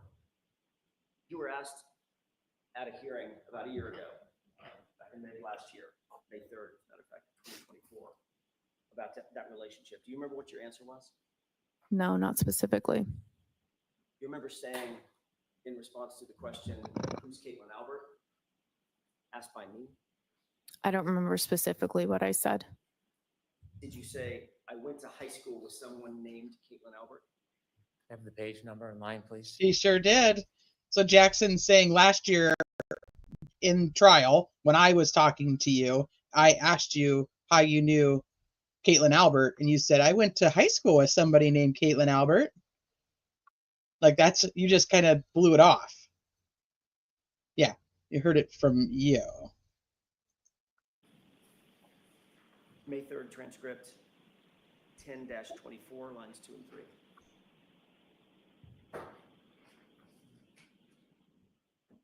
Did you say, I went to high school with someone named Caitlin Albert? I believe so. Refresh your recollection, take a look at your transcript. Sure.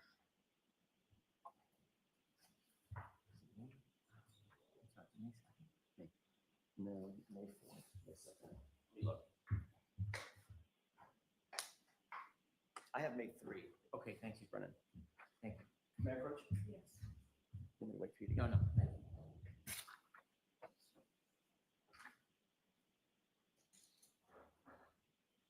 You see that?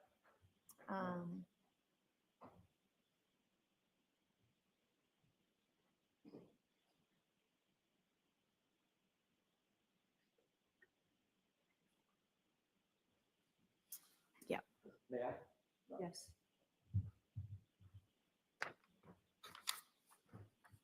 Did that refresh your recollection as to what your answer was to the question, who's Caitlin Albert? Yes. Did you say, quote, I went to high school with somebody named Caitlin Albert? Yes.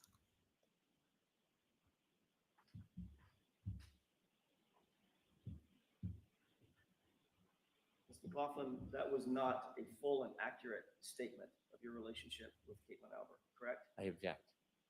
Was that accurate? I mean, that's a fact. That's Okay, next question. She did. She went to high school with somebody named Caitlin Albert. That is a fact. Yeah, just downplay that. Why don't you?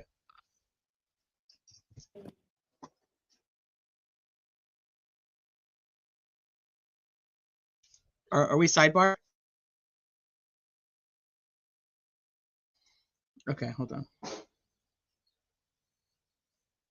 mean, it's a fact. I did go to high school with somebody named Caitlin Albert. Go ahead.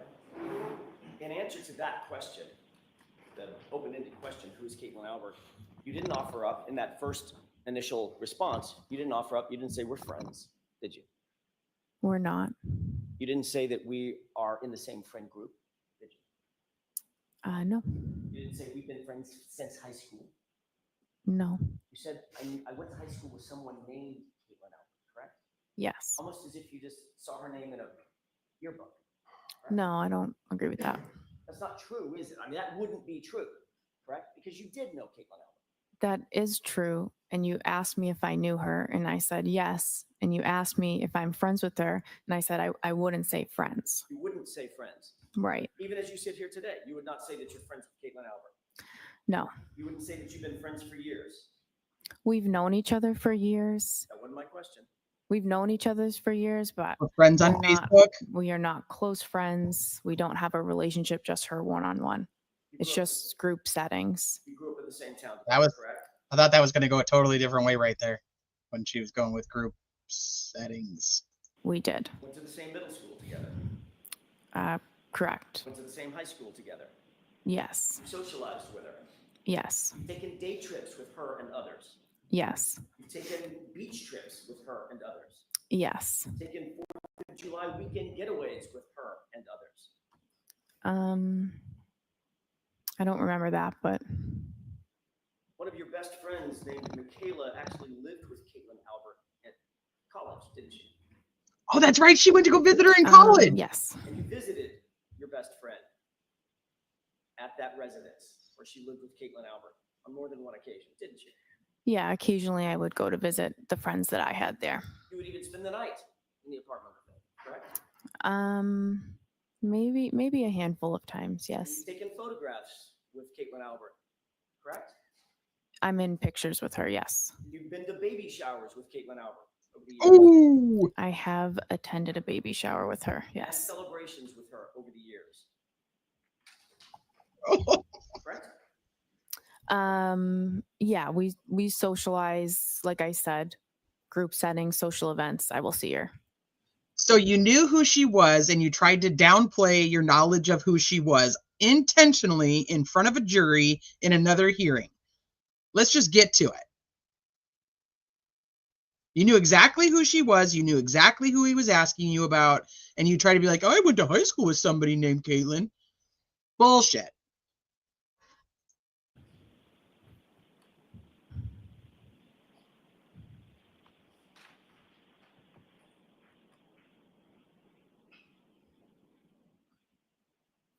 Your Honor, may I approach? All right, briefly. Approach the judge. Oh, we're going back over here. Okay. Briefly, you cannot talk to me for too long. I will not have you in my presence for any longer than necessary. Go away, Mr. Jackson. Look at Paul. He's banished over here to the corner. He's like, I can't make my hand signals to my lovers and tell them how much I love their glazed donuts. They put me in the corner. Just a moment, sir. Yes.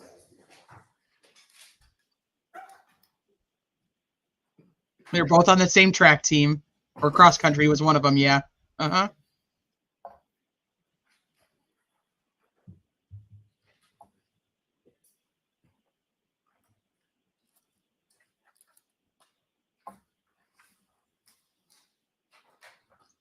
Come on, Mr. Jackson.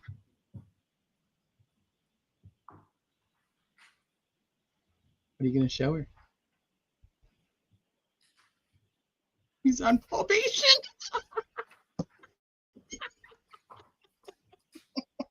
Oh, shit, he is. Look at, he's not even captured on camera anymore. He's like, oh, my 15 minutes of fame. It's over. Why does court TV sound suck so bad? I don't know. Is somebody else that sound better?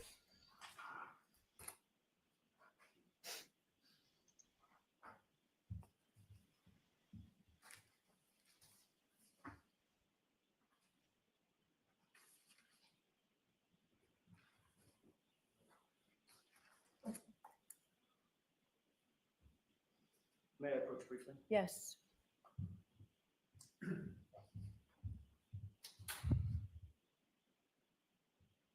May I stay by the witness stand just so I can take the photographs back? Can you describe, first of all, take a quick glance through that series of pages and tell me if you recognize what's depicted in those pages?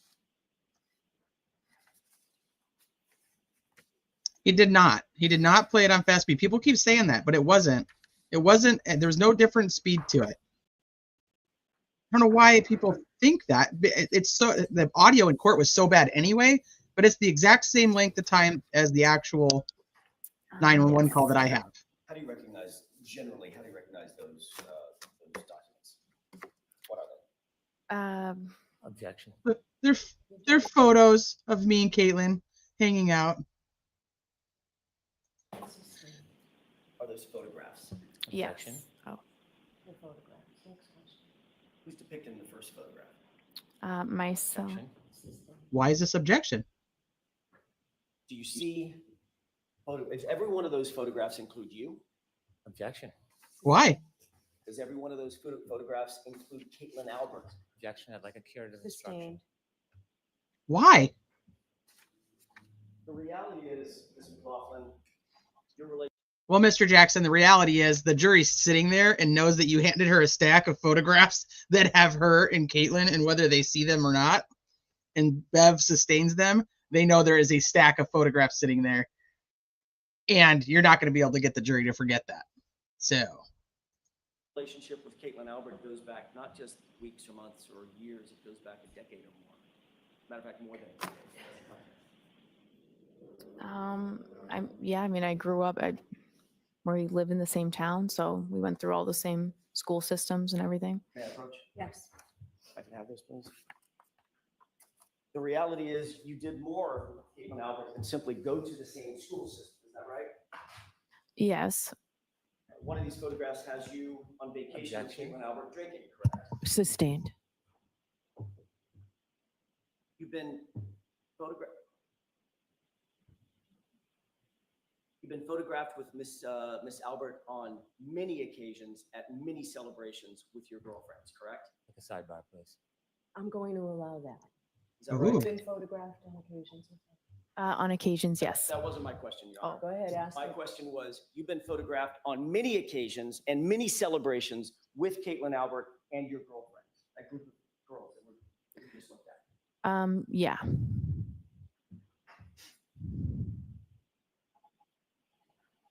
And those include, as we went over just a second ago, 4th of July vacations, correct? I'm not sure the dates on them. I didn't ask you about the dates. I don't know the dates either. Well, I don't know that was a 4th of July celebration. I'm not sure. Do you see a beach photo with American flags in the background? I'm objecting. Sustained. So you've had, those photographs represent some of the celebrations that you have had with Caitlin Albert and others in your friend group, correct? I'm objecting. Sustained. You've gone on overnight vacations with Caitlin Albert, isn't that right? There was one that I can remember, one overnight that I can remember with a big group of people. Who was that? Where was that? That was in Maine. It was in Bethel, Maine, wasn't it? Could have been. It was in Maine. Have you been to more than one vacation in Maine with Caitlin Albert? No, I don't know. That's the name of the town. I don't remember. You've indicated that you've had baby showers where you've attended with Caitlin Albert, correct? I was invited to a baby shower, not Caitlin Albert's, but she was also invited to the baby shower. Right, and the two of you posed for a photograph together, correct? We posed around the girl that was having the baby. Right, you and who else? A bunch of other girls, her friends. Right, was one of them Caitlin Albert? She was in the photo, yeah. She's standing right next to you in the photo? She could have been. Is that in there? Next question, Mr. Jackson.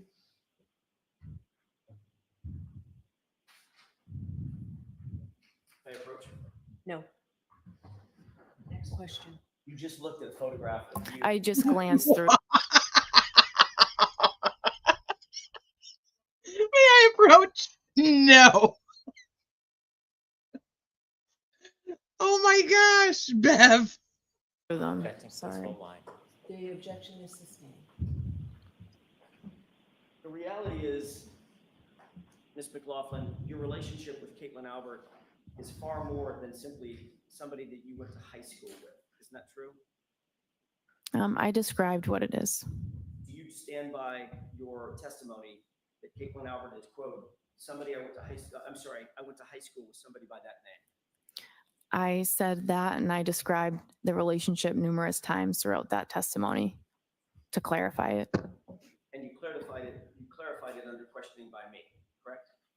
Yes. And Mr. Lally, he asked follow-ups. And in fact, you were shown some of these photographs last year too. Objection. Sustained.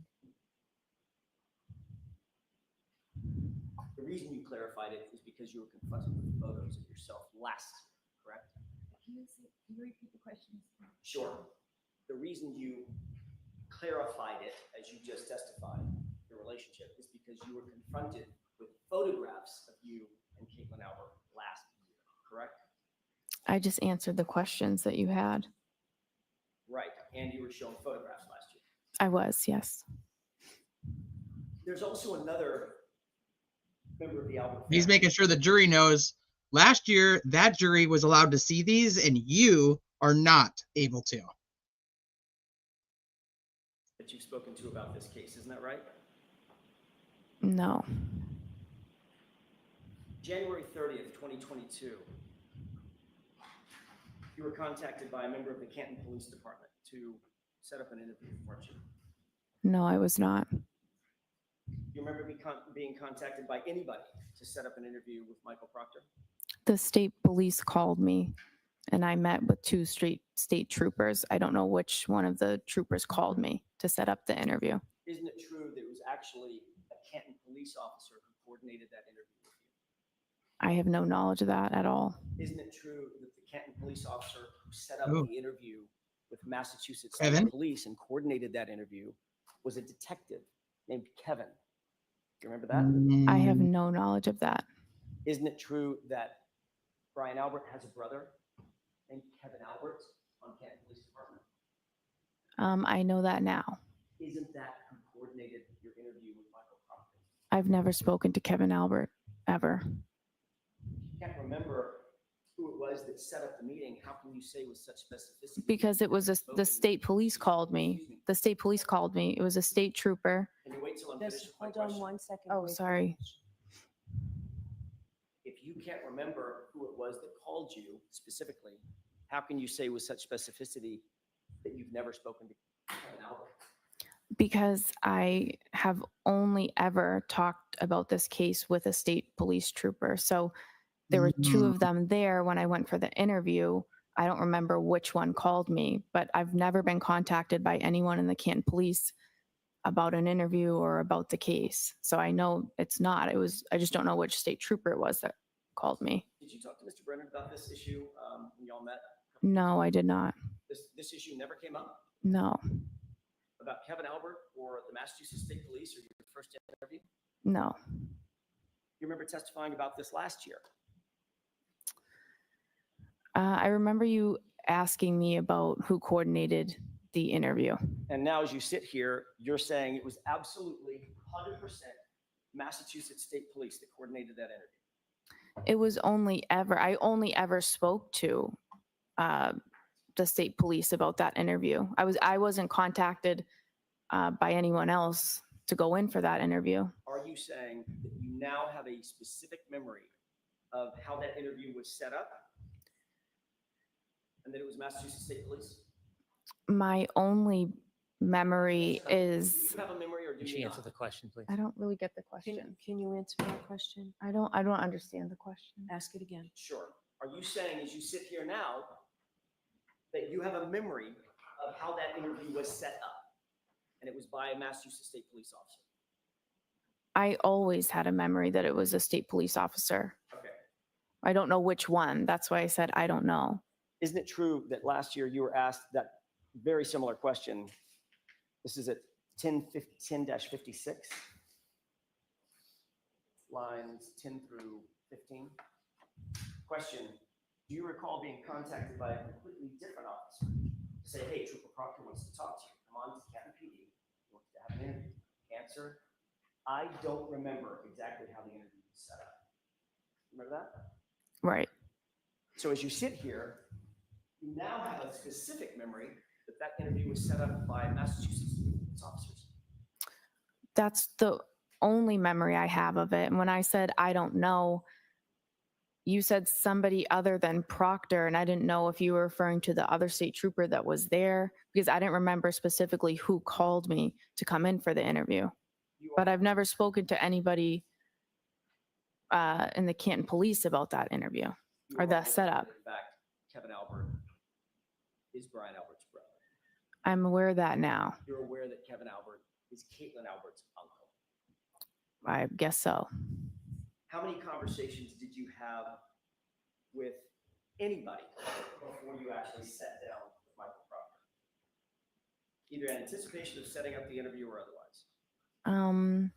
None. I think once I got the call, I just called my chief that they're asking me to come in. And that was that. And you got the call from whom? I don't know which state trooper called me. But as you sit here now, you're very specific in your memory. It was a state trooper. I only ever met with state troopers, and no one from the Canton Police ever contacted me about an interview. Okay, so in my notes, I have that Jackson does ask her if Kevin Albert set up the interview, and she says she doesn't remember, but she doesn't specify that it was absolutely somebody from the Massachusetts State Police. She doesn't remember who did it. She has no recollection. Could have been Kevin, could have been anybody, no idea. But now she's saying it has to be Massachusetts State Police.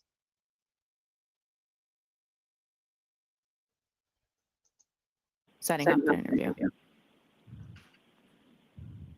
During your interview with Michael Proctor, did you disclose to Trooper Proctor that you had a pre-existing relationship with any member of the Albert family? No. Did Michael Proctor disclose to you during that interview that he had any kind of relationship with the Albert family? Objection. Sustained. I want to talk to you for a second about your role when you did, in fact, arrive at 34th Fairview, East McLaughlin. How long had you been a firefighter paramedic at that time, January 29th of 2022? Probably about 5 years. You said that you'd responded to hundreds, you believe it's possibly hundreds of calls. Is that right? Possibly. How many were homicides or potential homicides? None that I know of. So this would be the first one on January 29th, 2022. Is that right? Yes. And obviously, if you had never responded to a homicide before, you certainly had never responded to a homicide with a police officer before, correct?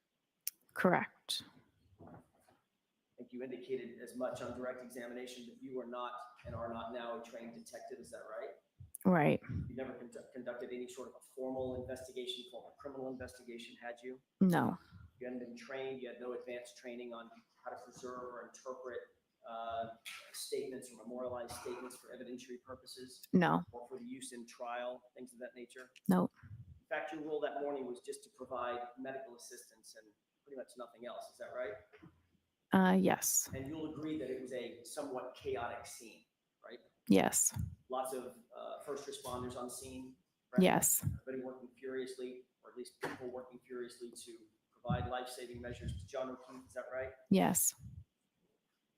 People were talking over each other. There was a cacophony of engine sounds and noises coming from people talking and trying to speak over the wind and Hey, Janet.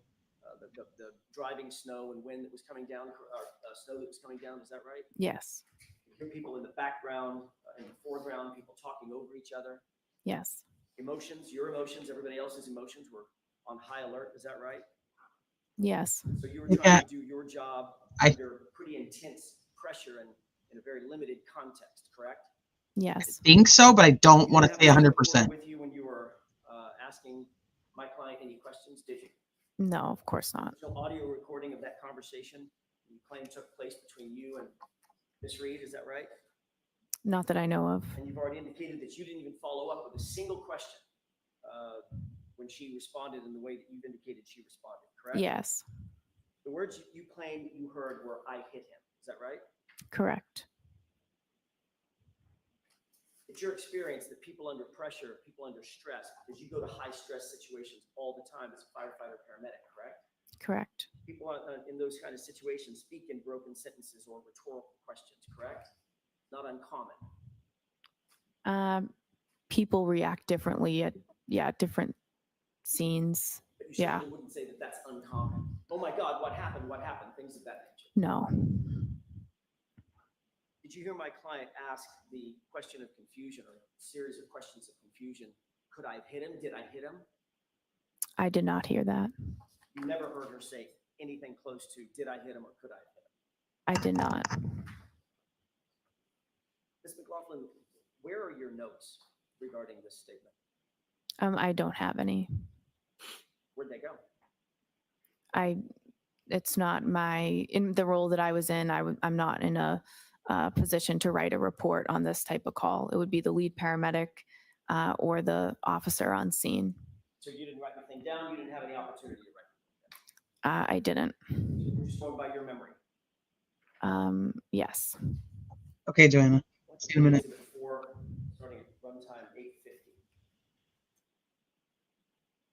Okay.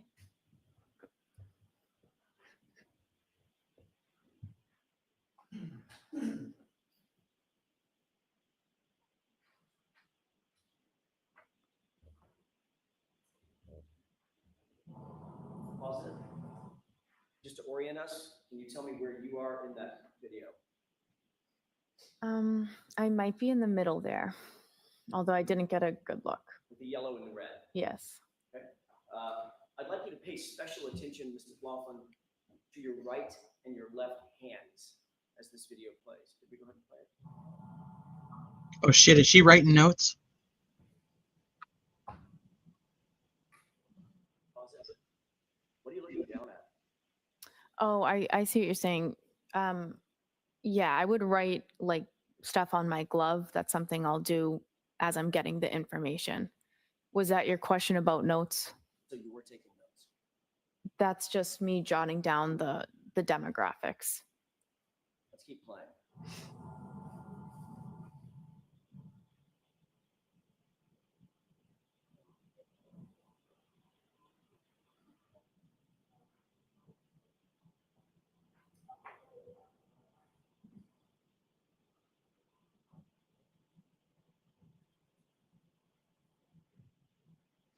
Yeah, on her glove in a snowstorm. That's how we do it. Canton. We write our notes on the glove. We collect our blood samples in the red solo cups. We use the leaf blowers to collect evidence. That's how we do it.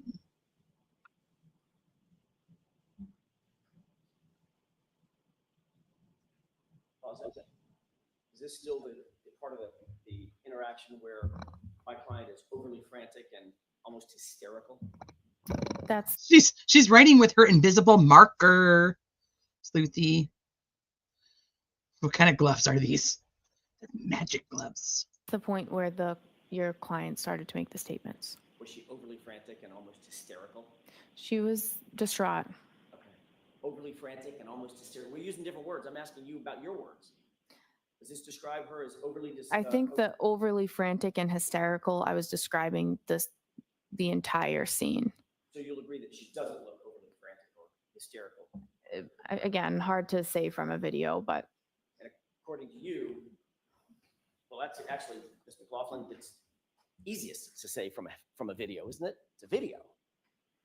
Yeah, I mean, she's she's not totally in view, and I mean, she wasn't standing there calmly, I guess. Right, she was hysterical to you. She was upset. She was very upset. Hysterical? I might say hysterical. She was extremely upset. Okay, and this is the point at which Ms. McCabe is saying, calm down, you're being hysterical. Yeah.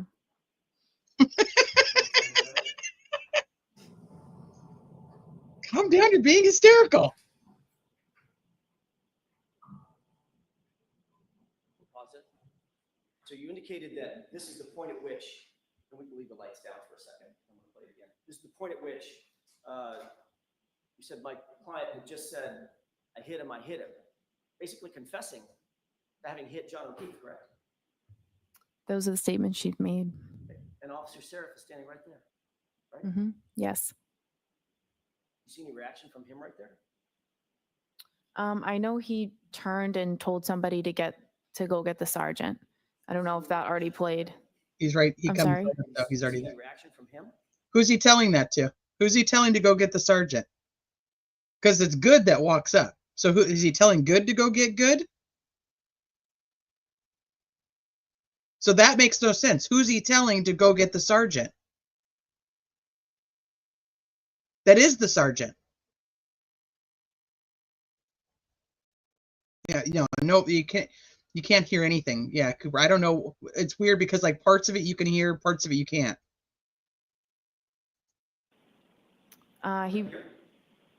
He responded, "You what?" And she repeated it again, and then he told someone to get the sergeant. I know that's what your statement is. I know that's your testimony. I I'm hope he asking about tells the her that's video. good. You see him reacting right here. You'd have to play it again. I wasn't looking at that part. Do you see him handcuff my client? Oh, no. You see him call anybody over to handcuff my client? He turned to signal to get Goody down here is what. So they handcuffed her. No. They didn't handcuff her. No. Even though she just confessed in front of a police officer, according to you. That's what she said. I hit him. It's my fault. I did it. That's a confession, correct? She said, "I hit him. I hit him. I hit him. I hit him." And play good.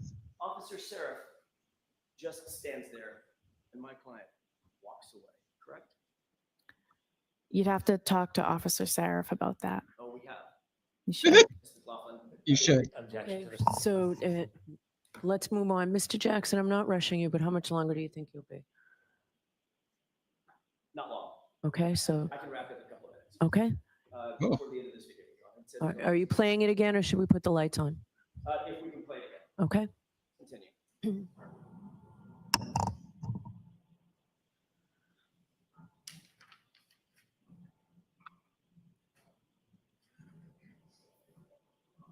She's like, you should. Pause it. You appear to be writing something down. I could be. And according to you, you're writing on your glove. Yes. Okay. What kind of glove? Just a regular latex glove that we use on the ambulance. You didn't have a notepad? I probably did. Sometimes it's easier to just write it down on your glove. Right. Did you write I hit him on your No, I did not. So play it. Did you keep your glove for evidence purposes because you think there was a crime committed because she admitted to hitting him, and that you should probably keep that?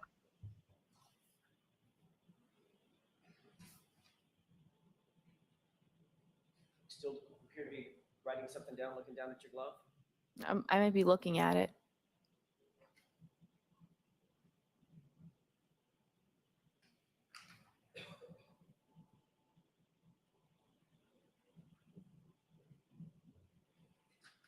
Pause it. Is this also an example of my client being overly hysterical and frantic? Oh, I wasn't paying attention to her. You can have the lights up. They go to lunch. I'm going to try to find goods. Whatever it was that you were talking to Miss Reed about, it was important enough that you had a pin out. You were writing things down, correct? Well, I was still finishing writing down some of the other. It was important enough. Yeah. To write things down. Yes, sir? Yes, I wrote down some of the things that were said. Some of the things that were important, correct? Yes. So for instance, you'd write down John O'Keefe. That's his name, right? Right. You might write down a circle with a slash through it. Allergies. No allergies, right? Right. You might write down 46 for his age. Right. You might write down how he was injured, hit by a car, correct? I did not know that was, well, I didn't know what those statements meant. You might write down 3 little syllables. It was just told to you. I hit him, especially if it had been repeated 4 times as you claimed, correct? Yeah, I had that in my head and I was going to go tell them that. And you had a pen right in your right hand writing things, correct? Yep. You never wrote that down, did you? I wasn't going to write that statement down on the glove. I remembered that and I went back to the ambulance and told them.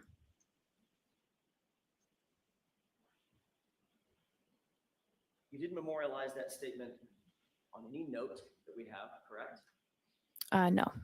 You didn't memorialize that statement on any glove that you were wearing, correct? No. Whatever you wrote down on that glove, where is that now? Yeah, I don't have it, obviously. I don't know how obvious it is. What'd you do with it? You just scratch everything out and you throw out the glove. threw it away. Mm-hmm. Is that right? Mm-hmm. Is Yes. that yes? Yes. So we don't know what was actually on or not on that glove, do we? I didn't write those words down on that glove. As we stand here, we don't know what was or wasn't on that glove. Name, date of birth, no meds, no history, no allergies. And then I wasn't writing that statement down on the glove. I went back to the ambulance and just reported it. And importantly, it was important enough, as you say, to go back and report the statement, but not important enough to write it down with that pen that was very conveniently in your right hand, correct? It's not about importance. I was relaying that information to the ambulance verbally. I didn't need to write it down. And you, in fact, didn't write it down, did you? No, I didn't make a report about it. And you're also aware that not a single police officer out at the scene wrote that down either. Objection. Sustained.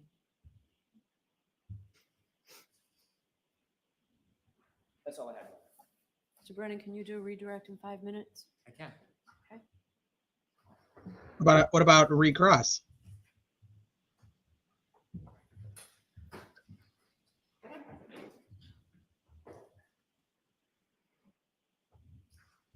Ma'am, when Mr. Jackson would show you part of your testimony Oh. in the prior proceeding, was he leaving something out when he was showing you that and asking you questions?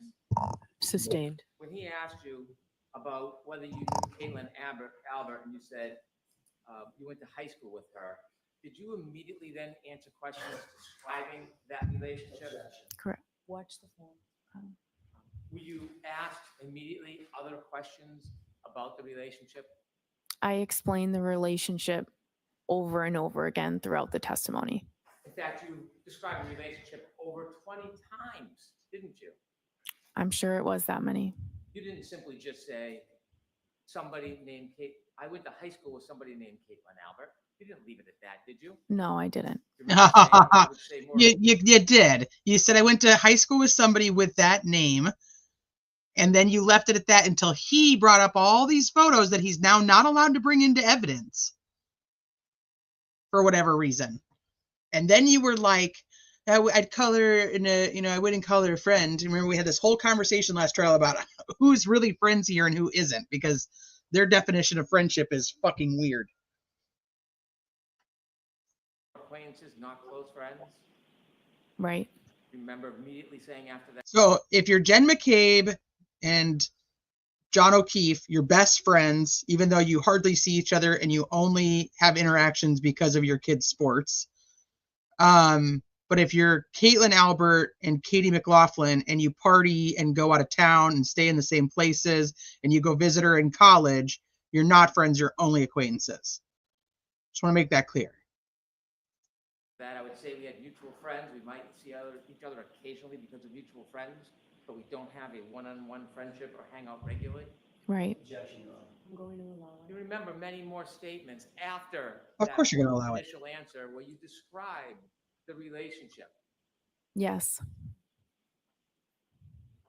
Similarly, you were asked about a meeting with the state troopers, Yes. and the attorney asked you a question about your memory or suggesting that Mr. Albert set up the meeting. Remember those questions? Yes. You were asked questions just like that before at the last hearing, weren't you?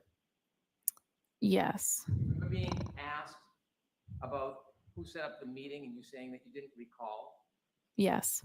And then you remember being asked about whether a completely different officer set up the meeting, and you said, I don't remember exactly how it was set up? Yes. Followed by, so that was my next question. You may have told me this. Do you have any recollection who set that interview up? And you said you didn't? Right. And you were specifically asked, does the name Kevin Albert sound familiar? Objection. Do you remember saying no?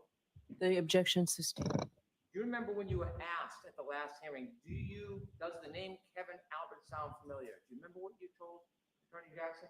I told him no. And then you were then asked, do you know Kevin Albert? Do you remember your response? I said no.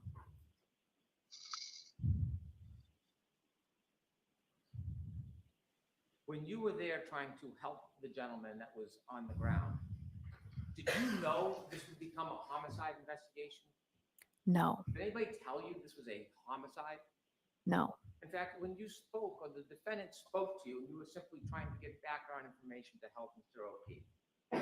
When she told you, I hit him, did she say that she hit him with something? no, Did you know whether it was with a fist or a foot no, or a Lexus? no. You mentioned this was not part of your role to investigate. Why didn't you persist? Why didn't you follow up and ask more questions about that statement? What about the situation and the dynamics caused you not to ask questions?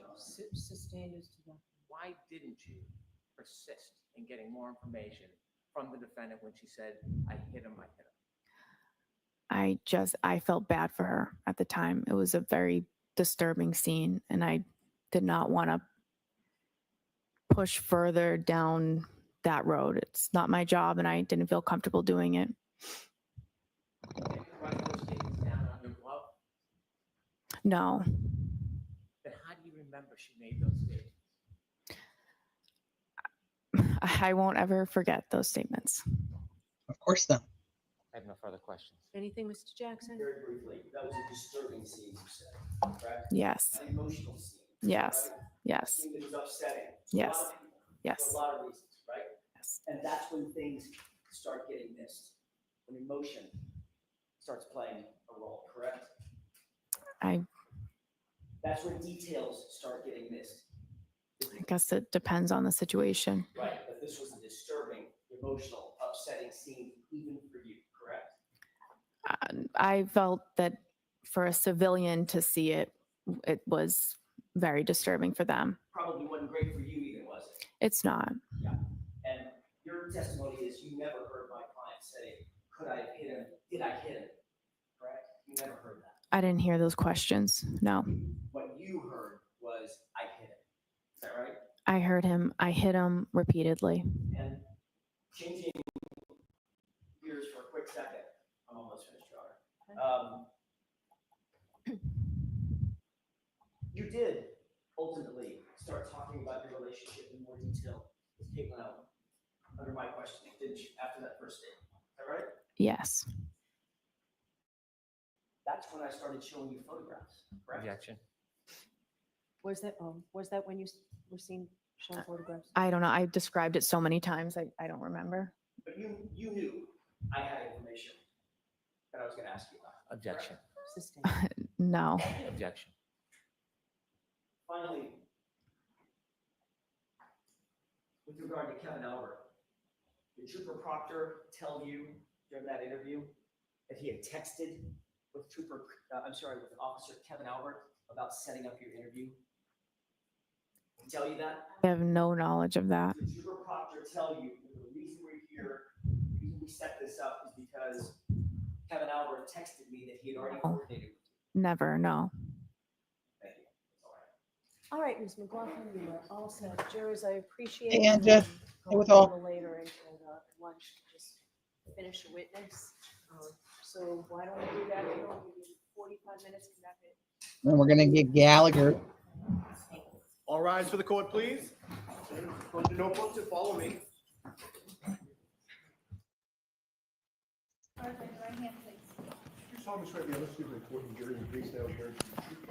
We're gonna get the leaf blower.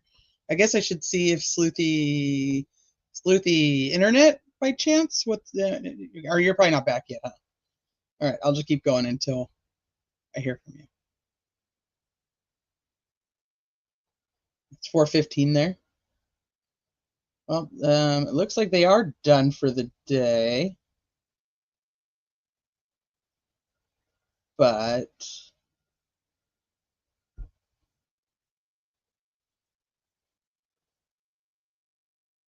we have an hour and a half left. Did they really take a lunch that late?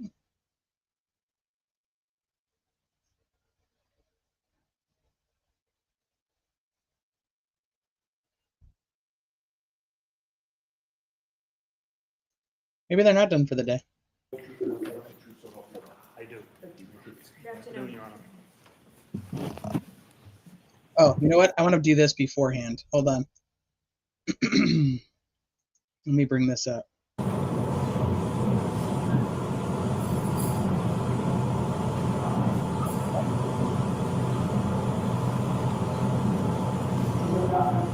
Hold on. Get it to the right one. So this is. Does this have both? No, this isn't both. This isn't the right one. But this will give you guys where the ambulance drives by. So.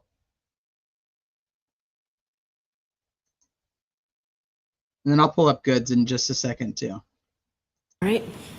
And this is the Maybe I'll just do this then, Sleuthie, until you see we can check your internet. last of them.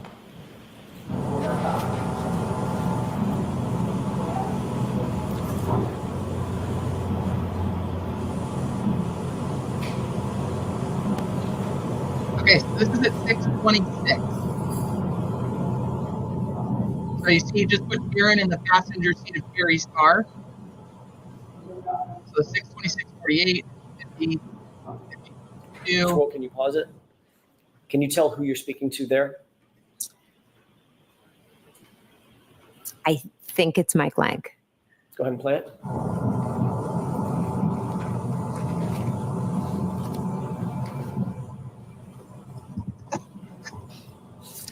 And then you're going to do 6:27:03, 045, 67, 10, 11. Here's the ambulance drive by. Right here. So 6:27:30.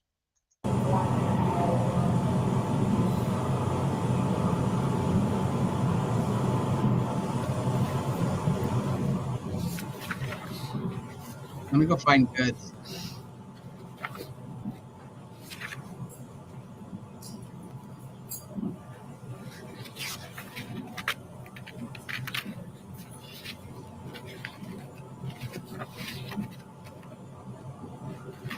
I don't think they play it on hers.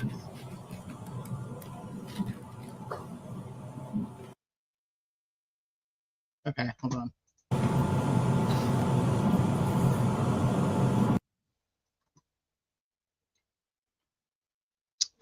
Let me find that.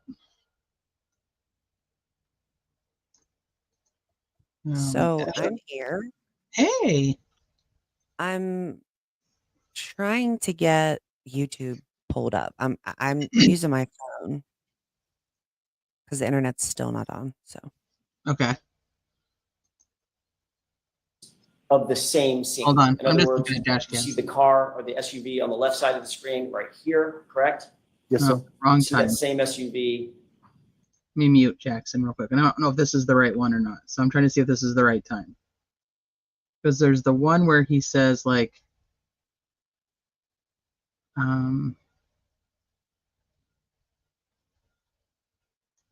tells him to skip ahead. This is Seraph still. 6:10 when he got there. You don't have to go to the trial channel. Go to Good's testimony. It might be there.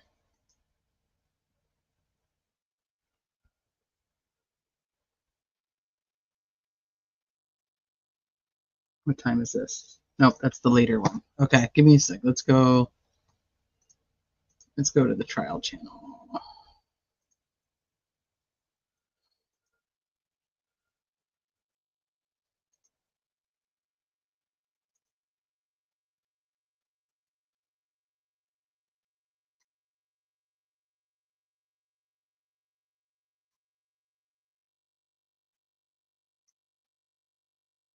I think he was earlier.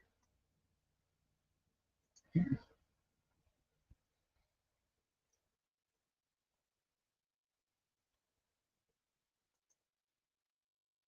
Okay. I think they have him speeded up.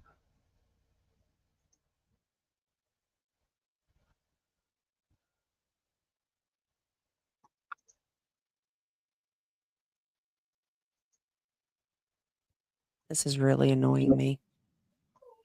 So 6:15:11. Well, your internet? Well, yeah. Okay, that's right. It's coming up right here.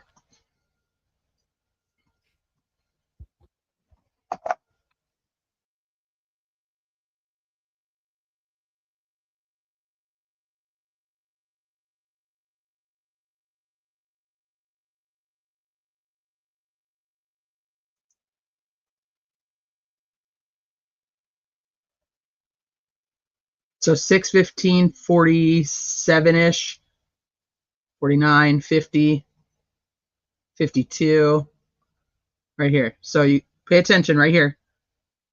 Pay attention to Seraph, who tells Karen to move out of the way. Because who arrives? So why in the world, who in the world is Seraph telling to go get Good? Who's he telling? Because now Good's parked. Good's about to get out of the car. Seraph walks over, and there's now we're having a conversation in front of Good's car. So who's he telling to go get Good? There's nobody else in that conversation. Mulaney's already walked away. If we look at Seraph's dash cam, Mulaney's already walked away. He's not telling him to get Good.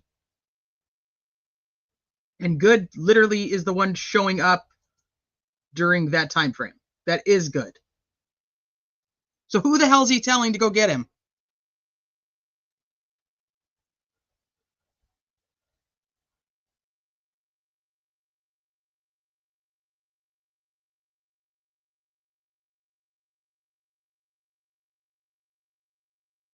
Move Karen to the other side. Remember, Brennan's like asking Jen McCabe, do you know why Officer Seraph moved Karen to the other side? And she's like, I don't. It's because the cop car's coming, and he doesn't want her to get hit.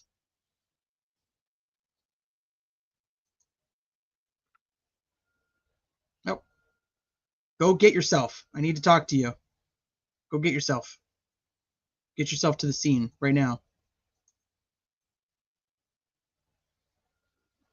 This is all within 40 seconds of supposedly when Katie is testifying that Karen is standing here freaking out saying, I hit him, I hit him, I hit him.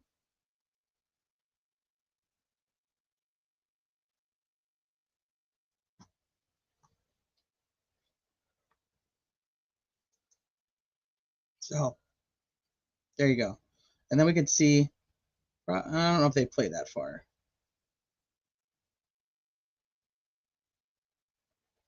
They probably don't. I don't know if they go back to it during his or not. Let me see if they do. T. Yes.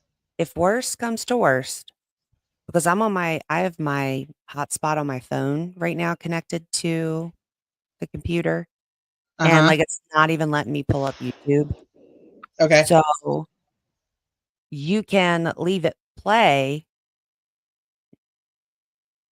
And then just whenever it's up, like after you have to go, whenever it's up, then I can pull it up.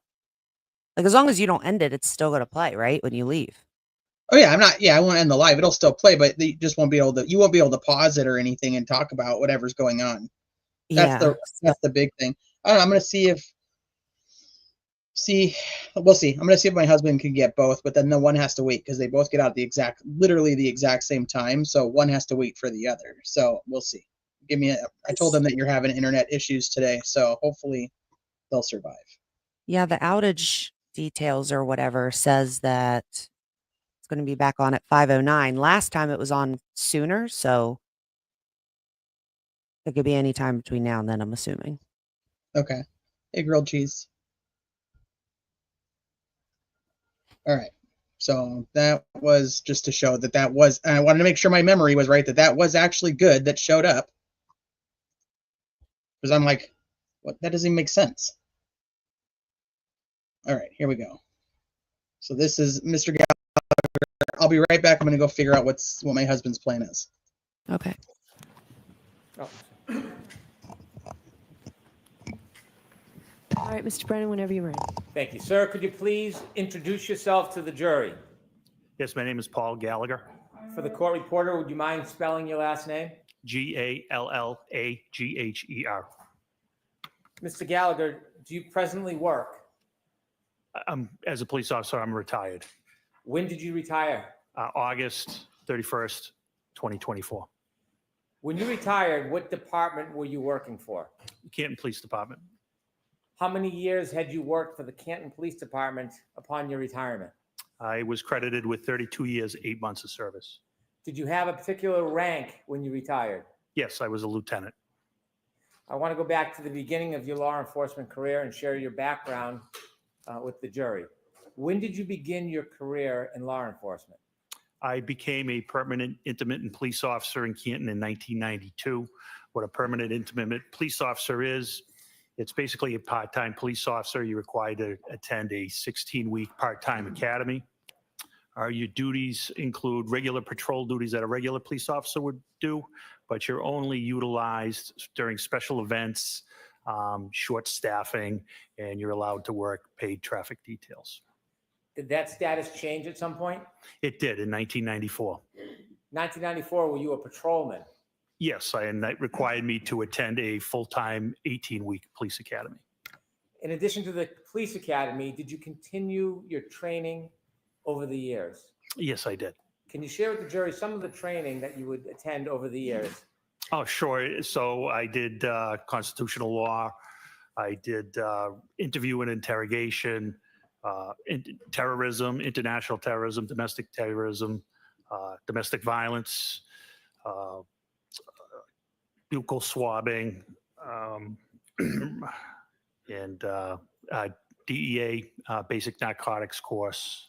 And last duties were I did background checks, so I attended background training, and I did internal affairs. Before I talk a little bit more about your experience over the years and your progress through the Canton Police Department, I'd like you to share with us generally and briefly the structure of the Canton Police Department. The Canton Police Department, how big is it? How many officers are typically employed by Canton at the same time? We would like to have 45, but unfortunately, we're short-staffed at this time. At the Canton Police Department, is there different ranks? There is. And what are they? They are patrol, sergeant, detective sergeant, lieutenant, deputy chief, and chief. Given the size of Canton, is it a small department or a typically large department for that size?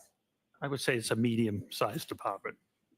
Is Canton, do you receive traffic from other areas nearby? We do. Is Boston part of the crossroad through Canton at times? It is. Route 138 runs from Boston, and it goes all the way down to the South Shore through Brockton, Taunton, et cetera. Other cities or towns nearby that bring traffic through Canton as far as law enforcement is concerned? They do, and other states. 95 runs through Canton as well and brings up traffic from Rhode Island. For a relatively small town, is Canton a busy police department given all the crossroads and intersections? It can be very busy at times. You mentioned in Canton that there are different ranks. You started as a patrol officer. Yes. Did that change at some point? It did. When? July of 2001, I became a detective. Did you have any particular or special training to become a detective?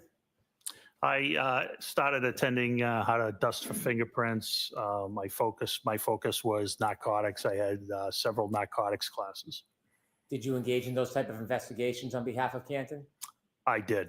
Did you work with other agencies? I did. In 2005, I started working with the Drug Enforcement Administration. In 2006, I was assigned as a task force officer for the DEA, initially out of Worcester Tactical Diversion Squad, which their mission goal was to eradicate OxyContin and oxycodone distribution at that time. It was during our oxycodone phase.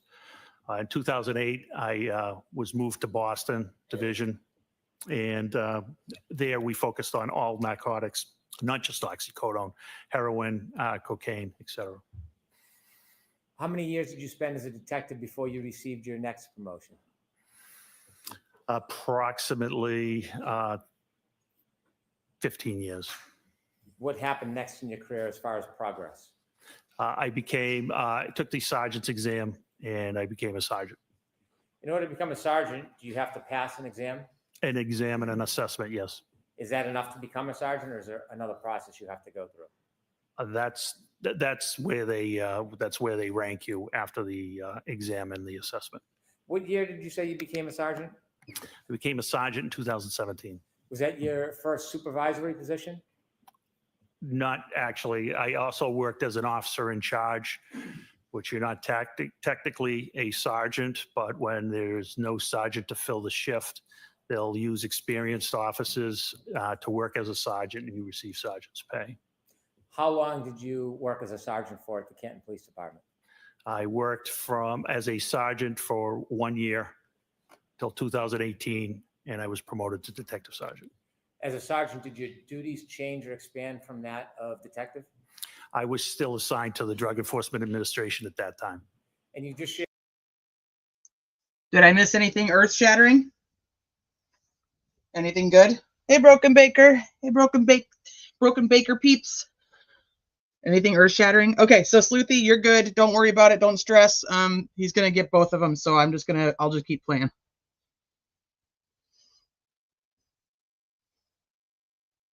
Shared a year later, you were promoted to lieutenant. Did you have to take and pass an exam for that? That was detective sergeant, Okay. and I did not have to pass a test for that. Did your duties and responsibilities expand when you became lieutenant? Yes, I was brought out of the DEA to work in Canton specifically. Were there other lieutenants on the Canton Police Department when you worked as a lieutenant? I became a lieutenant in 2021. At the time, there was 3 other lieutenants. Were there any other officers above lieutenant at that point? There was a deputy chief and a chief. In 2022, January, were you a lieutenant? I was. Your duties and responsibilities. I'd rather did listen they to you, include Sleuthie, than listen to actually fucking Gallagher. going to Running. scenes, or was it purely supervisory? It was supervisory, but we were expected to respond to scenes. What do you mean by that? Our chief Agreed, expected buddy. a supervisor on scene at all times, at all scenes. Even if there was a ranking supervisor like a sergeant, were you still as a lieutenant expected to go to scenes? Oh, yes. Did you? He was so proud of himself in the first trial with his leaf blower. He couldn't even like maintain like a straight face. He wanted to laugh and like smile and be like, I thought it was a great idea. I did such a good job. You do that often? Yes. Yes. I want you to take us to January 29th, 2022. Were you working the overnight shift from January 28th, 2022 into January 29th, 2022? I was the outgoing lieutenant. I did not work into the 29th. I was the last lieutenant to work on the 28th. In the early morning hours around 6 a.m., were you on shift or off shift? I was off shift. Were you planning on working that morning? I was planning on working later that day, yes. Do you remember what the weather was like that early morning? Yes, there was a nor'easter, which was snow, wind. Did anything interrupt your plan of working later that day? Yes. Tell us what happened. Shortly after 6 a.m., I received a call from Sergeant Sean Good of the Canton Police Department. After you received a call from Sergeant Sean Good, were you informed about a situation? I was. Were you told any basic details of where and what? Yes. Without sharing the actual conversation, where was this situation taking place? I misunderstood the situation. I thought it was on Meadows Ave in Canton. I later found out through dispatch that it was actually Fairview Road. When you heard that there was a situation in Canton, did you decide to change your plans about when you would come in? I think it's just I good. responded. Why did you respond? That's the expectation our chief had for us. When you go into work, do you use a police cruiser or do you use your personal vehicle? On this particular day, I used a personal vehicle because of the weather. Was that different than typical? Yes. And why would you use a personal vehicle instead of a police cruiser? It was larger. It was 4-wheel drive. It was the only way I probably would have got there to the scene. My internet's back. All about a situation. Is it really? Yep. Like full on? Yep. Oh, all right then. Then maybe I will be able I was to go going get to say, are you still good or you want to go? Well, I'm gonna if anything, I'm gonna go get her, which means I don't leave here till 2:10 my time. So Okay. because he's already leaving to go get Jeremy. Okay. So either way, if I leave, it would just be to go get her. Well, whatever. I'm good now, so. How weird. I know. Just in time for Gallagher. God All right, must I'll- have wanted me to comment, I guess. All right, I'll wait just a little bit just to make sure you're still good, and then I'll tell him that I'll go get her. Okay. us what you did. I loaded up the car with a tent, and I drove to the Canton Police Department, and I got some winter gear from the office, and I got on the radio and advised Sergeant Sean Good, who was at the scene on Fairview, that all officers were held to further notice. I want to know how he misunderstood that it was They were Meadows. going home at their end of the shift until they were relieved by another supervisor. Why did you take a tent with you? Because Why doesn't anybody ask him that? Like, why did you think it was at Meadows? Like, where did you come up with that? I don't know. And like, where's your dash cam footage, or where are you on the? He's in his personal truck, so there is no dash cam. So where's the ring camera footage? I wonder that too. Probably deleted along with when the girls left. Probably. Of the snow, the way the call was described to me was a person possibly not breathing, and if it was an unattended death, I wanted to be able to cover the person. Why? Respect. That tent What? in your home, a personal tent? It was an 8x8 pop-up tent. You went to the Canton Police Department first before you went to the scene. I did. Why did you go to the Canton Police Department first? I had some winter gear there, including a reflective jacket that I thought would be helpful, given it was dark out. Visibility was very bad. When you got to the Canton Police Department, did you learn anything from any of your colleagues while at the police department? The only one colleague at the police department at that time was Officer Kelly Dever. After you got your gear at the Canton Police Department, did you head towards Fairview? I did. Other than the general description that you had heard, did you know anything about what was going on there? Just that a gentleman was found unconscious in the snow, possibly not breathing. You So mentioned the term unintended. he stopped at One Meadows and then went to the police department? Correct. Hmm. And Christina, Carrie talked to Sergeant Good, and then ironically, and that was just through like non-emergency, so she just called like Canton PD and talked to Sergeant Good. And then when Jen calls 911, she gets rerouted 3 times and ends up on the phone with Sergeant Good. So ultimately, that's who they both talk to. Death. What does that mean? And then Good calls An him. unattended death is a death where someone dies alone, and you don't know the reason. It doesn't mean there's foul play. In fact, 99% Pretty self-explanatory. Natural causes. Is there a process for the Canton Police Department when they learn of any death, unintended or not? Is there a process you need to follow? Yes, there is. And what is that process? That's to call the Norfolk County DA's office, their CPAC unit, Crime Prevention and Control. They have jurisdictions over deaths and unattended deaths. It's to go get a leaf blower and start collecting evidence in red Solo cups and Stop and Shop bags. You mentioned a CPAC unit. What type of officers or law enforcement is the CPAC unit? It's manned by the Massachusetts State Police. Are you required by statute to contact CPAC or the Massachusetts State Police, even if it's an unintended death? Yes. Did you follow that process? Sergeant Lank followed that process. Is that one of the officers who worked under you? Yes, that is correct. Did you know if Sergeant Lank was at the scene when you were leaving Canton, or did you learn at some point when you got there whether Sergeant Lank was at Fairview? When I got there, I saw the black Toyota Tundra, which is operated by our detectives there, and then I saw him. When Canton Police Department first contacted the Massachusetts State Police or the CPAC unit about the information, do you have an understanding whether or not the Massachusetts State Police were going to respond or not? They were not responding. So when you got to Fairview Road, were there any other law enforcement officers other than Canton police officers? No, there was not. When you appeared at Fairview Road or arrived, were you the superior officer on the scene? I was the highest ranking officer. As you're pulling up to Fairview that morning, what's the first thing you see when you get there? As I pull up, I see the last of the fire apparatus pulling away. I get out of the vehicle. The first one I encountered was Sergeant Sean Good, who was the shift supervisor.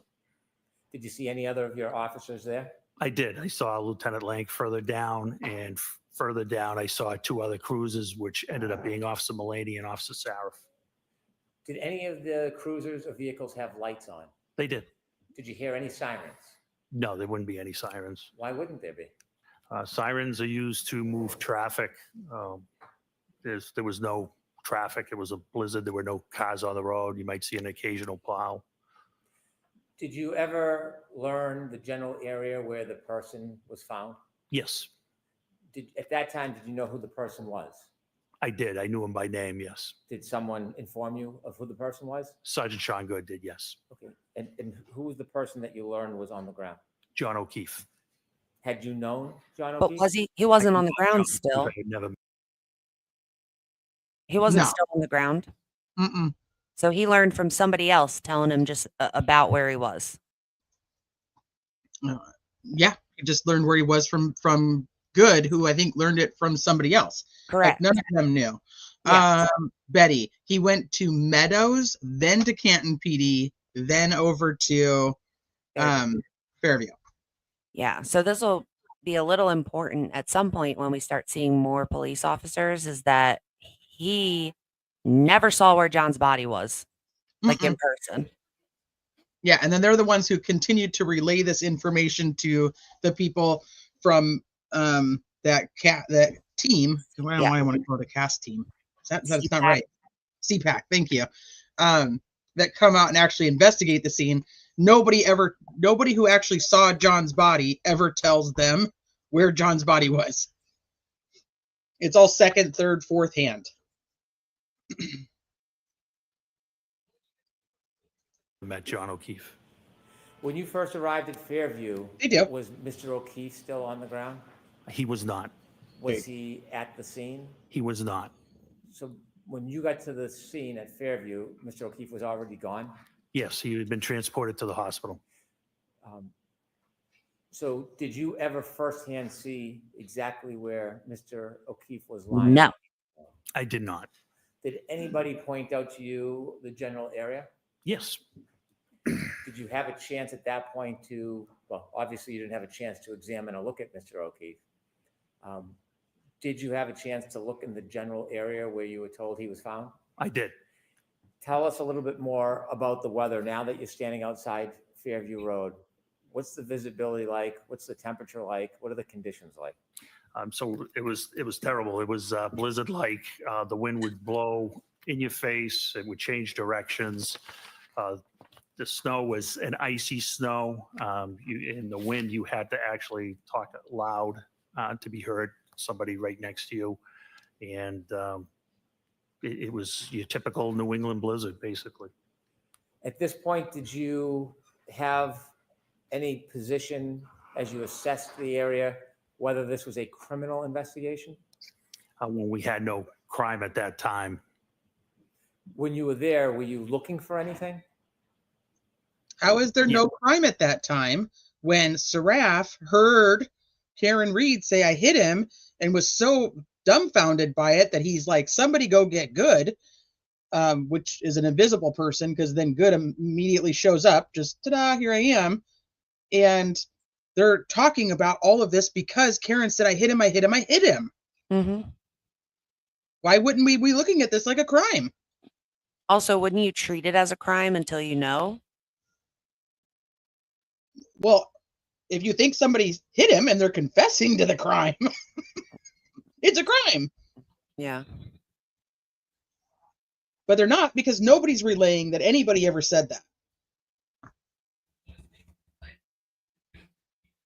Yes, I was examining the scene.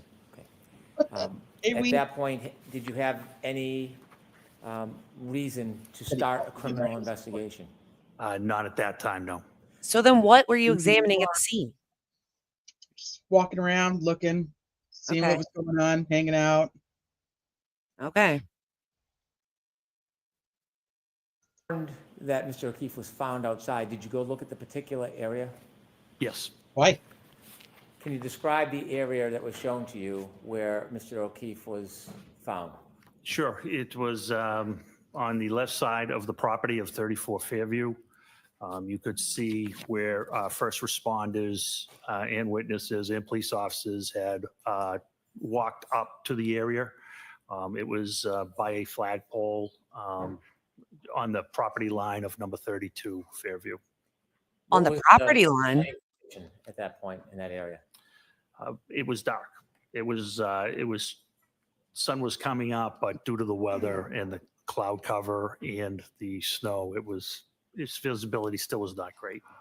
Were the law enforcement vehicles providing any light for the area? No. How Well, about- that's just is there any stupid. white lights? Why the fuck not? Really? Well, I mean, give you a break. All these things are lighting. They're all, and then we have that in goods. Here, you can see. Here you go. Hold on. It was dark, and we had all these cars, and no one shined their headlights on the spot where he was supposedly found. I mean, that just doesn't make any sense. You had the whole road. Well, that's what. So even in this, so this is at 6:52 from Good's camera, and you can see. This is when they're back to get Karen now, but you can see just how much it's lit up in general. So to say that the lights aren't giving anything when there's like 4 times the fire engines that are there at the time doesn't make sense to me. This is all lit up. You can see the ground. You can see all of this based on their headlights and everything. So it is lit up. Well, and well, maybe you don't know, but you know how it is when it snows. Yes. It's brighter, and it's usually quite quiet, but I guess they're saying it wasn't, so. But I don't understand not turning your car like perpendicular to where he was found so you could shine. You only need one car to do it and shine the headlights where it was. I mean, this guy, what the fuck? Coming out of the house, illuminating that area? I didn't see any lights, window lights on. There may have been an exterior, the door light at 1 or 2 houses. In addition to the law enforcement officers that were there, did you see any civilians when you got there? No, there were no civilians there. While you were Where was outside Jen? the area, In the did house. any civilians ever come out? No, not at all. Any civilians ever come out of 34 Fairview? No, How about next door, 32 Fairview? Did you ever see any civilians come out of that address? nobody ever came out of the house. Across the street, is there homes across the street from 34 Fairview? There is. Did you see anybody come out of either one of those houses? Did not see anybody come out of So I have a question. What time did he arrive? Because I don't have that. All right, let me go back and see. He gets there after Link. I think Gallagher is the last one to arrive. I think he gets there around 7, but I'm going to confirm it on let me see what he said last time. So you don't remember him saying it this time yet? No. Okay. He arrived a little after 7 a.m. Okay. Lank, Good, Mulaney, Seraph were all there, advised him what happened, and Karen is taken to the hospital. So snow on the ground. So the call came in at 6:03. Mm-hmm. And from 6:03 to 7, let's say 7:03. So in an hour, he got out in a blizzard, drove to Meadows from his house, and drove to the Canton Police Department, got his gear and stuff, then drove out to 34 Fairview. Okay.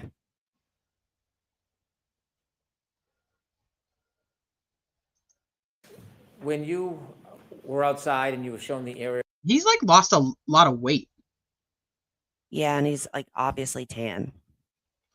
Yeah, like Jen. Like they've been hanging out. Mm-hmm. They probably all went on a family vacation. Probably. Did you try to do anything regarding that area to identify the area itself? I'm sorry, can you ask that again? Yes.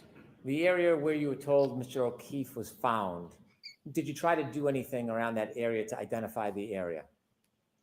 Well, it was marked out with crime scene tape at that time. And what I saw was pink blood, and it was in a circular pattern. Was the crime scene tape holding up at all? No, it was not. It was blowing wildly in the wind. And at one point, it was actually blowing in. It was triangular, and it was actually blowing into the crime scene. Was the tape Blowing wildly in the wind. Yeah. Was there any use putting a tent up at that point? No, there wasn't, not due to the high winds.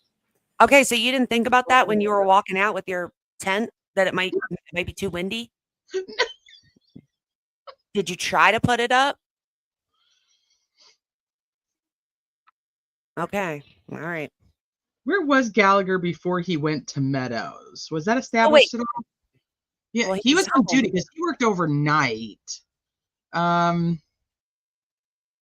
So you mean to tell me that the wind was blowing so bad that it was blowing your crime scene tape wildly in the wind?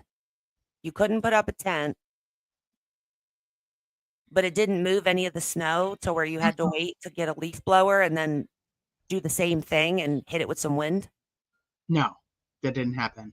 Okay. I'm looking to see where he was prior to going to Meadows. I feel like that was something that was talked about at one point. I don't think he was home. I think he was out. Because I believe he worked overnight. Betty, he brought a tent because he said A personal tent, his own tent from his house. Yeah, his Or own it was in his truck already or whatever.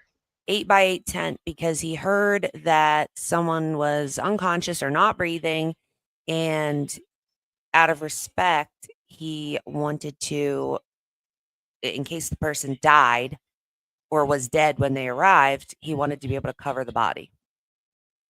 Just the top of it, like just from helicopters and drones and whatnot, but not to the people that could see it from the street and stuff. Yeah, I'm gonna go back and try to confirm what shift he says he worked, but I just don't remember. I'm almost positive he worked overnight. Who says, my mom has been watching this trial from day one, 2025, and wasn't very happy with that witness, Jen, and still isn't. Mom is one of us. She's a good judge of character.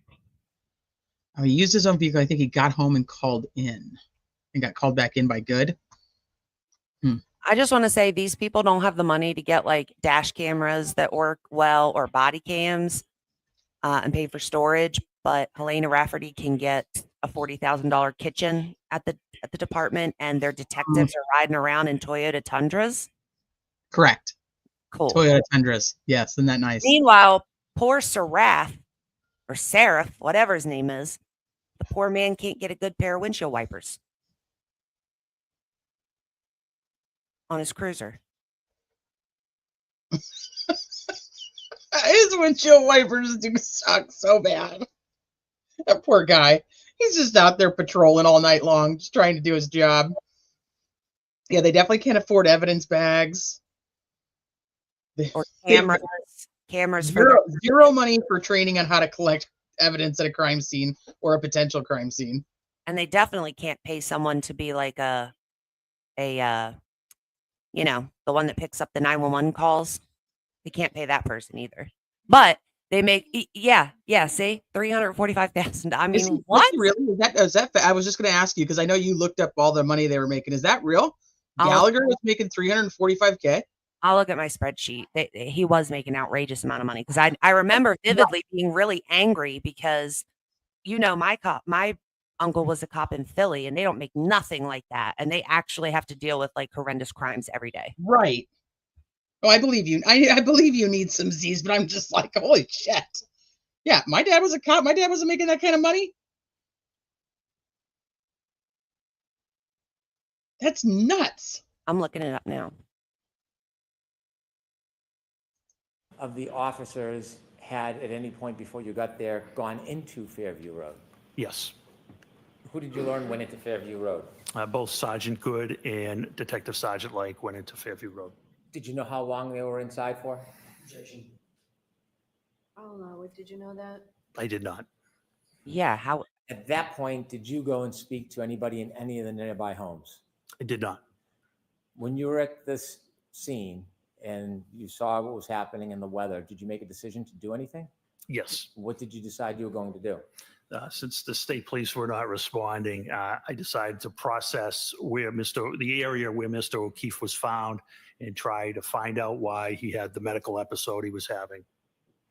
What medical You episode? understood this to be a medical episode, and at that point, you So didn't this have is any. a random man unresponsive in the snow. Okay, here. So in 2023, Paul Gallagher earned $322,389 by working as a lieutenant at the town of Canton. According to public records, Paul Gallagher's salary increased by 224.58% from 2022 to 2023. So in 2022, he made $223,000. His salary is 117% higher than the average and 135% higher than median lieutenant salary in 2023. Oh, his salary was 287% higher than average town of Canton salary and Damn. 339% higher than people who were doing the same job as him? Yeah. Damn. So let's see, who else is there? Who? Kelleher. Let's see what he was making. So Kelleher, Cops out here don't make that much. I mean, they can get there, but like Sleuthie's talking about, like even in like Philly, like LA cops, it takes, I mean, you got to be up there and you got to have some years in to get that kind of money. Yeah. I'd be curious to know if even a lieutenant in LA makes $345,000 a year. I doubt it. But so the guy that lived across the street from 34 Fairview, the deputy police chief, yeah, makes less than Gallagher. In 2023, he made $263,768. Yeah, he's still living the. That increase, it says, according to public records, it increased from $33,000 a year from 2021 to $263,000 in 2023. I kind of want to move to Canton and be a cop. Right? I don't know who Michael Chin is. Oh, let's look at Michael Lank. Michael Lank in 2023 made $247,000. How much? 247,000. Like, it's no wonder they can't afford to buy things they actually need, because these people are so outrageously paid. Good, 205,000, almost 206. Kevin Albert, let's see. In 2023, 176,000. Fuck. And keep in mind, these people don't investigate murders or crimes like that. Like, they No. investigate, like, that is insane. What did Proctor make? Well, that's Massachusetts State Police. Let me look. Hold on.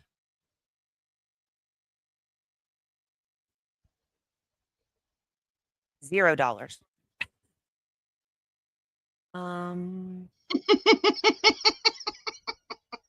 Massachusetts.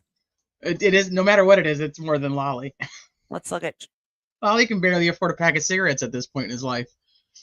Apparently, there's a Michael Proctor in the Department of Transportation too. Okay, so Michael Proctor, 2024. Let's see, before he got the boot, 79,000, but that was 2024. Let's check 2023. 2023, he was making 146,000. Dang. How much does Bukaki make? Let's see.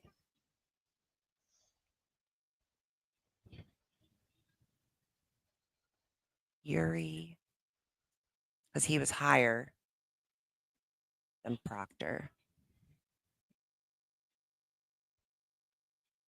I'm probably not even spelling it right. You spelling Bukaki? Probably. I don't think they actually have that in the list. I don't see anyone in like Yuri Buchanan, aka Bukaki. I thought I knew how to spell it. I found it. His first name is spelled Yuriy. Why? I don't have it that way. I just have it Y-U-R-I. Nope. It's Yuriy. And I was spelling the last name right. Bukhenik. And anyway, 2024, he made $204,571. How much? $204,571. Damn. That To was go in knock on 2020. people's doors because they text Jen McCabe. Yeah, and in 2023, he made 211,000. So, That's nuts. but at least his, like, it says that. Oh, but see, in 2022, he was only making 164,000. So, like, really, I mean, these people had incentives, right? They got, all of them got paid more money. Oh yeah, they did. So, all right. Do you wanna switch while we're paused so I don't have to pause it again? yeah, I can. What are you at? Well, I'm at negative an hour and 18. So, right, hold on. But you're not going to have a negative. So, let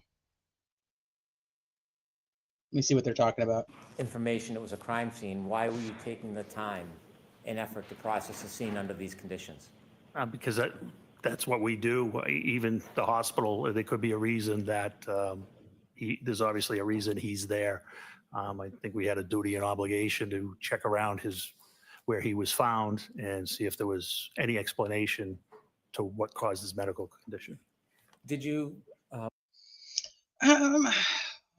going to have to go back and look at Link and see, because from memory, Link hasn't testified this trial yet, but from memory, he contacts Massachusetts, this team. He contacts them and says, "Hey, the Massachusetts State Police, and says, hey, we think we have this guy's probably not going to make it or whatever." And they say, "No, he's not dead, so we're not going to come out there." And so he has to call them back. And he says he calls them back because he gets word that John's not going to make it, or John doesn't make it. By the time that he's even doing any of this, John's declared dead. Yeah. So I don't know why they're acting like there wasn't, by the time that Gallagher's even there to do anything. Now I got to go back and look at my timeline to make sure I'm 100% right on when he was, what time was he declared dead? 6 or 7? Well, if he got there a little after 7, right? That's what he said? Yep. And John was pronounced dead at 7:50. And then also, I just happened to stop at the spot where he's talking about the overnight shift or whatever. And he says that he was working the overnight shift. Well, actually, I'll just play it so I don't mess up what was said. Okay. And then I'll find where it is. In the early morning hours around 6 a.m., were you on shift or off shift? I was off shift. Were you planning on working that morning? I was planning on working later that day, yes. Do you remember what the weather was like that early morning? Yes, there was a nor'easter, which was snow, wind. Did anything interrupt your plan of working later that day? Yes. Tell us what happened. Shortly after 6 a.m., I received a call from Sergeant Sean Good. My keys aren't working anymore. Mine don't either. That's what I was telling you earlier. Like, I don't know why it doesn't. Yeah, the arrows. Yeah, it doesn't work right. That's how I ended up screwing everything up. That's bullshit. That's where they rank you after the exam and the assessment. What year did you say you became a sergeant? I became a sergeant specifically. Were there other lieutenants on the Canton Police Department? Did you have any particular or special during our oxycodone phase? That's where they rank you after they'll use experience assigned to the drug enforcement, assigned to the drug. In 2000, January, were you a lieutenant? I was. Your duties and responsibilities, did they? That it was actually Fairview Road. Oh, this pisses When me you off. heard man. that- I was just there. So he said that he was the last something, and so he didn't have to work into the 29th, but he was the last one to work on the 28th. Okay. So that's the answer. So he was not working overnight into the 29th. So he was coming from home. He did come from home. Okay. So you said you were I was negative 118. So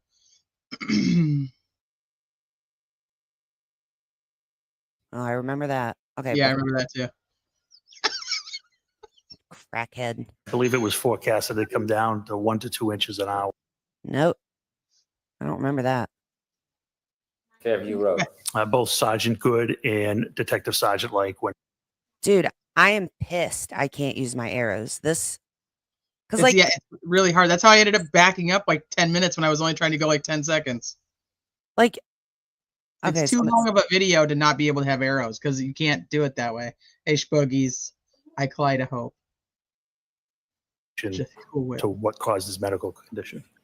I remember this. How much further back? Yeah, right here. Go right here. Right Okay. here. I remember him saying medical condition because I said, what medical condition? Okay. Did you focus on a particular area when you decided to look around? I did. What area were you going to look at? Where he was, where it was pointed out he was found, and where the blood pattern was. Were you thinking about looking in any other areas around that? Not at that time. Why not? We didn't have any reason to. We only had the area where he was found. And at that point, did you have any idea what caused his injuries? We had none. At this point, when you were pointed or you're looking at the area where Mr. O'Keefe was found, was the area getting covered up at all? Yes, it was. With what? Snow. How quickly? Very quickly. I believe it was forecasted to come down to 1 to 2 inches an hour. Hey, you know what would have like prevented that? I don't know, a tent. I mean, goddamn. Look at his face. Look at his face. He's such a like, goober. wait till I tell you about all my bright ideas. He's like, you guys are going to be so proud of me. Uh-huh. You're going to be so proud of me for all the cool things I came up with. Oh my God. All right, I got to go. Have fun. I'll be back. Okay. Yet we didn't think to prevent the area from becoming covered in snow at 2 inches per hour, according to him, we didn't put the tent up. Cool. Recall. Did you have any idea how hard the ground was at that point? Oh, no. It was frozen. Did you have any? He said it was frozen. I bet you this is who gave the person that's going to tell us it was frozen. This is who told him it was frozen. This face right here. Any idea? It was frozen. Objection. Did you test it? You'll allow it. Oh, you know what? How deep was the snow covering that frozen ground? Approximately 4 inches at that time. When you... Okay, I hate to do this, but I have to catch up on my things. Just give me 1 second to write this in my notes.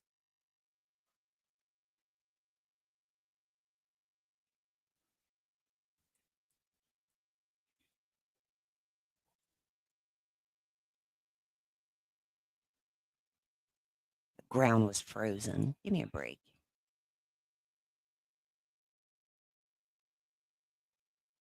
And he said 4 inches on the ground already. Okay. Thanks for being patient.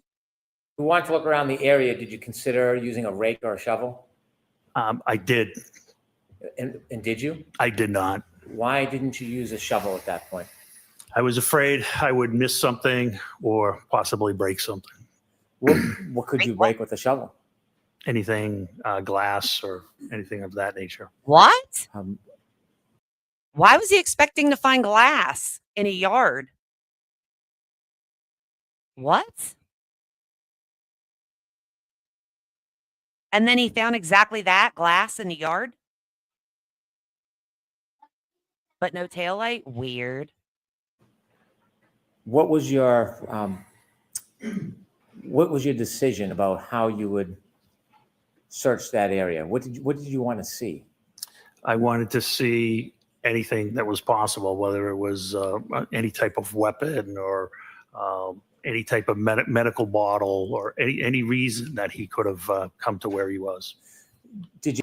But I thought it wasn't a crime. I'm so confused. Why was he looking for a weapon? You think of a way that you could look below the top of the snow without unresting the scene? Yes, I did. And what did you conclude? Because of the blood, the pink spots, I thought might be blood. I thought a leaf blower would be the best method because I have seen it used and to remove light layers of snow, and it can be Where? controlled. Tell me where you saw And after that. having seen that before and making that decision, what was the benefit of a leaf blower over a shovel? I wasn't going to miss anything with a leaf blower, much better control. And control, tell us. Sir, you missed 47 pieces of taillight. What do you mean you weren't going to miss anything with a leaf blower? You missed all the things. What your intention? What was your hope with the leaf blower? To clear the area, controlled, slowly, so any potential evidence of what happened to Mr. O'Keefe wouldn't be lost. Did you have a leaf blower with you? Did not. So what did you do? Sergeant Good volunteered to go get a leaf blower. Did you remain at the scene? I did. And during this time, are you still have no information that it's a crime scene? We had no information on a crime at that time. Did Sergeant Good come back with a leaf blower? He did. Did you try to get any other items to help you? Not that I recall. Okay. Solo cuts? When Sergeant Good came back with the leaf blower, did you use it? I did. Was it successful? Very. Tell us what you did. I started with low speed and began whisking away the snow. I don't understand how you could say it was very successful when you missed all the pieces of taillight that were supposedly there. Sir. And then I saw how it was uncovering those pink spots were becoming brighter red. So I verified it was frozen or coagulated blood at that time. And so out of the abundance of caution, I decided that that was something we may want to collect. Why did you want to collect that? Just out of abundance of caution, DNA. I expected it to be John's DNA. Oh. And I wasn't going to get a second chance at it. It was either collect it or never have it. Oh my God. Were you making quick decisions under these circumstances? Yes. Did you ask somebody to get a container to put the coagulated blood in? I ended up getting the containers. Where did you get them from? I got them from Lieutenant Gallagher, who lived in the neighborhood. Did Lieutenant Gallagher ever come over to the scene? He did not. Did he work for the Canton Police Department? He did. So wait. Why didn't he come over? Why would you need to collect John's blood? He said he figured it was John's. He wanted to collect it. He figured it was going to be John's blood. Why would you collect it? Unless you thought it might be somebody else's blood. Why would you need his blood? Over to the scene with you? Because he originally thought the scene was at 32. Did you ask him to come over to the scene to help you? No. Did you expect him to come over to help you? No. Did you prefer he not? Correct. Why? So when you why? get the containers, were they plastic cups? Yes, they were red Solo cups. And what was the purpose of using the red Solo cups? They were plastic. They weren't going to leak. They weren't going to get soggy. They were large. I needed a small sample. My thought was because it was frozen or coagulated, that we could collect it, transport it, and transfer it to the crime lab, who could extract the DNA however they saw best fit. Oh. Does sometimes the crime lab test evidence and sometimes not? Of course, yes. Is that your decision? No. You were telling us about the leaf blower. Does it serve to excavate the area? It did. Did you begin that process? I did. And when you did that, did you try to memorialize it? Yes, I did. How did you do that? I had Sergeant Good videotape it. Why did you have Sergeant Good memorialize your efforts to excavate the area? I thought someone may wonder why I decided to use a leaf blower, so I wanted to demonstrate its effectiveness. Oh my God. I'm going to move to introduce two videos that council has. Someone called Matt McCabe a stunad the other day, and I'm looking at this guy and. So there's no objection to these videos, right? Oh, hell no, there's no objection. I'm just looking at him and thinking the same thing. Stunad over and over again. Oh my God. Out and With the court's permission, can I show the jury the videos? Yes. Ms. Gilman, can we show number one, please?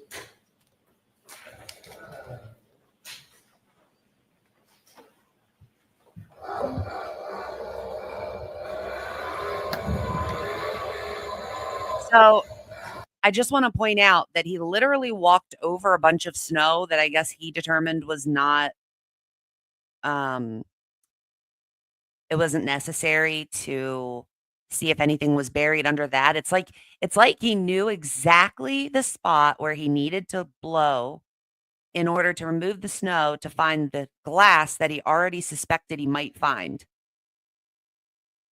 Girl, yes, this is actual footage. This is one police officer filming another police officer leaf blow the snow off of some glass because he saw pink blood that he knew was coagulated blood, frozen blood on a frozen ground that was probably John O'Keefe's.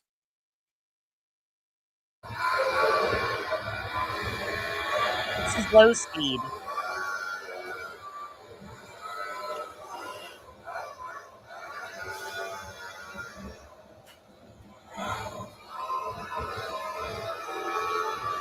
Oh, look, he's blowing away a chunk of blood. Look at that. Oh, look, it flew away. Did y'all see that? Really effective. Wow. Wow. Look at all those footprints. It's almost like you're trying to cover the footprint.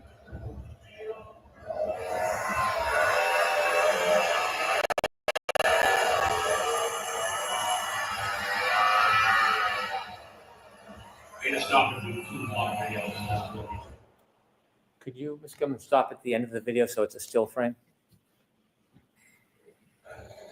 That's good right there.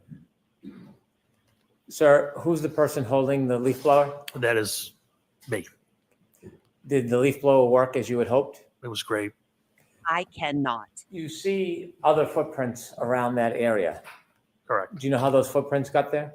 Some of them were from first responders. Wrong answer. You do not know how they got there because you weren't there to see them put there, sir. Some of them were for witnesses. The ones up top by the flagpole were for when the officers put out the crime scene tape. Did officers try to wrap the crime scene tape around the flagpole? They did wrap it around the flagpole, yes. I see. And from that vantage point, could you see the side and front yard? Yes. Did the side yard have any footprints or evidence that anything was dragged through the side yard? No, not at all. Well, How about the front yard? Did the front yard have any evidence that anybody had walked across it or dragged anything across it? It had one set of prints from Sergeant Lang. Other than Sergeant Lang's footprints across the front How yard, does he was there know? any other impediment?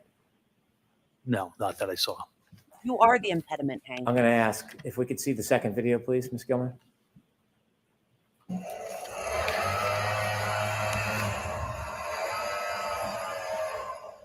Could you stop there, please? Is he wearing gloves? I thought it was like 80 below zero. You see the end of the leaf blower? I do. There's an object just below it at like 7 o'clock. Do you see that? I do. Did you discover something in that area? We did. What did you discover? It's a Wait, cocktail. why isn't this a continuous video? So we have one video and you're blowing the snow. We don't find anything. Now we have a separate video and all of a sudden there's something here at 7 o'clock, whatever that means. I have no clue where they're looking at. So we started a new video and now there's something there. Tail glass. Was it, did it have any damage to it? It did. Describe that for us. It was broken on the top. Could you continue the video, please, Ms. Gilman?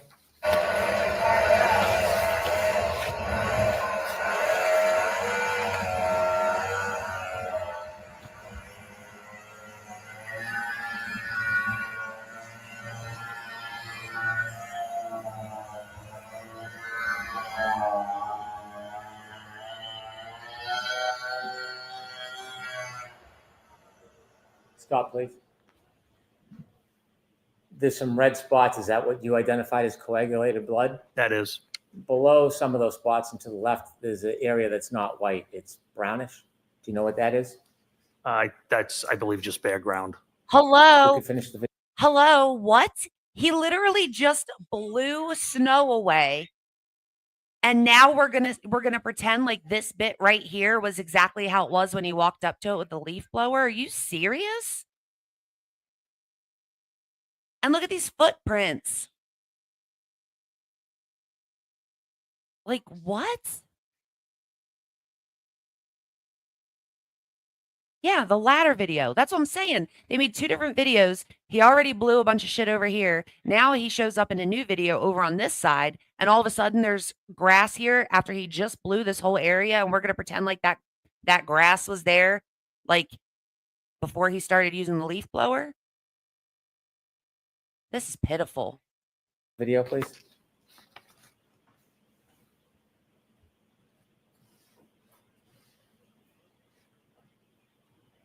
Pitiful.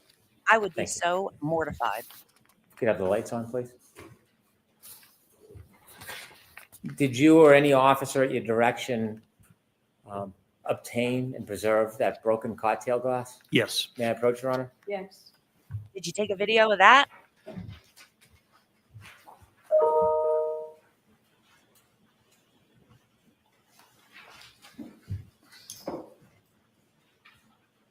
Sorry, I'm showing you 2 photographs. The first photograph, do you recognize what's in that photograph? I do. What is it? It's a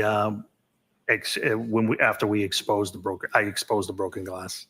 Is the broken glass depicted in that photograph? Yeah, it is. Is that similar or substantially the same way it appeared to you that morning? That's exactly how it appeared. Yes. Do you know if that photograph was taken as a still image of the video or not? I do not. Okay. Second photograph, can you take a look at that? That's a close up of the cocktail glass. Of the same photo? It is. Yes. I'd move these 2 photographs into evidence, please. Okay, do you want to be 52 and 52A? Please, Your Honor. Look at that smirk. He's like so proud of himself. It's 52 and 52A. Lieutenant, what was done with that cocktail glass? It was bagged and seized as evidence. Was it brought anywhere that morning? It was brought back to Canton Police Headquarters. What happens when it gets back to Canton Police Headquarters? It gets logged into evidence and it's assigned an evidence number. The officer types in a description of the item. In this case, it was a broken cocktail glass or broken glass. And once he hits the space bar, it automatically generates a property number for it. And I believe in this case, it was 22-18-PR, which means 22 is the year, 2022. 18 is how many pieces of evidence the department as a whole had collected that year so far. And PR, I believe. They've collected 18 pieces of evidence just throughout all investigations as of January 29th. So in 29 days, they collected 18 pieces of evidence from all investigations. Means property room. Why is it assigned a particular number? Everything is assigned a number by the computer. You said it's brought to the evidence room. Is that a separate or a special place? So we have 2 rooms. We have a temporary evidence room, and then there's a permanent evidence room. Only 2 people have access to the permanent evidence room. Is there a reason why access to the evidence room is limited? There is. Why? For security. Even in a police department, the evidence room is limited as far as people who have access? That is correct. But tell them that supposedly John's blood and all that evidence was held in temporary evidence, not permanent. So how many people have access to temporary evidence, AKA the refrigerator in the lunchroom? In the evidence room, is there an officer assigned as an evidence officer? Not full-time. There is an assigned admin sergeant who is assigned as the evidence officer. Does anything happen specifically with the evidence? Is it packaged or stored in any particular way? The glass was put into a locker, I believe, and temporary evidence. And then it's the evidence sergeant's job to retrieve it. But in this case, we were going to transfer it to the state police. So there you go. So they talk about the permanent, what is it? The permanent evidence room. It never even went to the permanent evidence room. They put it in temporary evidence. So anyone could touch it. Was it transferred to the state police at some point? It was. Were you part of the transition of that item to the state police? I was. And when was it transitioned and to who? It was on February 1st, 2022. and it was to a criminalist from the Massachusetts State Crime Lab. Do you know who the criminalist was? I don't know the name, no. Of course Did the not. criminalist come to your department, or did you bring the item to them? They came to our department. In addition to the glass, there was plastic cups with coagulated blood? That's correct. What did you do with those cups? Those were placed in temporary evidence and placed in a refrigerated unit.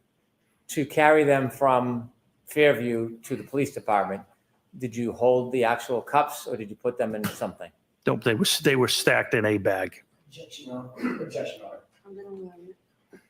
What type of bag? It was a craft paper bag. In this particular case, we utilized a Stop and Shop bag. Oh. Is that any different than a bag from the police department? Yes. This made of the same paper, craft paper, Oh, the same my size and God. dimension, other than Stop and Shop and evidence and probably price. They're basically the same bag. Why did you use one of those rather than a bag that said evidence on it? I don't know where that bag came from. Okay, so it could have been I was contaminated in a personal as it was. car. Sergeant Lank was in a Tundra. Like what? If that bag is upside down, you wouldn't know it didn't say evidence on it. I'm Okay. not sure where that bag came from. Okay, you put evidence in a bag. You have no clue where it came from. Are you for real right now? It's made out of the same paper. Well, it was made of trees. Plastic cups, do you know what happened to those? Yes, they were turned over to the criminalist as well. Where did you store them before they were turned over to the criminalist? Temporary evidence in a refrigerated. Temporary evidence in a refrigerator. Is the refrigerator part of the temporary evidence area? It is, yes. Did you bring that piece of evidence, the broken glass, with you today? Yes. With the court's permission. I'd Brought like to it approach with the you witness. today? What? He's just carrying this glass around? What?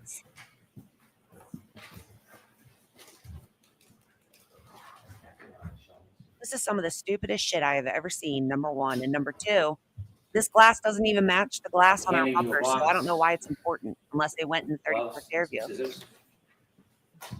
Let me ask you about that box. It has red tape on it. Why? It's a secure transfer of custody. Okay, the problem with that is that you never made it secure in the first place. So nobody gives a goddamn if you're taping it up now after it's already done been contaminated. Bev, yeah. Bev done lost her mind, and now I'm scared to fast forward.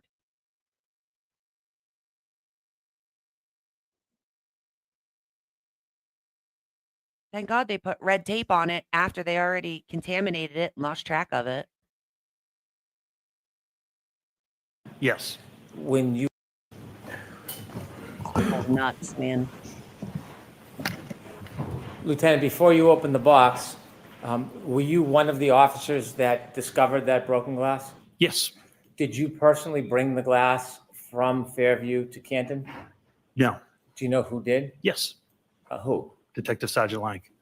Sergeant Lang? Of course he did. When you went back to the station, you said that the evidence was then put into an evidence locker. Did you place it in the evidence locker? I don't recall. So where's the log to tell us who And put then it in there? inevitably, it was transitioned to somebody from the forensic unit?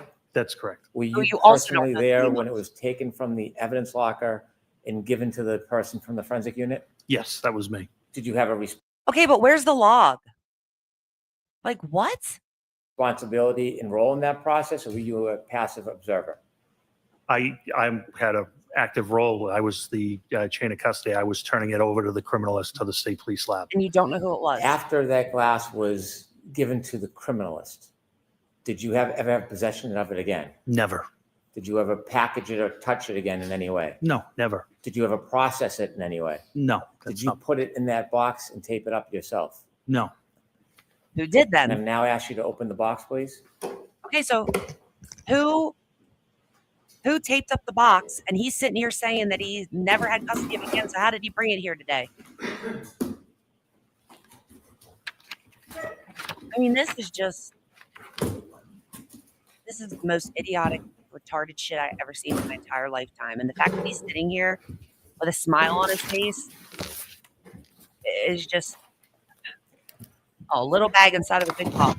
That's not Is a there an Stop and item in Shop that bag? There is. Would you please open the bag and show us what's in that bag?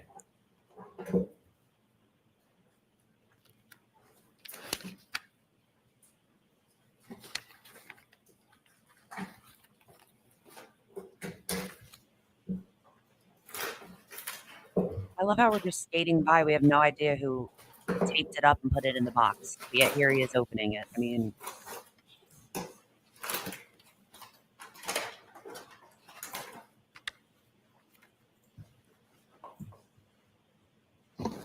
yeah. And did you check to see if it matches any of the ones Thank you. inside If you could 34 put it back in the Fairfield? bag and the bag back in the box, please. Otherwise, it means nothing.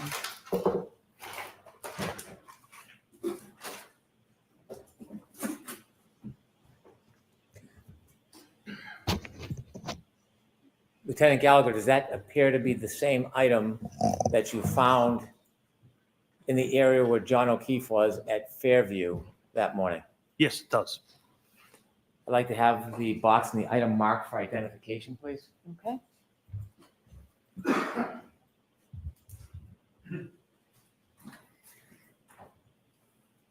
The Q for ID. Thank you.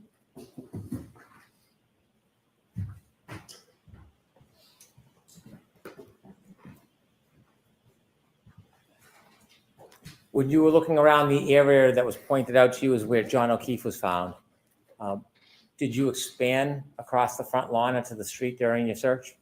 No, we didn't, with the exception of uncovering the 6-foot asphalt berm. Did you say 6 foot or is it? Excuse me, 6-inch. What's a berm? It's it's basically a curbing, but it's made of asphalt. It's curved. You probably have seen it. It's asphalt. It's curved. And guess what you didn't find when you did that? A missing tennis shoe that happened to appear there later in the day. Separates the street from property line. Why did you clear that piece? Wanted to see. We're trying to find out why John was having a medical issue, and we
I don't know why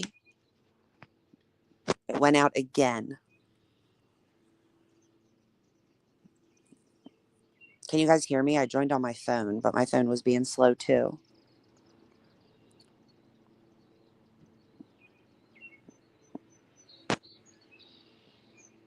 This is ridiculous.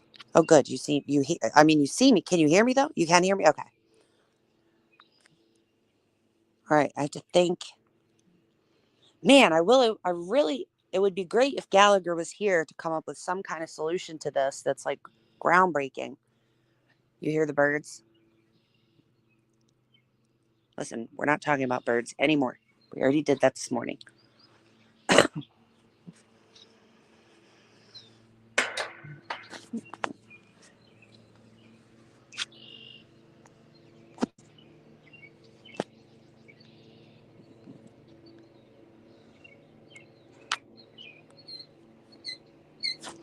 All right. This says, no, she's here, but not here. Like she's here. She's picking up her kid.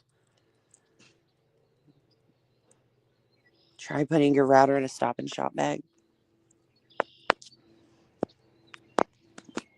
It says your Xfinity service was restored at approximately 4:42 p.m. And it was, because it was working perfectly fine until I was talking to you and it was playing on my computer. The video was playing fine, but then StreamYard started spinning and I was like, oh no. What happened? Dude, I have no idea. Everything was fine. And then StreamYard started doing the spinny. Did you guys hear me say that StreamYard was doing the weird spinny circle of death or whatever?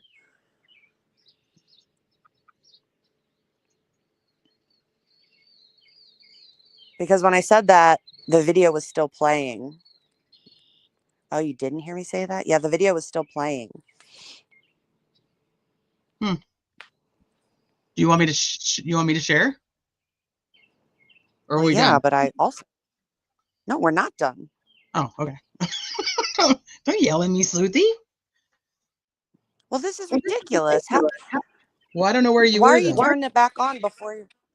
Like, what are you even doing? What? Like, why did you turn it on at all if it still wasn't going to work? It worked long enough that we needed it to.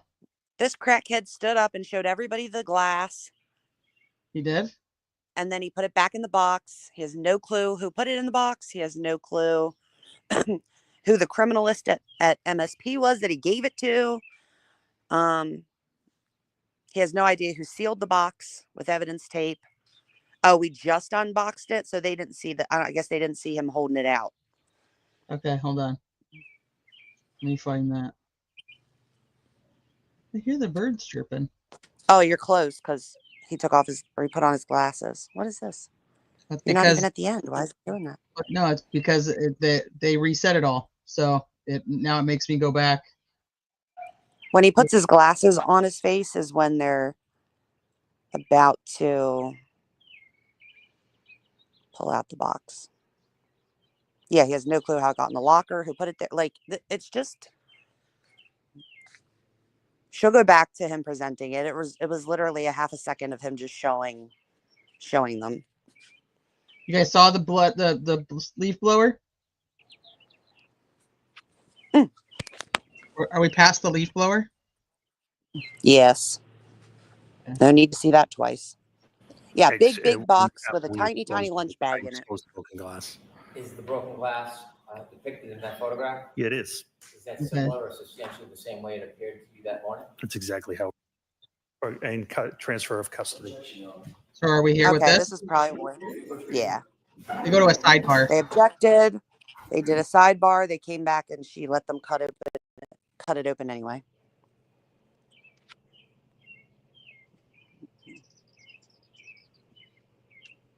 To Canton. Now I know Xfinity don't want me to get on the chat. What? I said I know Xfinity don't want me to chat with them again. Oh, they do. They probably like talking to you.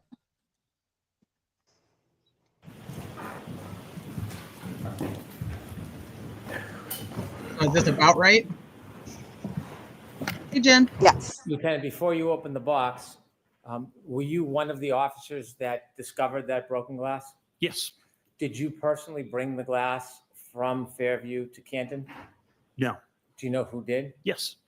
Who? Detective Sergeant Lang. Sergeant Lang? Yes. When you went back to the station, you said that the evidence was then put into an evidence locker. Did you place it in the evidence locker? I don't recall. Hi, JJ. And Hi, then Bonnie. inevitably, it was Hi, Dave. transitioned to somebody from the forensic unit. That's correct. Were you personally there when it was taken from the evidence Correct. locker All kinds and of given people to the talked while I was person gone. from the forensic unit? Yes, that was me. Did you have a responsibility and role in that process, or were you a passive observer? I had an active role. I was the chain of custody. I was turning it over to the criminalist to the state police lab. After that glass was given to the criminalist, did you ever have possession of it again? Never. Did you ever package it or touch it again in any way? No, never. Did you ever process it in any way? No. Did you put it in that box and tape it up yourself? No. Okay, I'm going to now ask you to open the box, please.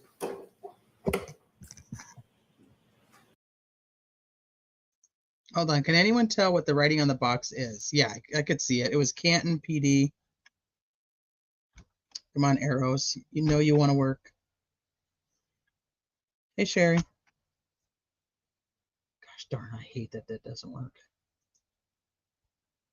Box and the item marked for identification, please. Okay. Did you have a responsibility? 22-2184 Canton. Why it looks like it says condoms, but that's what it looks like it says. Oh, we lost Sleuthie altogether. I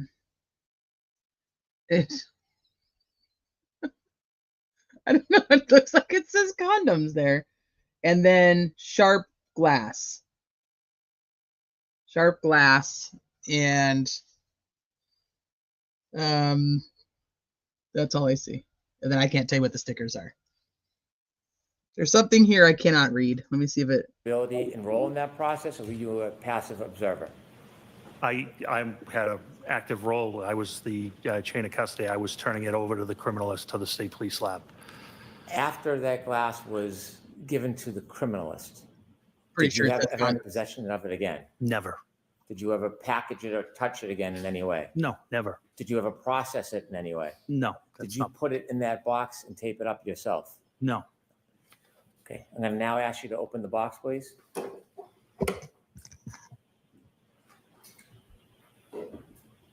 Were they able to match the glass? Well, some of the glass goes together, but then there's glass from something else too that I think the CSI lady's going to have to testify to. The lab lady.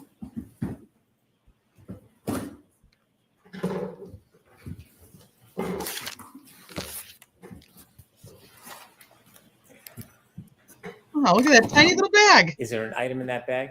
There is. Would you please open the bag and show us what's in that bag?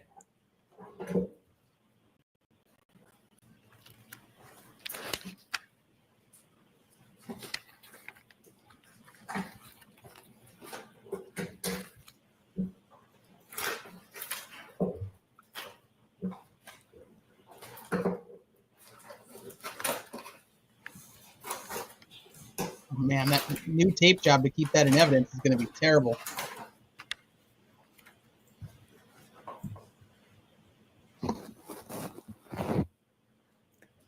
Thank you. If you could put it back in the bag and the bag back in the box, please.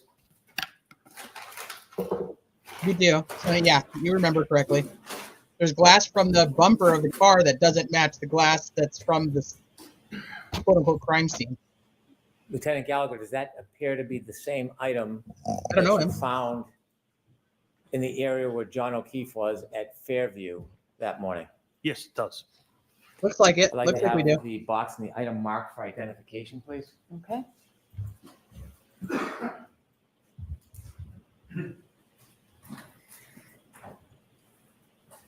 Yep, we do. Jackson's doing it.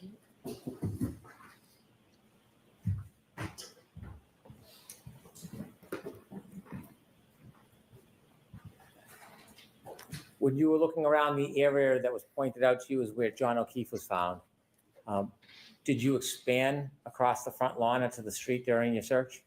No, we didn't, with the exception of uncovering the 6-foot asphalt berm.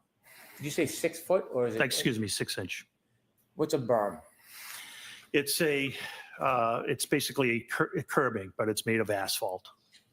It's curved. You probably have seen it. It's asphalt. It's curved. It separates the street from property line. Why did you clear that piece? Wanted to see. We were trying to find out why John was having a medical issue, and we didn't know if he could have tripped over a curbing or what turned out to be an asphalt berm and possibly hit his head. After you made efforts to look in that area, did you return to the Canton Police Department? I did. About what time? It was shortly after 8 a.m.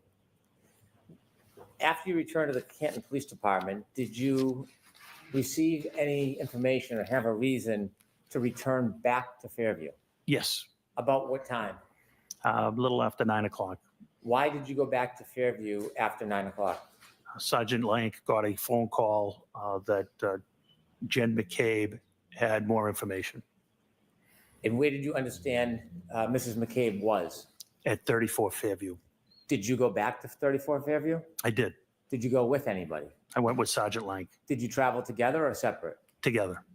When you got back to 34 Fairview outside, what did you do? We parked in the driveway. We walked up, and next to the garage, there's a side door.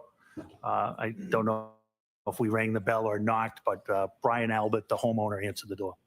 As you walked up to the door, did you have a chance to look around at the doors in the area in front of that side door? Yes. Did you see anything out of place? No. You've been a police officer at that point for a long time? Yes. Do you receive any training in observing areas or people? Always. What type of training? What are you told to look for when you're speaking to people?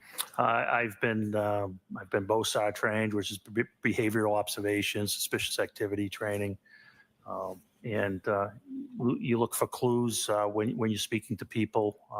Whether they cross their legs, cross their arms, is certain behavioral characteristics. At this point, did you have any understanding that this would later be a crime scene? I did. Yes. What happened? How did you come to that conclusion? Oh, not at that time. Oh, not at that time. No, Okay. not at that time. When you went into the house, what part of the house did you go into? I went into the room. It's adjacent to the kitchen, and I stood there with Brian Albert. Can you describe what kind of room that would be? Yeah, it was just a typical family room type room. It was not large. It was between the garage and the kitchen. You met with Brian Albert? Brian Albert answered the door and let us into the house. Did you understand what his relationship was to that house? He was the homeowner. Did Sergeant Lank walk in with you? He did. Did he stay in that living area? No, he went to the kitchen area and sat down with Jen McCabe. Could you see the kitchen area from where you were? I could see a portion of the kitchen area. Did you see anybody else in the kitchen area with Mrs. McCabe and Sergeant Lank?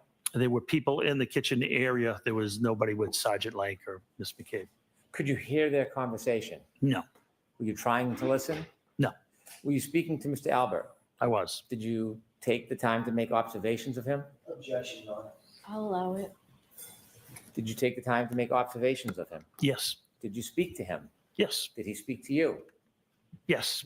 Was there anything about his mannerisms or affect that caused you any concern? No, it was just a social conversation. There was nothing of concern at all. Was there anything about it that caused you to hone in or be concerned? No. I'll allow that. No. Did you get a chance to look around that living area at the Sure. items? I didn't look around, just with my eyes. Did you get to see that area? I did. Did you see anything broken or looked out of place? No. Nothing. Anything that caused you any type of concern? Nothing. When you looked towards the kitchen, did you see anything that looked different or suspicious in any way? Nothing. Was the interaction, did it cause you any alarm or concerns? No. After Sergeant Lank had an opportunity to speak to Mrs. McCabe and you spoke to Brian Albert, what did you do next? We left. Where did you go? We went back to the police department and were informed that the state police were going to respond to the hospital and that we didn't need to respond to the hospital. When you heard that the state police was then going to get involved in the investigation, What does Canton do when the state police takes over an investigation? Well, it was based off of a conversation I had with my chief in the detective sergeant's office. Was there a decision about Canton's involvement in the ongoing investigation? There was. What was that decision? That we should recuse ourselves from any further investigative interviews. And why was that? Because our best detective, his name was Kevin Albert, and he was the brother of the homeowner. And I didn't want any potential bias, whether unconscious or subjective, to be perceived by the O'Keefe's, by the O'Keefe family. So when the state police got involved and you had the conversation with the chief, was that the end of your efforts towards this? It was the end of our efforts until, I helped facilitate during the search warrant on February 1st. And so at some point, was the defendant's Lexus brought to the Canton Police Department? It was. Was it put in a particular area at the Canton Police Department? It was. What area? The Sally Port. What's a Sally Port? Sally Port is where when we have an arrest, we bring our prisoners in. It's basically a extra large garage. It has 4 doors. They're numbered 1, 2, 3, and 4. We typically go in door 4 and pull towards door 3. Door 4 is lowered, and then prisoners are walked into the booking area, which is also secure. The exterior doors to the Sally Port can only be opened by the dispatch council. When crime scene services came to look at the car, was that the same day, the 29th, or later time? No, it was February 1st. Did the Lexus remain in the Sallyport area from the 29th until February 1st? Yes.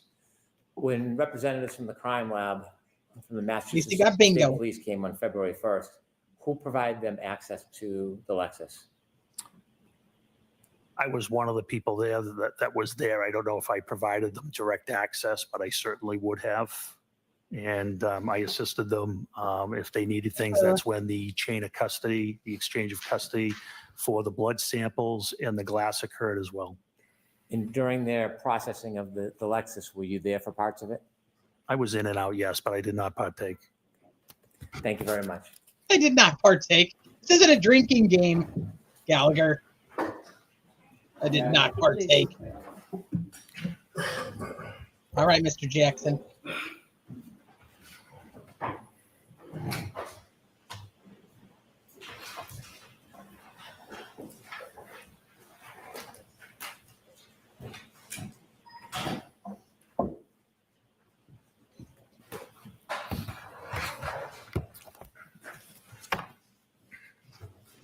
Mr. Jackson, is this video up there yours or is it the Commonwealth? It's not mine.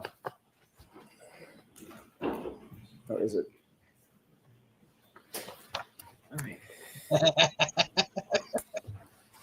You're Now prepared. Yes. Mr. Gallagher, you have already established that you were at the scene on January 29th, early morning, January 29th, 2022. We've seen the video of the leaf blower, correct? That is correct. So you were integral to at least an initial search of the scene, which recovered the drinking glass that you've shown us, as well as some of the blood byproduct that you've talked about. That's correct, yes. Okay. You were the ranking person on the scene. You've already described that. Yes, that is correct. There were also several other officers from Canton PD who were there with you. Yes, there was 4 other officers, yes. Can you just name those other officers? Yeah, Detective Sergeant Lank, Lank, Detective Sergeant Good, Goode, Officer Mullaney, Mullaney, and Officer Saraf, Saraf. Okay. When you initially, let me back up and ask a different question. Given the fact that you were the ranking officer, the way that it works in a police department is everybody sort of reports up the chain of command, correct? That is correct. Yes. So they would have all reported up to you in some particular. That's correct. And then, of course, you report to you're the deputy chief, and then the deputy chief reports on up to the chief, correct? That is correct. You were involved in not only the exposing of some of that blood byproduct, but also exposing the glass with the leaf blower, correct? That is correct. You were responsible for utilizing certain equipment. You chose a leaf blower at the time, correct? I did, yes. There was also, I'm guessing, there was also some use of your hands and or gloved hands with some others to recover some of the items. Yeah, I didn't use my hands. How did you get the glass into a bag? That was Detective Sergeant Lank. Somebody had to pick it up, right? Correct. That's what I mean. The use of hands to manipulate some of the evidence, correct? Yeah, I apologize. I didn't understand that question. That's okay. I thought you were speaking about me. It's probably my fault, not yours. Nope, that's okay. There was also some plastic cups that we've talked about. We'll talk more about those in a second. Those were utilized as well, correct? You were, yes. yeah. And you were responsible for the use of those as well. Yes. It was my decision, yes. In terms of the search of the scene, the recovery of evidence, the recovery of biological material, the use of tools to recover those biological materials, all of that rested at least ultimately at the scene on your shoulders, correct? Yes, it did. Isn't it true that you weren't interviewed in this case with regard to anything having to do with this case until April 3rd, 2024, correct?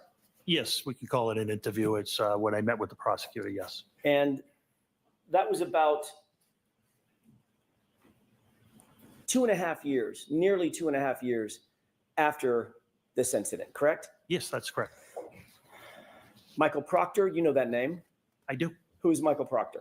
He was one of the troopers assigned to investigate the case. As a matter of fact, he was the lead investigator for the case, correct? I don't know if he was lead or trooper mechanic. I don't know. As you sit here, you don't know that Michael Proctor was the lead case agent for... I know he was one of them, yes. Okay. Do you know that he was the lead investigator assigned to the case? I don't. I had nothing to do with the DA's office. Right. I know you didn't have... I don't know how they assign their cases, counsel. I don't know what you want me to say. I can't say what I don't know. Mr. Gallagher, Oh shit, Sleuthie, I need your lip reading services. Karen's got something to say. Were the red Solo cups from an unopened bag? They haven't testified to any of that in this case yet, unless I missed it during the 20 minutes I was gone. But in the last case, that was a question we had, was we don't even know how contaminated the red Solo cups were. But ultimately, it didn't matter because none of that evidence was ever tested and nothing was ever done with it. The whole point of it really just came down to their lack of ability to do anything correctly.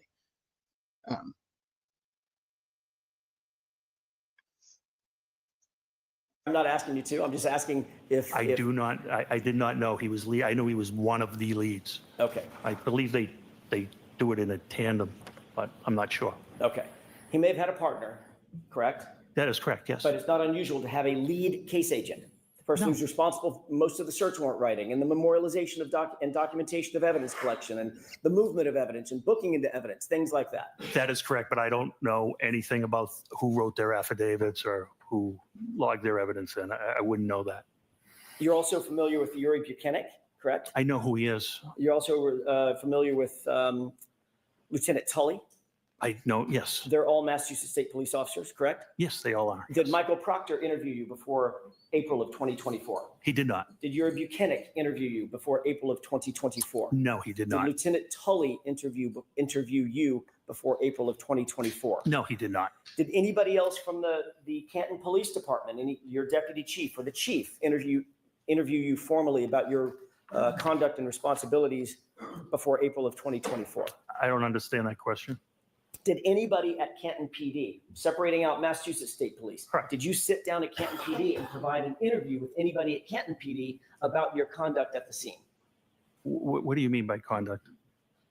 Going to the scene, collecting evidence, securing evidence, transporting evidence, booking evidence, those kinds of things. Your conduct at the scene, sir. Yeah, I briefed my superiors, yes. Okay, other than briefing, was there a formal report written? No. Or a formal interview conducted of you? No, absolutely not. Okay.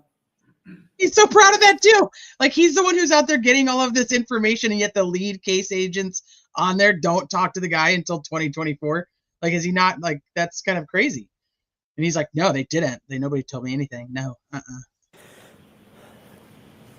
Tell us when you wrote your report about what happened at the scene, memorializing what you did at the scene. I didn't. You didn't write a report?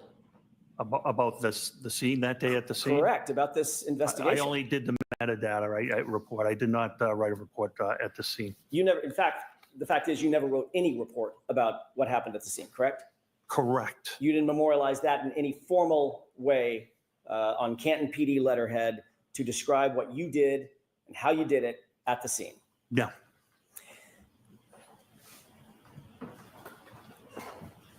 Normally, when you report to a scene as a first responder, you would be expected to write a report about that, whatever that conduct is. I'm not the supervisor, no. What if you're the ranking person at a scene that ultimately turns into a homicide scene? Well, we don't know it's a homicide scene at this time. We don't even know there's a crime committed at this time. My Understood. responsibilities are to make sure reports are written, not to necessarily write the reports myself. I'm the supervisor.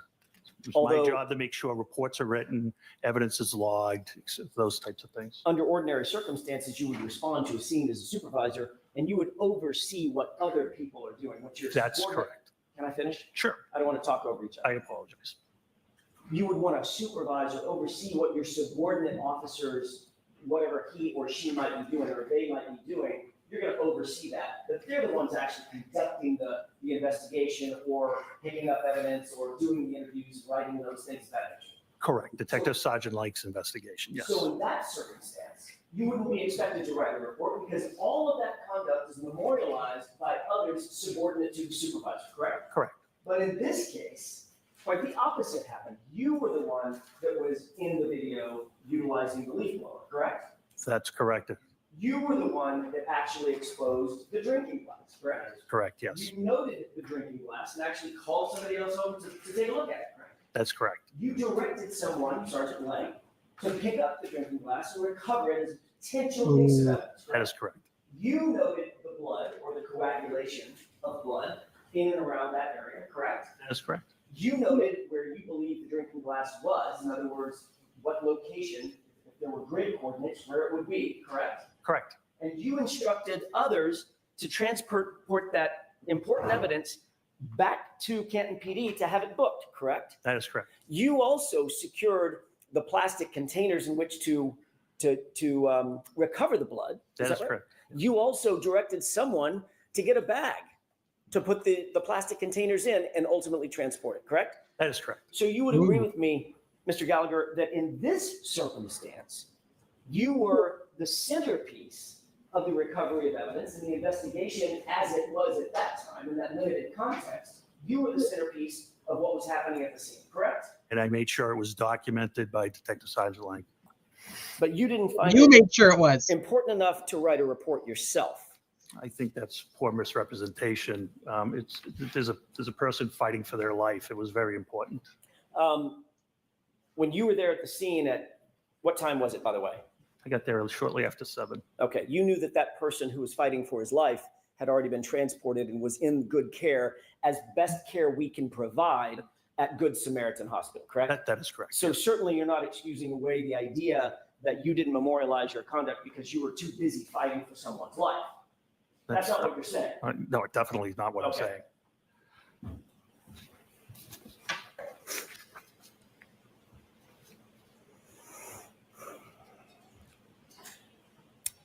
Obviously, reporting to a scene and supervising a scene is one thing, but actually gathering evidence is a whole next level. You would agree with that? Sure. Because just to put a fine point on it, responding to a scene as a supervisor, you want to make sure everybody's doing their duty, but the officer or officers who, for instance, uncover, let's say it's a knife or a gun or some weapon or something like that, actually documenting and picking up that evidence and handling it up in an appropriate way, that is all highly, highly technical. It's very important to get it right and memorialize it all, correct? That is correct. That's why you're highly trained to memorialize and report everything that you do in that regard, in a report that can later be used forensically, in other words, in a courtroom setting, to recreate as best you can with as much detail as you can exactly what you did and how you did it and where it was done, correct? Sure. Yes.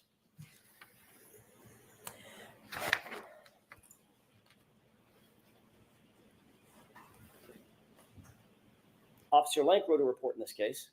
Sure. Did Officer Mulaney? I believe he did, yes. Did Officer Seraph? Yes. Officer Good? Sergeant Yes. Good? Yes. But you did not? I did not.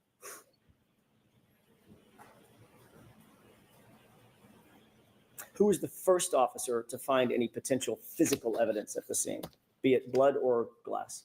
I can't answer that. It was not me. I was not the first thing that was spotted was the pink spotting, not the glass. Okay. Who was the first person to see the glass?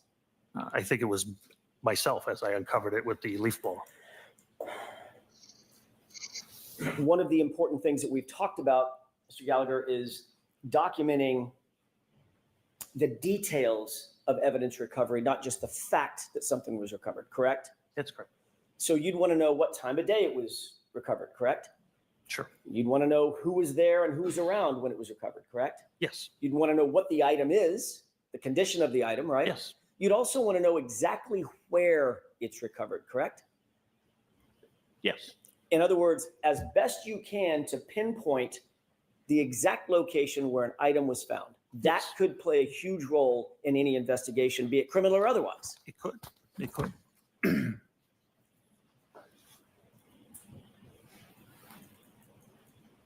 Did you diagram or draw a diagram back at Canton PD or I did out not. at the scene? No. About where that glass was found? No, I did no reports or diagrams. Did you diagram exactly where you recovered the blood spots that you did recover? No.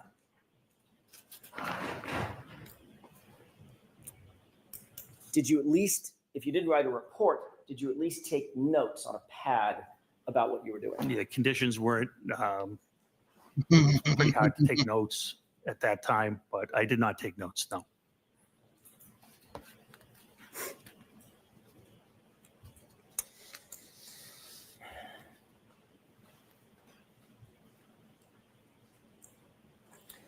At some point, you mentioned a person by the name of Tom Kelleher, Deputy Chief Kelleher.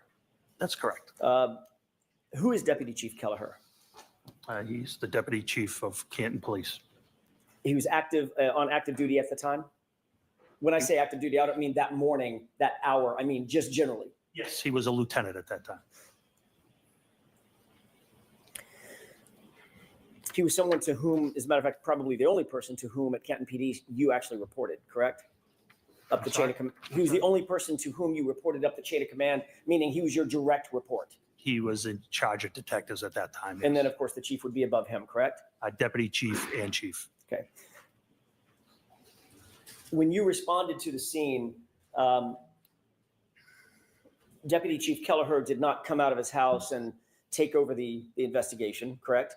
Correct. That was yours to detail. That is correct. At least while you were there. That is correct.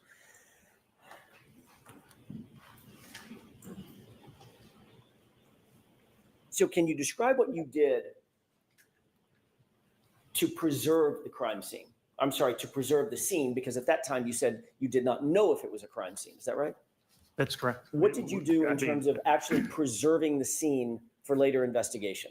What steps did you take? For later, can you explain later investigation?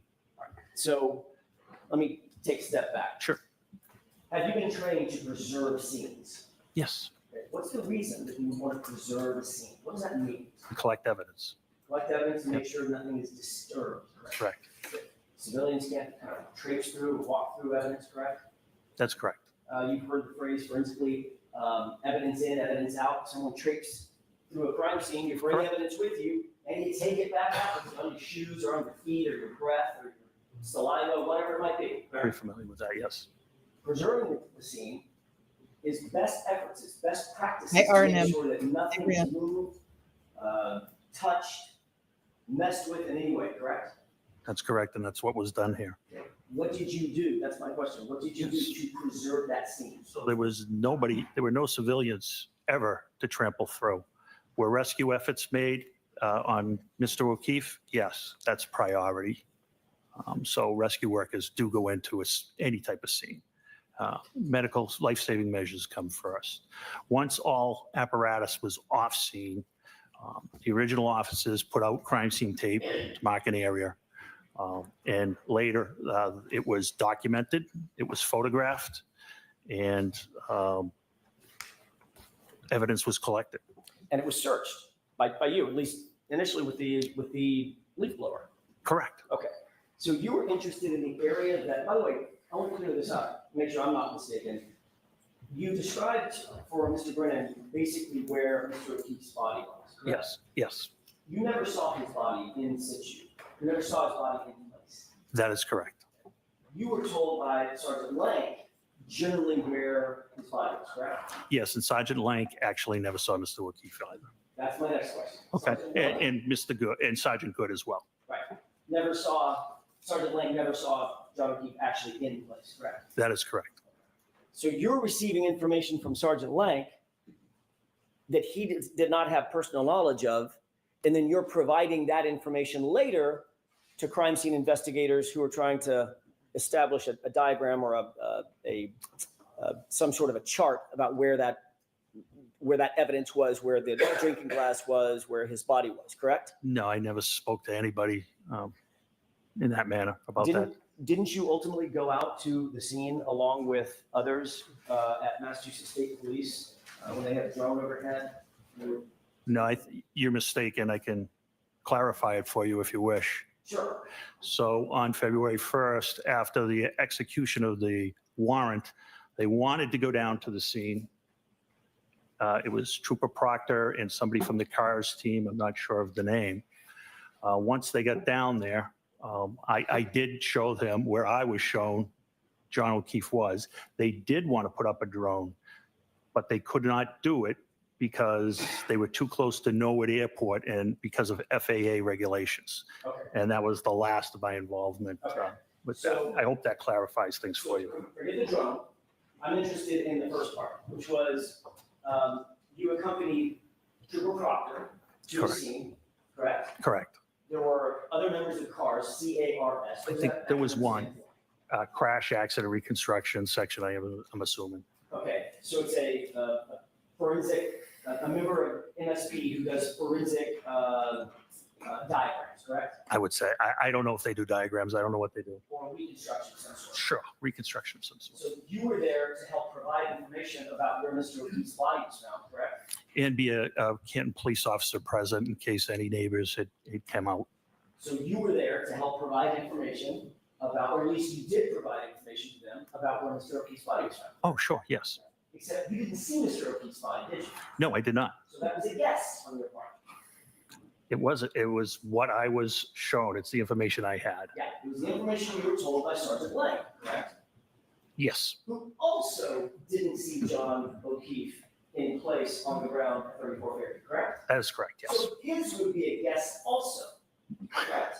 Well, we're going backwards. So he was told by Sergeant Good and et cetera. So it was information passed along, which is what police officers do. Right.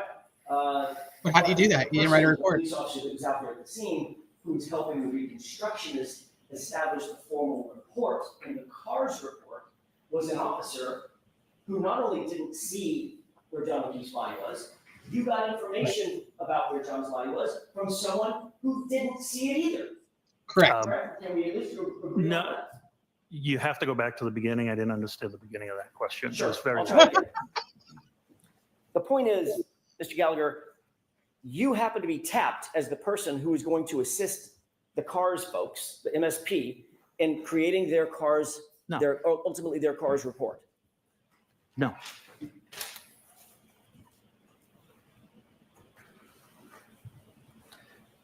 Isn't it true that you accompanied Trooper Proctor and members of the CARS unit to document Fairview Road and the scene of the incident? Yeah, I thought I explained it could not be done.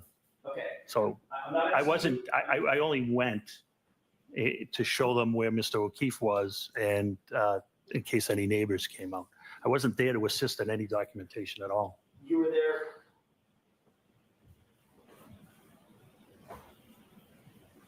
You knew who Brian Tully is. I do. Have you reviewed Brian Tully's report? I have not. You showed me one section of it. Is it true that what you actually told Brian Tully is that you went with Trooper Proctor and you're already shaking your head now. I didn't finish the question. No. I got that part wrong. You accompanied Trooper Proctor? No, what's wrong is I was interviewed by Lieutenant Tully. That was a meeting I had with Prosecutor Lally. Okay. Oh. Trooper Tully was present. Trooper Tully never asked me any question. I don't recall Trooper Tully ever asking me a question, sir. So let me be a little bit more defined. So in Trooper Tully's report, where he reports what you said. You were actually talking to Adam Lally, my colleague sitting up in front. Correct. Okay. So now we got that cleared up. Let me ask you again. Did you say in front of Trooper Tully that you accompanied Trooper Proctor and members of the CARS unit to document Fairview Road? Meaning they were documenting Fairview Road. It's not clear. The report's not clear. They were going to document Fairview Road, not me. So you just said something that I want to follow up on. Okay. The report's not clear, correct? That's correct. So that's an inaccurate report. I wouldn't call it inaccurate at all. I'm just saying you're misinterpreting the wording. I see. And I'm misinterpreting it even though I just read it directly from the report? Yeah, sometimes sentences have different meanings. Okay. Yes, you are. Okay. The reality is you did end up going to the scene, correct? I did. And you accompanied, I don't want to use a word that you'll challenge, you went with Trooper Proctor, correct? I took my cruiser to 34 Okay. Fairview, yes. You were there at the same time Trooper Proctor was? Yes. And you were aware that the CARS team was there so that they could document the scene, correct? I don't know what the purpose of the drone was. I'm not familiar with that section. I thought I answered that question. I'm not familiar with what they do. But you do believe that as you sit here, you were there, we weren't. You do Right. believe that that's the reason that they were there was to document the scene. Put up a drone. Okay. I don't know what you mean by document. I don't know if it was to photograph, I guess, which if you mean by document photograph, I guess it could, I would agree. If it means take measurements, I wouldn't know. Okay. Did you tell any of the members of the CARS team where you believed John's body was? I believe it was Trooper Proctor, but I believe he was there, yes. Trooper Proctor obviously was not there when John's body was there either, correct? That is correct, So yes. he would have gotten that information. From you. That is correct. So now that's 3 people. It's probably more, quite honestly, yeah. Well, I'm just talking about There you go, Gallagher. CARS report. Thanks. That's 3 people in line. None of them saw John's body, John O'Keefe's body, as it lay in the lawn when he was recovered. That is correct, yes. And there's no photographs Of, of Mr. O'Keefe oh, no. at the location. No, we wouldn't, nobody would photograph somebody undergoing life-saving measures. Wouldn't be appropriate. There's no video specifically. They wouldn't take video of somebody undergoing life-saving measurements. There's no either. body cam. God, why does he We make don't it have so body complicated? cameras. There's no dash cam that shows it. Well, dash cameras would be on the road. Mr. O'Keefe was approximately 8 to 10 feet off the road. Well, How do you know that? hang on a second. You're not sure where Mr. O'Keefe was because you never saw him. That's why I used a range, yes. Right. So you don't know- I know where the blood was. I know where the glass was. Right. You don't know if he was 7 to 9 feet off. That's correct. 4 to 12 feet off. You can't say. I could, only approximately. You are correct, yes.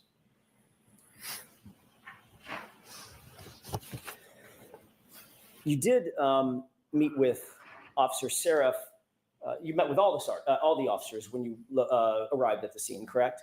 Yes. And Officer Seraph had been there from the beginning of the morning. Yes. Officer Seraph didn't report to you at that time any statements attributable to my client, did he? He did not know.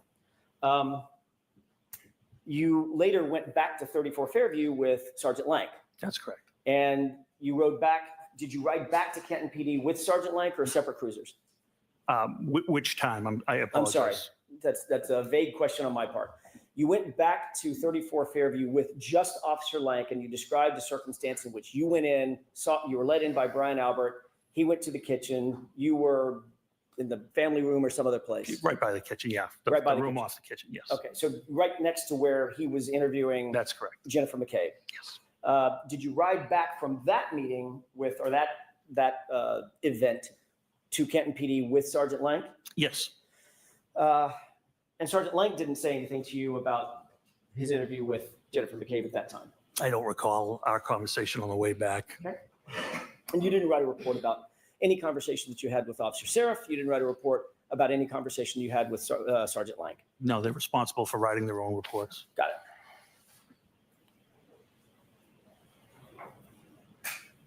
You did say that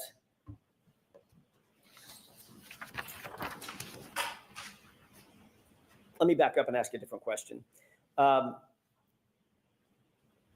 You testified about a year ago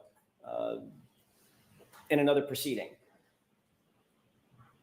You talked a little bit about the evidence collection of the biological material, the blood, or the, as you, I'm guessing at that time, presumed blood. You haven't done any testing. That's correct. Yes, sir. But you assumed it was blood just because of your experience and it looked like it could be blood on the street. That's correct. How far were you from Canton PD? Approximately. Mile That's right. and a half. Mile and a half. You had your cruiser with you, I had my personal vehicle with me. your personal vehicle. In other words, your ambulance where you could get from point A to point B if you wanted to. Yeah, I was the scene supervisor. I wasn't leaving the scene. Okay. But you also had subordinate folks at the scene that you could have dispatched had you wanted to. Correct. They all had cruisers Yes, they did. or personal vehicles, I'm not sure which. I'm sorry? Or personal vehicles, I'm not sure which. I was the only one with a personal vehicle. Detective Sergeant Lank had a Toyota Tundra pickup truck that is not marked in it, but it's assigned to our detective unit. So if you wish to, as the ranking officer at the scene, you could have dispatched one or more of those officers to run an errand, to go do something in furtherance of the investigation, had you wanted to. Yeah, I actually did that. Okay, you did. What did you Yes. do in that regard? Remember, I sent Sergeant Good to get the leaf blower. Got it. You also know that Canton PD has evidence collection bags at Canton PD. Yes. You also know that they have materials and tools to gather biological material, correct?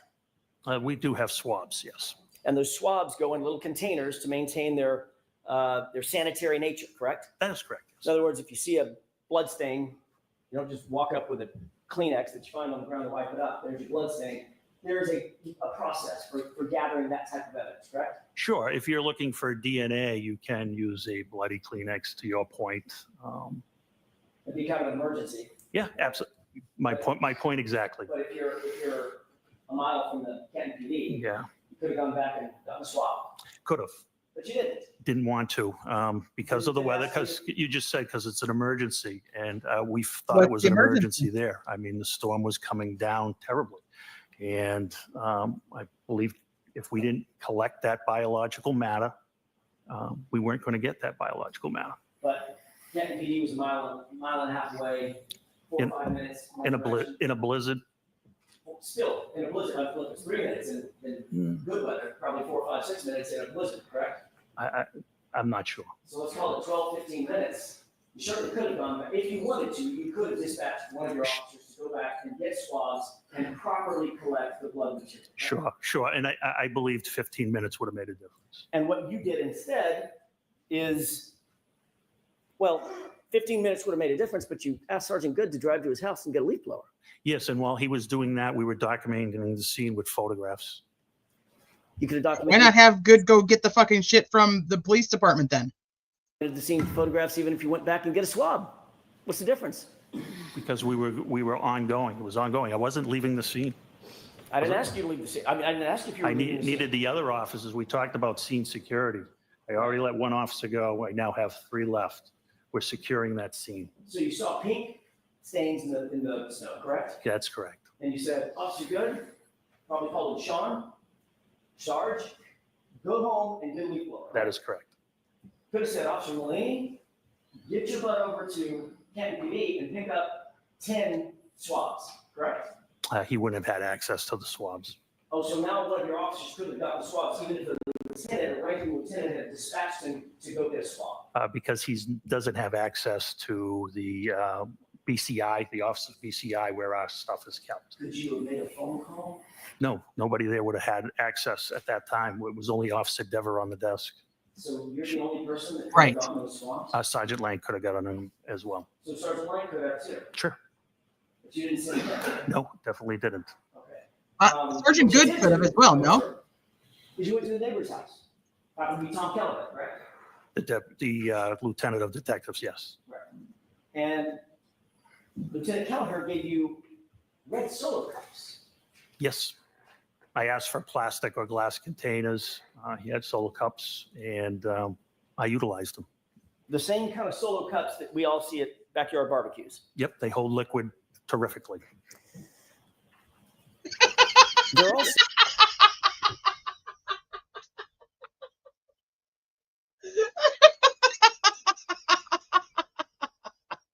He just said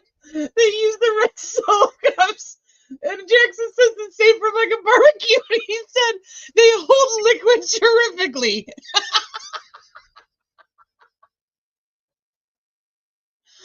This guy cannot be serious right now. That is the best. Well, I mean, they hold liquid terrifically, so I was like, yeah, I'll take your solo cups. That's the holy shit, that's awesome. That was the best. It's so serious. That's what makes it even better. Yeah, they hold liquid terrifically. I don't know if you guys have ever used a red solo cup, Mr. Jackson, Mr. Unetti, but they do. They hold that liquid terrifically. So not sealed, correct? They are not. They're also not used normally. I mean, they were here. They're not normally used for evidence collection, correct? Oh, absolutely not. And then you decided you needed to transport that very important biological material back to Canton PD for storage. Hold on, I can't. They hold liquid way better than a colander. Like if I had a choice between a colander and a red solo cup for my liquid holding, I definitely choose the red solo cup. They're the lord of the liquid. All those other cups are just jealous because they cannot hold the liquid as terrifically as the red solo cup. All hail.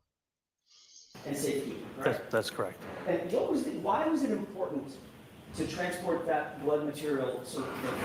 What are the factors that you considered, weighed and balanced, in terms of getting that material back? Okay, hold on. Sleuthie's like, I have to comment on this. This is crazy bullshit. I came flying from the upstairs bathroom. So, I'm surprised he didn't put it in a colander because according to him, it was frozen and coagulated. So I'm surprised that he didn't think like a colander would be really good. A colander will work as long as we get it there quick and it's cold enough out here to keep it nice and frozen. Just put it in the paper bag and it'll be fine. The paper bag will stop any leakage of the liquid if it begins to melt. This is realistic. But I cannot get over, Sleuthie, the fact that he testified to all of this shit last year, okay? And he was super proud of himself. He was so proud of himself last year for all these innovative evidence gathering techniques that he's now come up with. But he's actually more proud of himself now. Right. Like after a year, you know he's seen some shit on the internet about the It's like, do you think he goes on cruises and stuff and tells people about his? He does. He's so fucking proud of it. And then the Canton Chiefs, like, you know what? We're so proud of you for your innovativeness. We're gonna double your salary in 2024. Yeah, and he. There are no words. And also, he got paid so much to do literally nothing. He's like, psh, write reports? Me? I don't write reports. Even if I'm not in charge around here. I'm not in charge of this. I don't write down anything. It's not like I had a latex glove on that I could just take notes on. That's just crazy. Keep in mind, too, I don't think we've seen the photo of the cups in the bag. So the jury doesn't yet know that they collected 6 cups. I think it was 6. Oh, yeah, and they put all 6 cups in one bag. Mm-hmm. And when you weren't here, his testimony was he has no fucking clue where that should stop. Besides Stop and Shop, he has no clue where that bag came from, who gave it to him, where it had been, what had been inside of it before he put the cups in it. But he still thought it was a good idea. And I want him to be shown this and just say, ultimately, with this amazing idea you had and how terrifically it holds liquid, was any of this blood able to be tested? Because the answer is no. Right. I mean, this is like when I tell my kid to clean his room and he like shoves everything in his closet and then has to like back out slowly and shut it and then like hope and pray to God that I don't open it to get his clothes. Like, I don't know if you understand the capacity of a closet to hold items, but they hold it terrifically. I've used closets to hold items a lot. And they do it does a terrific job. But it's like you did the absolute bare minimum. And he's sitting here and he doesn't even understand because he's so stupid. Well, that's why I'm like, he's had to have heard people talk major shit about this, including cops. Teresa, if you were making more than $250,000 a year. Yeah, I guess I'd be like, fuck to off. literally fucking nothing. Exactly. Would you give a damn what the people on the internet were saying? Well, you ain't wrong. Should I? I don't even make anything near that. And I don't give a shit what people on the internet are saying. He probably doesn't even look because he doesn't even care.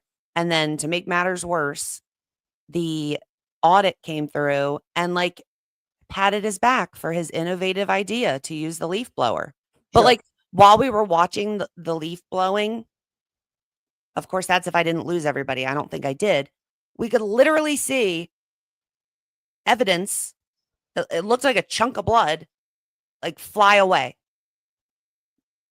He blew it away. He just blew it away.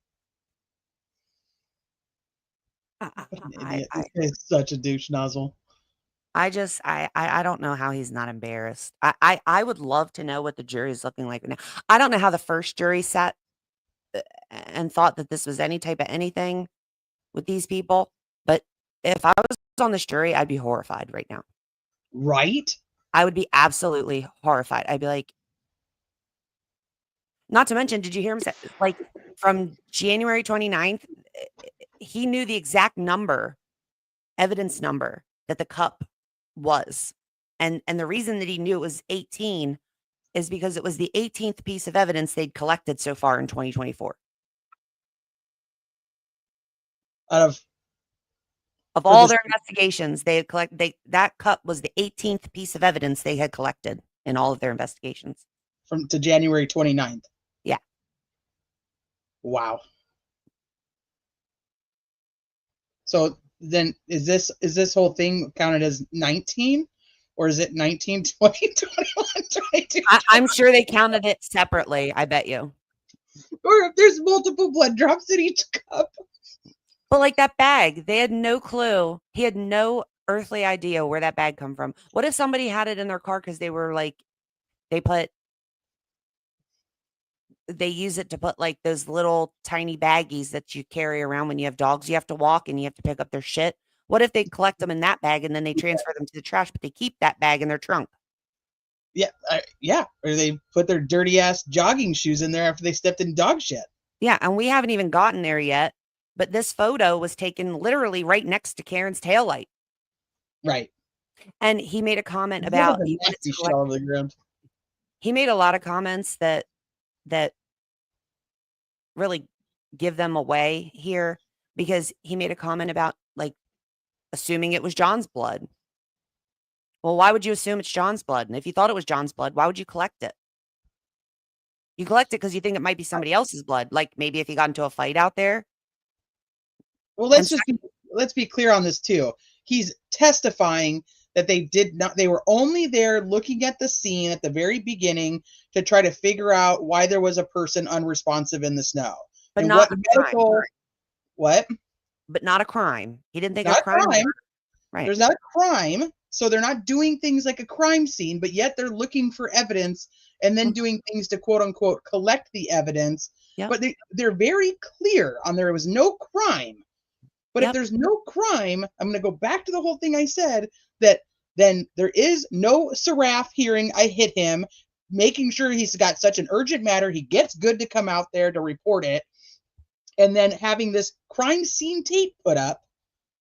Yeah. Well, they were basically just don't have it both ways, though. They were just using the leaf blower and collecting this blood and the cup and stuff for funsies. For a medical emergency? Apparently. They don't think it's a crime. Apparently. They could have got John's blood from John's body. They didn't need to get it from the snow. He also made a comment that he did not. Oh, matter of fact, let me pull this up. He made a comment early on, I think right when you left. that, let's see. Well, He, he's the one who leaves to get the damn solo cup. So he's saying, I'm not letting anybody leave the scene because we're doing other things. Right. But I'm going to, instead of leaving to go and get the actual things I need from Canton PD, I'm going to go across the street and get red solo cups. well, I'm sure he doesn't consider that leaving the scene. Was there crime scene tape around the neighbor's house? No, but like he could still see the crime scene from where he was. So he was technically still there. And if he could send Sergeant Good to get a leaf blower, there's no reason he couldn't send Sergeant Good to go get the right items. And if you can't send Sergeant Good because he doesn't have the authority for whatever reason, even though he's a sergeant there, then you could send Sergeant Link and keep Sergeant Good there with you, and you're still down just one person. So, like, the whole theory is just idiotic at this point. Right. It just doesn't even make sense. This guy's a fucking moron, and I am, like, pissed that he makes $350,000 a year. So he was asked if he had considered using a rake or a shovel, and he said he had, but he didn't want to use those things because he didn't want to break anything that they might find, like glass. Well, what? Why would you? You're not looking for glass. Why did you expect to find glass? What would make you think you'd find glass there? And also, no, I can't.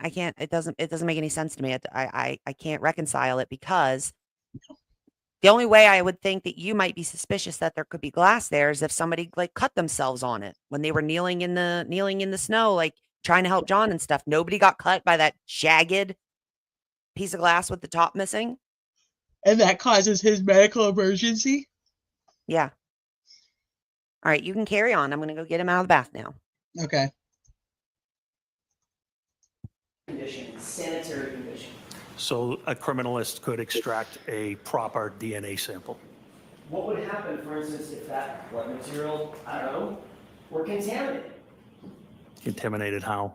You tell me. You're the professional. So DNA is pretty hardy, pretty forensically stable. The only things that are going to harm it are radiation, ultraviolet light, harsh chemicals such as bleach. That's not present here. I wasn't. Then you would have two sets of DNA when it's tested, which would benefit you. Well, depends on whose DNA it is. That's correct. That's correct. Would benefit you, the defense attorney. Yes.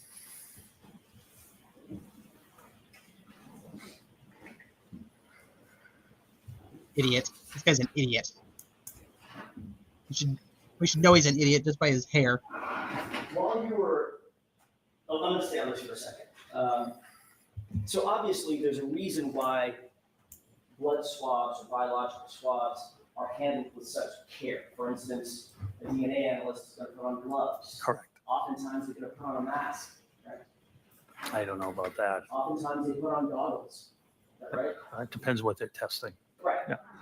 But when you go out and collect something, you'll see CSI, crime scene investigators, in full body suits when they walk into a crime scene. Yeah, you can. Because you don't want to contaminate the scene with your own hair off your arm or an eyelash falling into a blood stain, correct? That is correct. Right. So there are protocols, and you said just a second ago, Mr. Gallagher, well, it's DNA, unless somebody pours bleach in it, you're pretty much golden, right? That's not quite the fact. And that's not quite what I said. No, it's not quite what you said. You were suggesting that it's hardy enough that it doesn't really matter No. if it's contaminated or not.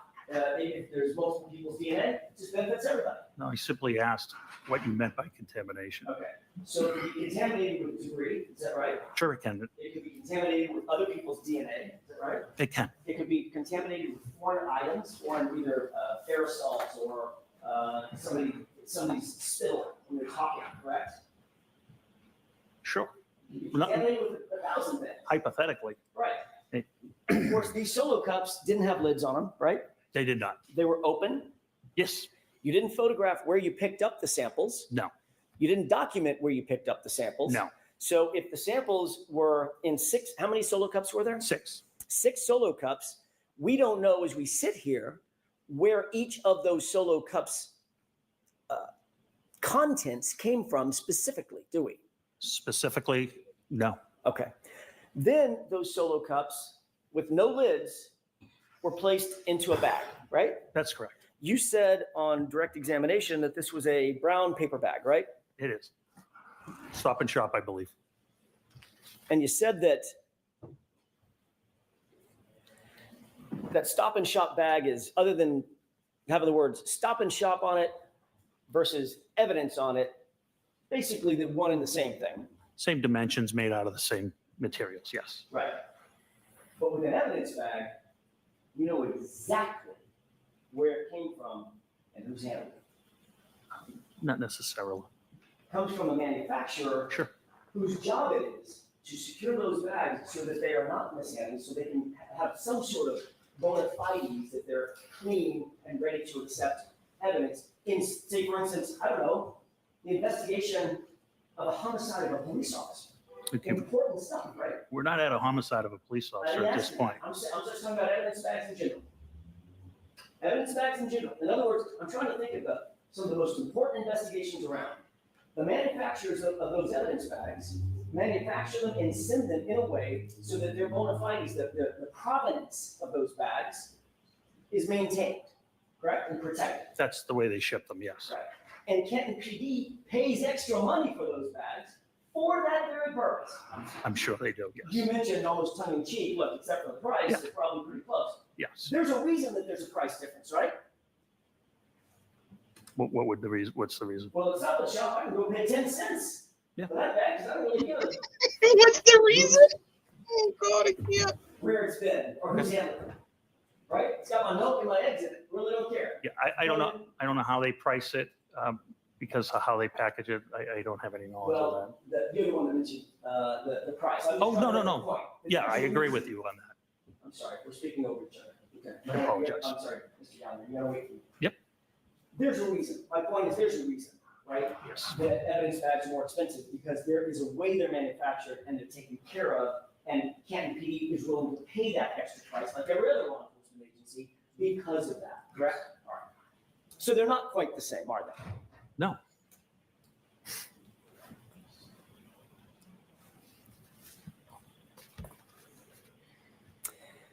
Those solo cups were placed in the evidence bag uncovered. Yes. The evidence bag was then placed in Sergeant Lank's vehicle. It was closed and Sergeant Lang transported it to his vehicle. Yes. Okay. When you say closed, you mean the top of it was rolled up? Correct. Or folded over? Correct. Okay. It wasn't forensically sealed. Not at that time, no. There was no evidence tape that went on it. Not at that time, no. Matter of fact, the cups were still open and could slosh around. Assume they melted. Yes. There's liquid blood and liquid water, like That's correct. snow. That's correct.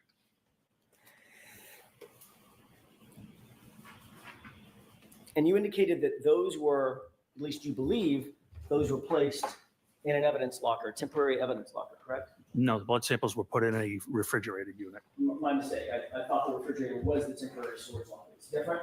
Yes, lockers are not refrigerated. That's where the glass would go into a locker. Okay. This was placed into an evidence refrigerator. That's correct. That was to maintain the integrity of the sample, the biological sample inside the cups, correct? That's correct. Do you have an evidence log of that? I don't know. You've never seen an evidence log indicating that those were actually put into a refrigerated evidence locker. I removed them myself, so I know they were in the refrigerated unit When did you remove them? on February 1st. Right.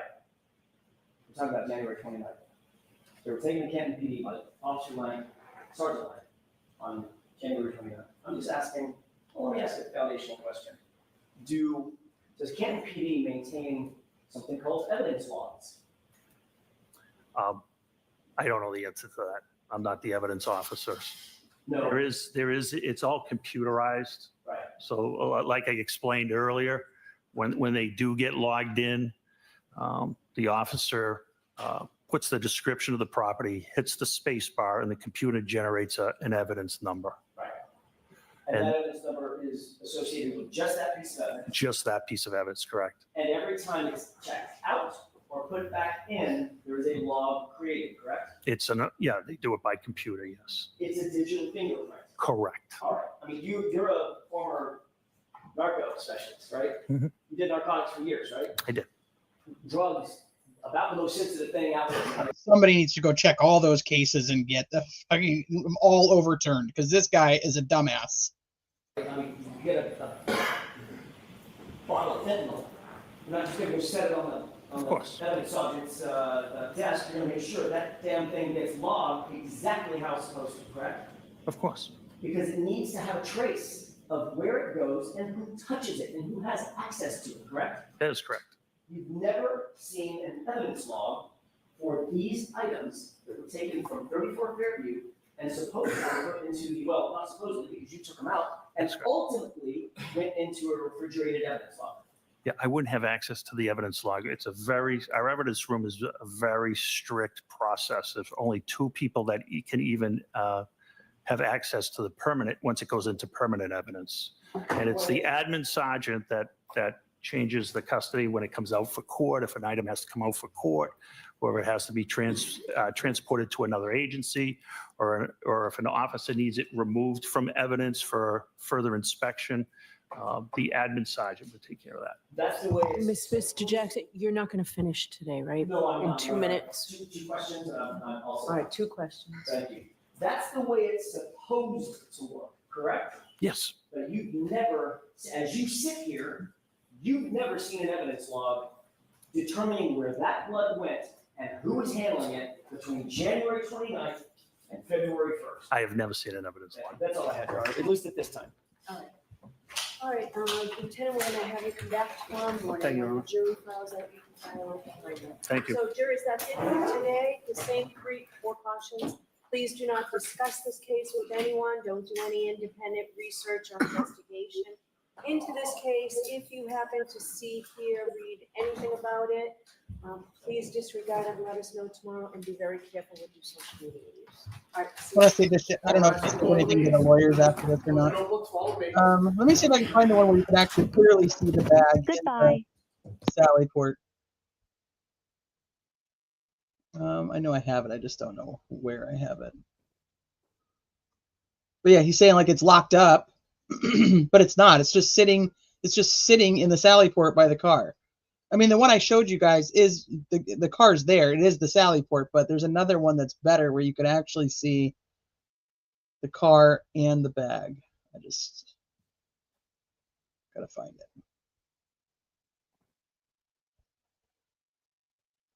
I don't think it's this one. You don't need me for anything, right? No, Your Honor. There's one very short issue. It should be in the spreadsheet. Yes.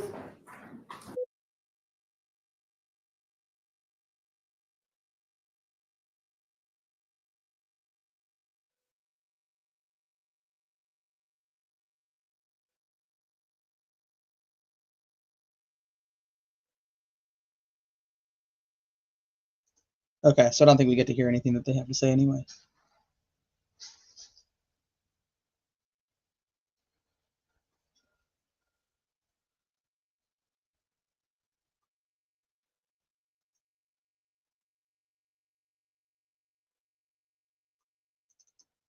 So this one? No.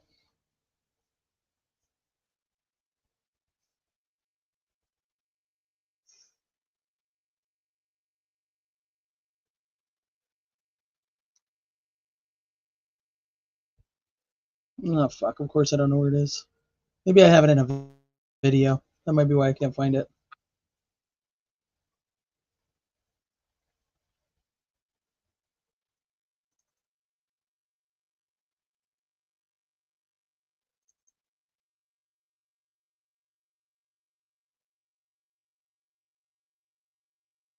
It's one that's like further out like that, and you can see the bag on the side.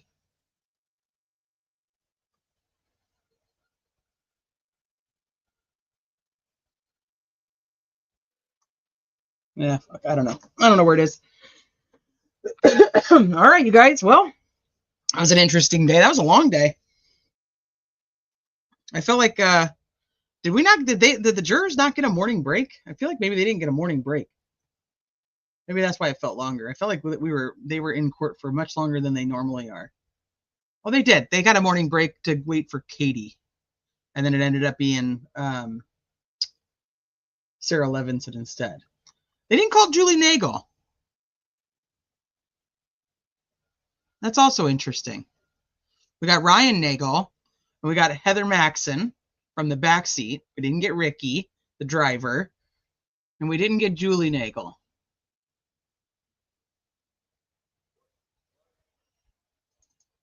Let's see what else I have in here. I'll have some tail light.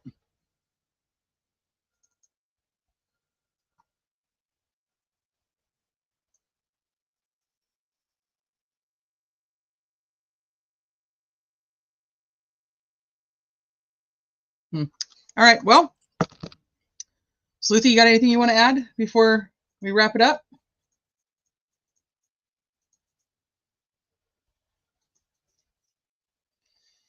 I'll never forget the day we saw that bag of Solo Cups in the Stop and Shop bag in the Sallyport for the first time. I was watching with Emily D. Baker, and I nearly peed my pants. Yeah, and he's still sitting here saying, like, no, I was locked up. I know it was secured. It was absolutely secured. All right, well, thank you guys for hanging out and watching with us, even if it was you were coming in later and watching for the second time. I appreciate you guys stopping by. Thank you guys for being here. We'll be back tomorrow with day 10. Sleuthie will have better internet. She's guaranteed us, so we can hold it against her tomorrow if she doesn't. No, everything's going to be fine tomorrow. Everything's going to be fine tomorrow. See, there you go. Yeah, I think all my opinions have been stated for today's testimony. Yeah. And we'll have Gallagher back on the stand tomorrow with continued cross. I'm excited for that. Jackson, he's going to go get a bunch of rest and come back ready. All right. What did I miss? What do I need to make sure I ask? I really just wish that I really fucking wish that somebody would have asked Katie how Seraph is asking for Sergeant Good when the only cop next to him is Sergeant Good. Well, he did make a comment about Seraph basically saying he never heard that shit. So I don't know. She really seems to be blocking them a whole lot, but it could be because Lally didn't object, before, and Hank is just objecting nonstop. Yeah. So I don't know. We'll see what happens. You think they're going to put Link on next or no? He was after Gallagher in the first trial. No, I almost think that they're gonna, I don't know. He seems to be like, I wonder if he's gonna be like, okay, well, I had these people come and testify that were inside the house that said they didn't see John inside the house, meaning Sarah Levenson, Jen. Mm-hmm. Like, I wonder who he's going to try to leave out. Well, I feel like he's intentionally leaving out a ton of people. Like, if he has Gallagher, does he need Lank? Like, I don't know. I just don't know. Well, Lank is the one who's inside the house. Yeah, but how do we not hear from the first officer on scene? But we're hearing from Gallagher. True. You know what I mean? Like, they don't want to put Seraph on the stand. Well, because Seraph didn't hear her say she hit him. Right. So far, I don't think, I'm trying to think, apart from Nuttall and Katie today. That's the only two that we're getting from the first round. People that actually saw him at the scene. And Jen, obviously, and Carrie. Right. But I don't even think we haven't heard from Mulaney, right? Nope. And I don't think they asked Jen or Carrie, like, really where he was located. Like, they always just say by the flagpole, and I just don't see where they even know that that's true. It doesn't seem like it's that close to the flagpole to me in the dash cam footage. Well, no, and if you look at Trooper Dumbass's diagrams from the first trial, I don't think that's where he is. He looks further, like, past the flagpole towards the driveway. Do I have Obviously that? not like in between, but he looks like he's past the flagpole. Well, and then Gallagher saying that he's near the property line.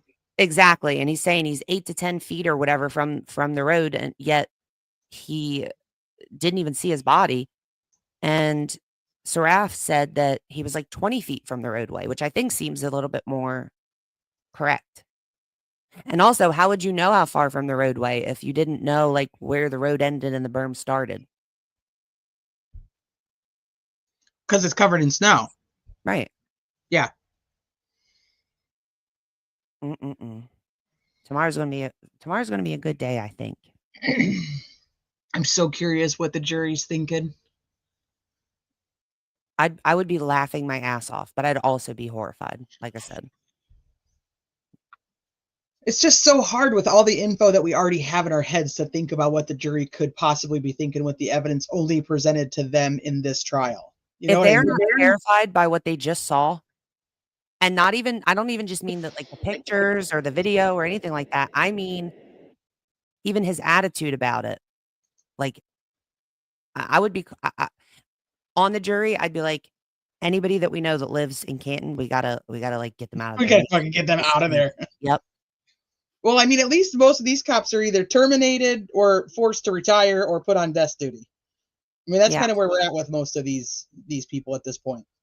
I'm sure they'll ask that.